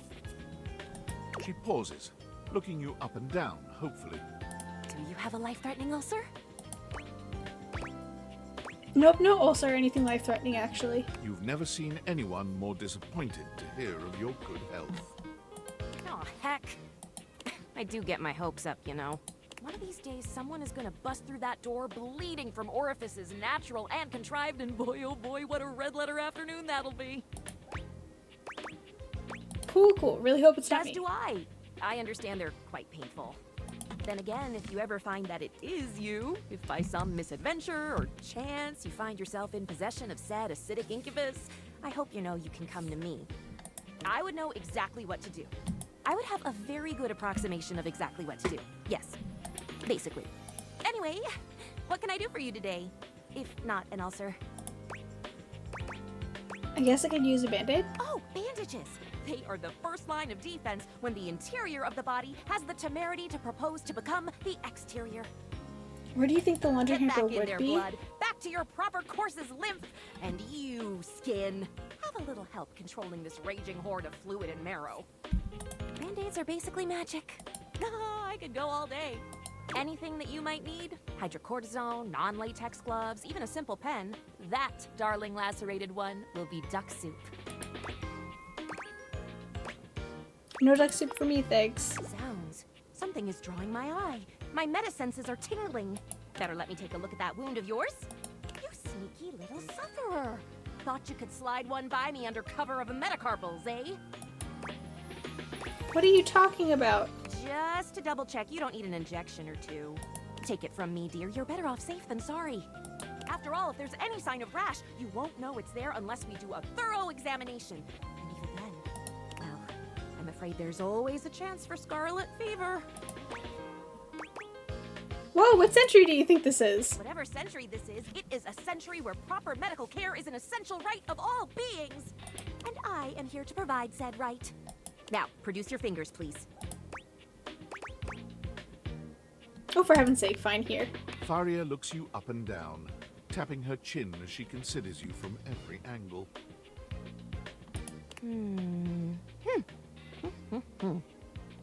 Exactly what I thought. It's gonna be Splinter, so I'm gonna die laughing. But it's not just any old splinter, dear. What you have is a deep, deep splinter. Plenty of tender flesh open to infection, just waiting for those little microbial monsters to set in. Do you know what that means? Sounds bad. And how? And that's just the beginning. Because once the infection's done a number on you, and your poor, beleaguered immune system staggers back onto the field of battle for another round with the enemy, watch helplessly as your body swells, burns, and turns all different shades of red, pink, and yellow, and the true engine of the enemy rolls up to the line. Gangrene. What? And before you know it, we'll have to amputate entirely. I do not give you permission to amputate anything. I'll note that in your chart, of course, but I have to be honest. Once it's bad enough, my poor new friend, I'm afraid the whole appendage will have to come off, preventing spread and all. I'm sad to say we lose many a good limb to splinters every year.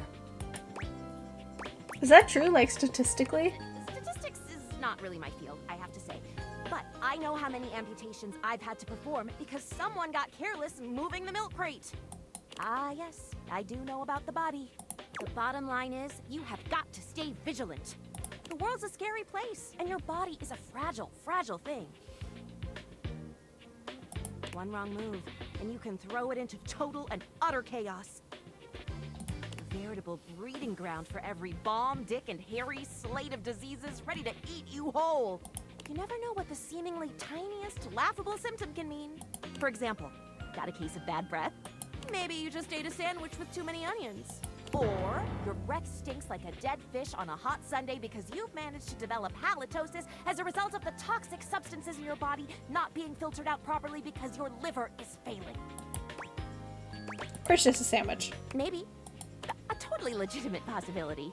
You can never be too careful. And when something does go wrong, well, it's my job to make sure you're all fixed up. I also want to say that I've read some things about DoD, but it's always different to hear from people who have it, like that place. Yeah, And I'll have you know, I take my job very, very seriously. I say always go to the source. Medical anxiety much too sound for Google. Yeah. The doctor's duty is to keep their patients alive and kicking. That's a big responsibility. So you can bet your behind I make sure to cross all my T's and dot all my I's. Sometimes even twice. 2 dots, 2 crosses, one will the madness end. There's no more sickness. Awesome, I'll wait for that. Horse feathers. Oh boy. Girl, female, not boy. Oh, you were expressing consternation, frustration. Got it. Anywho, it doesn't look like you've got any type of rash after all. Just that splinter looking awful uncomfortable there. Let's get that taken care of. And then presto, you're... There you go. Good as new. And if you do develop any plague-like symptoms, well, that's what I'm here for. I'll come back at the first sign of the sniffle, I promise. You'd better. I'll keep the tissues ready. Medical professional Tharia's always just a sniff, sneeze, and groan of discomfort away. Okay, let's go find that hamper.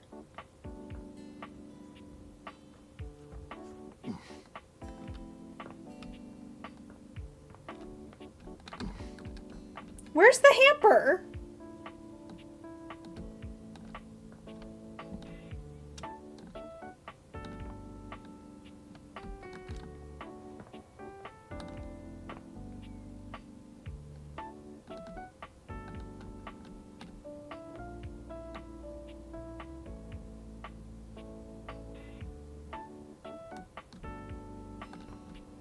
Where's the hamper?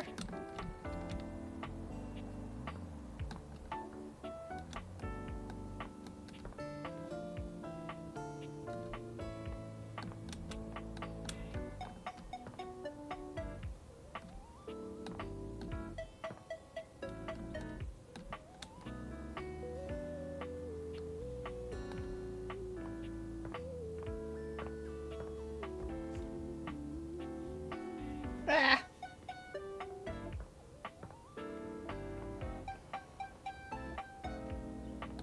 Oh, there it is.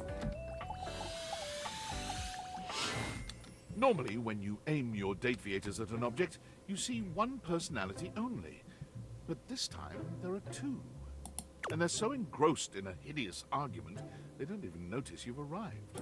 One is dressed in woven straw, with clothing in a basket on her back, and a shock of red hair that runs down it.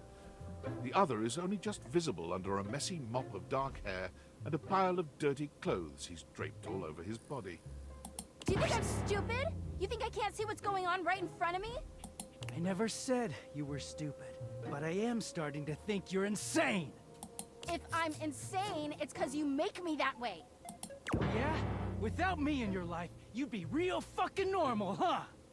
Like you don't cling to literally anyone in your life the same way. I wouldn't have to cling if you would just stay where I can see you. I am here literally every day. I can't have a minute to myself. Both of them whirl around to face you, their expressions changing immediately. Oh, hi. I'm sorry you had to hear that, but please don't worry, it's fine. Yeah, just fine. The energy in the room may have dampened, but there's still a thick tension in the air. Don't stop on my account. Oh, don't worry, we didn't. We're really fine. Uh-huh. Oh dear, we haven't even introduced ourselves. Though, Durkee and I know you well. Please don't call me that in front of other people. You're so cute when you get assertive, Durkee. Anyway, I'm Harper, and I'm your laundry hamper. Oh.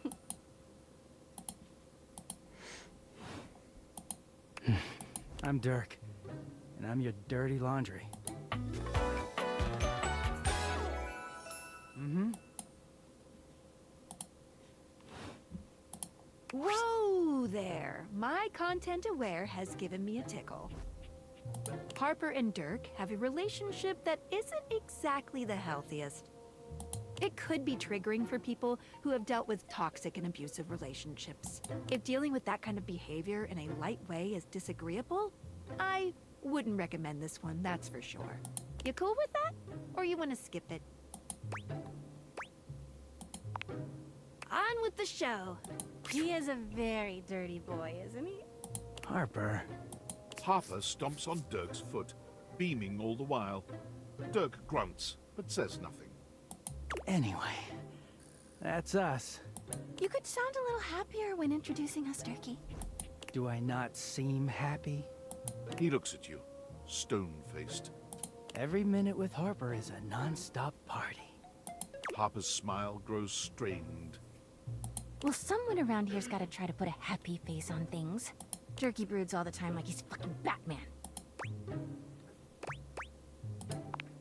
What? No. You know, the baseball-themed superhero who patrols the stadium of Baseball City. Kinda weird you've never heard of him. Don't be rude, Durkee. I'm not. It's just surprising. Not everybody keeps their nose in a comic book like you do. Well, not everybody needs the level of escapism I do.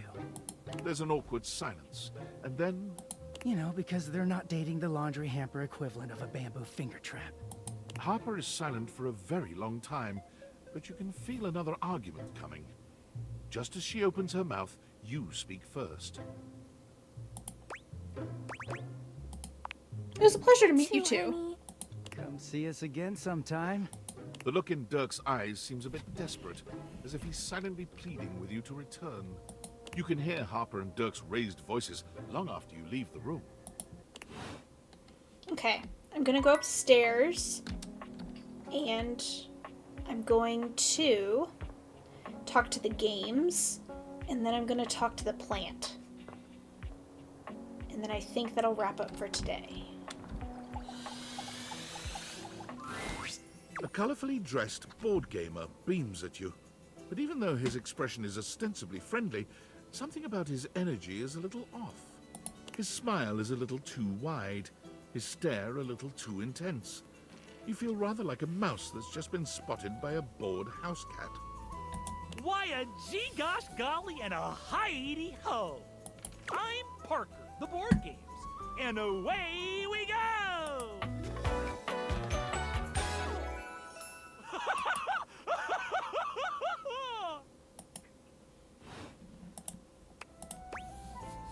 Hi, Parker. Hi there! I do love meeting new people to play with. And I do need new people to play with these days. I'm awful lonely up here in the big ol' attic. But You seem like a nice sort of gal already. Maybe you could be my next relationship.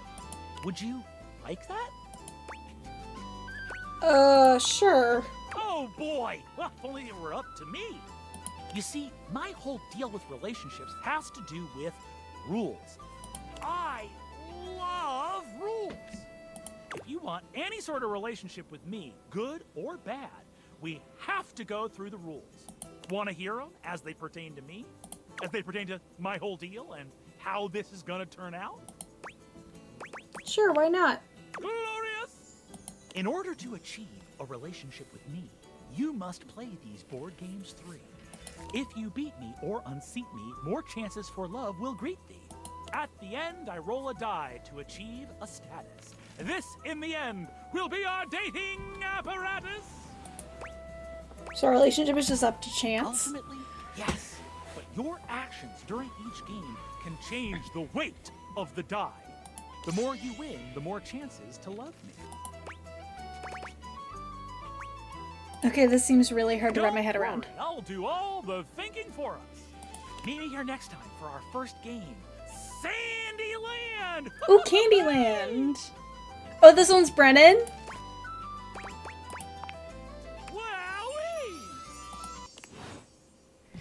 Okay, and then the little house plant. I found her! A radiant smile inviting you closer. Abundant plastic foliage frames her pretty face, and a little inanimate hummingbird rests on her shoulder. I found her! She looks rather like a fairy tale princess, and the delicate way she carries herself does nothing to belie that impression. Oh my gosh, hi! I'm Prissy. You probably already know that. It's polite to introduce yourself, though. So hi! Oh my god, she's so pretty. This is so funny that you're standing there.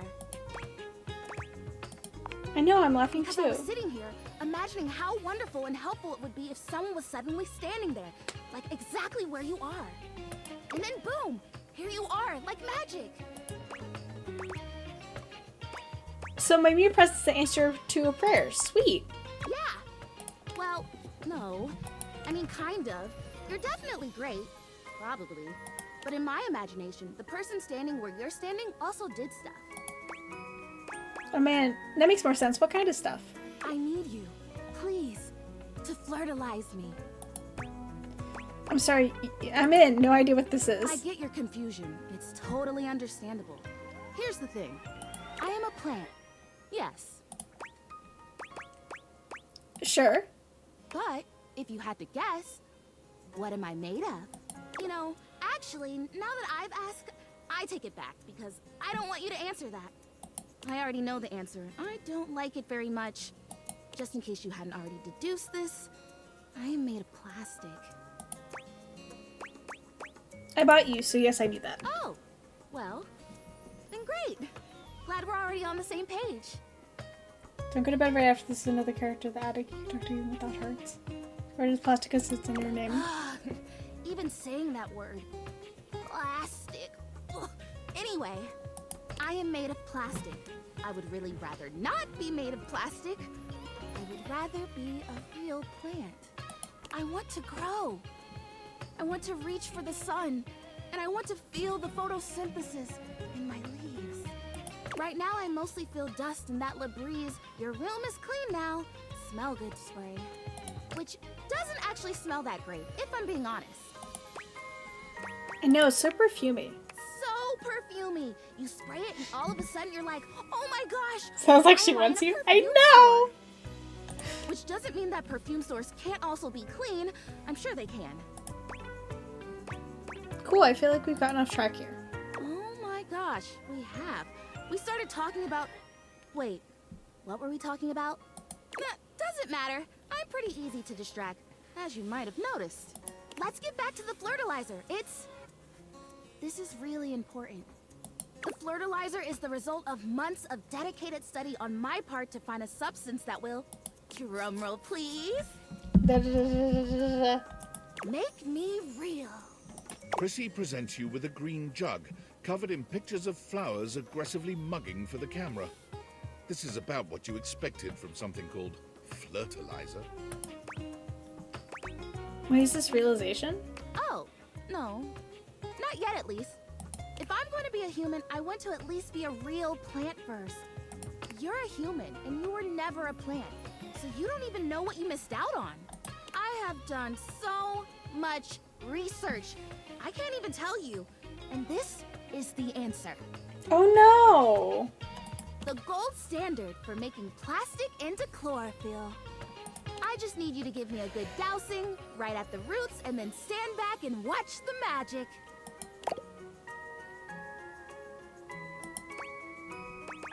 No way, really? This is very cool and exciting. Exactly what I said when I discovered it. I mean, those exact words. I'm so sorry. That must suck. My partner, when we go into Lush or like a candle store, they have to leave within a few minutes too.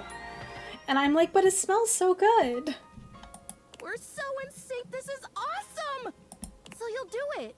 Flirtalize me? Of course I will. Yes! Oh my gosh! This is the most exciting day ever! I'm ready. So it says on the directions. Prissy reads off the back of the container of fertilizer. Douse liberally and with abandon, no such thing as too much. Couple each dose with a body wiggle or the recitation of a favorite herb for added potency. Oh, a spell. Perfect. I know. I love the honoring of all these magical elements. So excited. Douse me. Douse, wiggle, and recite. You spray Prissy from head to toe with the fertilizer, punctuating each spray with a wiggle of your backside. When you're done, you cap it all off with a recitation of the most delicious herb you know. Ooh, I think I feel it working. There's this really strong tingly sensation. The spell you are casting definitely gets my vines all twisted up. You take a moment to inspect Prissy. She looks a bit shinier, but otherwise the same as before. Do I look different? I don't feel different. I mean, I feel wetter, but that's probably just from all the dousing. What do you think? Do you see anything? I don't think it did anything. It's okay. I'm okay. This was a result of a lot of research and a lot of investment. Like, heart investment. But it's okay. Because it was also my first real attempt, and all great endeavors have failure before they have success. So, I'll try again. Hey, would you be willing to help me again? If I need it? Yes, totally, you're fun. Thanks. I am fun. Well, I better go dry off. Don't want to risk mold and mildew. Okay. So what thing can I talk to?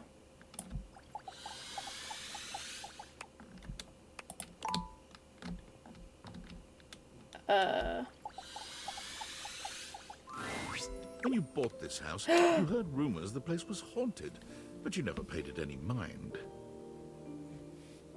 But there's no question that the spirit floating before you is a ghost. She looks like she came straight from the 80s. Her clothes as dated as her skin is translucent. Her eyes lock onto yours, and a chill runs down your spine.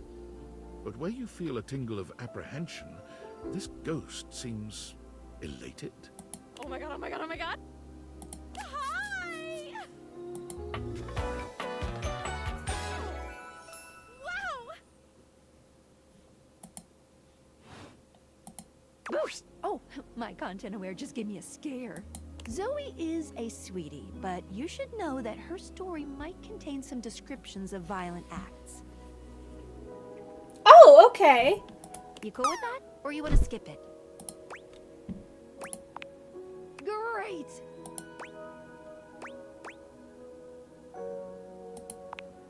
No, Zoe actually can't hear me since you're not actually wearing the date theaters right now. Ooh, pretty wild stuff. Bye! Hi. I don't know. Oh my god, what are you? Where are you from? Do you like ice cream? This is the best day ever. Meeting me is the best day ever? It is! Unless it's night. It's hard to tell in the attic sometimes. I've just been up here all by myself for God. I didn't even know how long. You'd be amazed at how bad my sense of time is. Like, it's actually kind of crazy. I can't even tell the difference between a minute and a month. But I have just been here, you know? And I am so bored. And I'd just give anything for someone to talk to.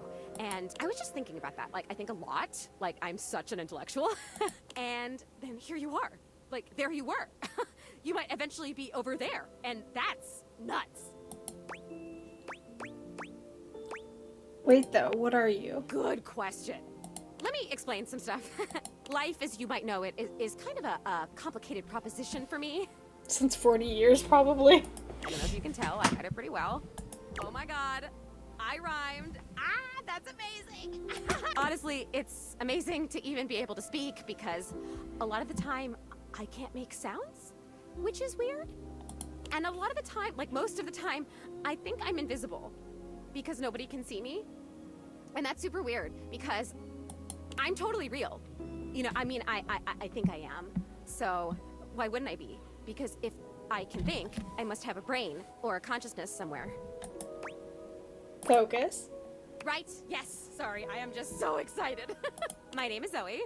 I know, it's like the coolest name ever. I actually picked it myself. My name when I was alive was something really dull, like Lucinda or like Elvis or something. I don't remember. But the moment I died, I picked the name Zoe. It was one of the ways I made myself feel better about being dead. So yeah, I'm a ghost. I'm totally dead, which is probably why you felt cold when you first saw me. Because you can see me, which is basically the coolest thing that's happened ever in the history of the world. Except, of course, for me dying, which was equally awesome because being a ghost is the best. I've always wanted to meet a ghost. And I've always wanted to meet a human. Well, I mean, I've met lots of humans before, but like in my ghost form. It feels different. Hey, listen, something's happening. I don't always have control over when I evaporate, and it kind of feels like I'm about to just like cease to be here right now. So, such a bummer. I want to talk to you. Just come back and see me again, okay?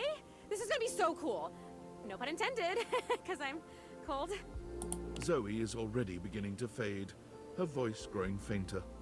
Oh, here I go. See you later. Okay. We talked to a ghost. I'm so excited. Okay. And then we're gonna go to bed.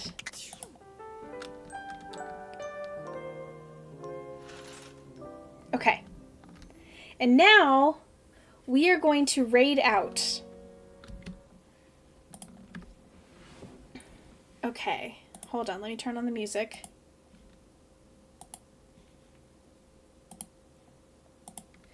Let's see, who is live?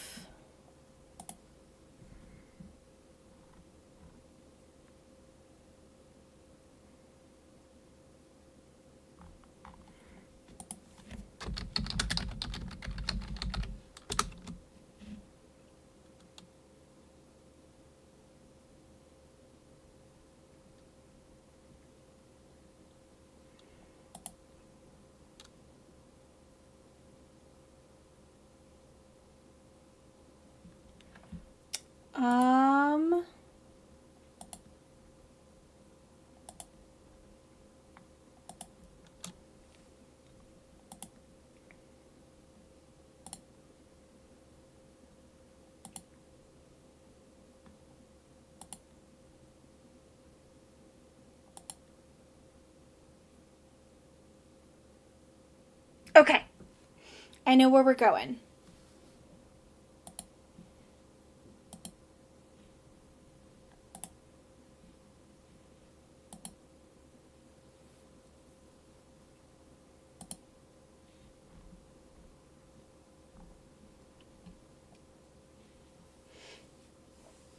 Okay.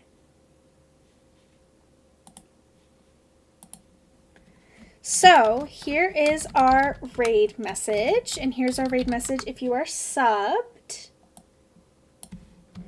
Here is our free coloring sheet if you want to download it that I made. And here is our Discord if you would like to join. And our YouTube if you want to see our VODs. And we are going to raid Lael.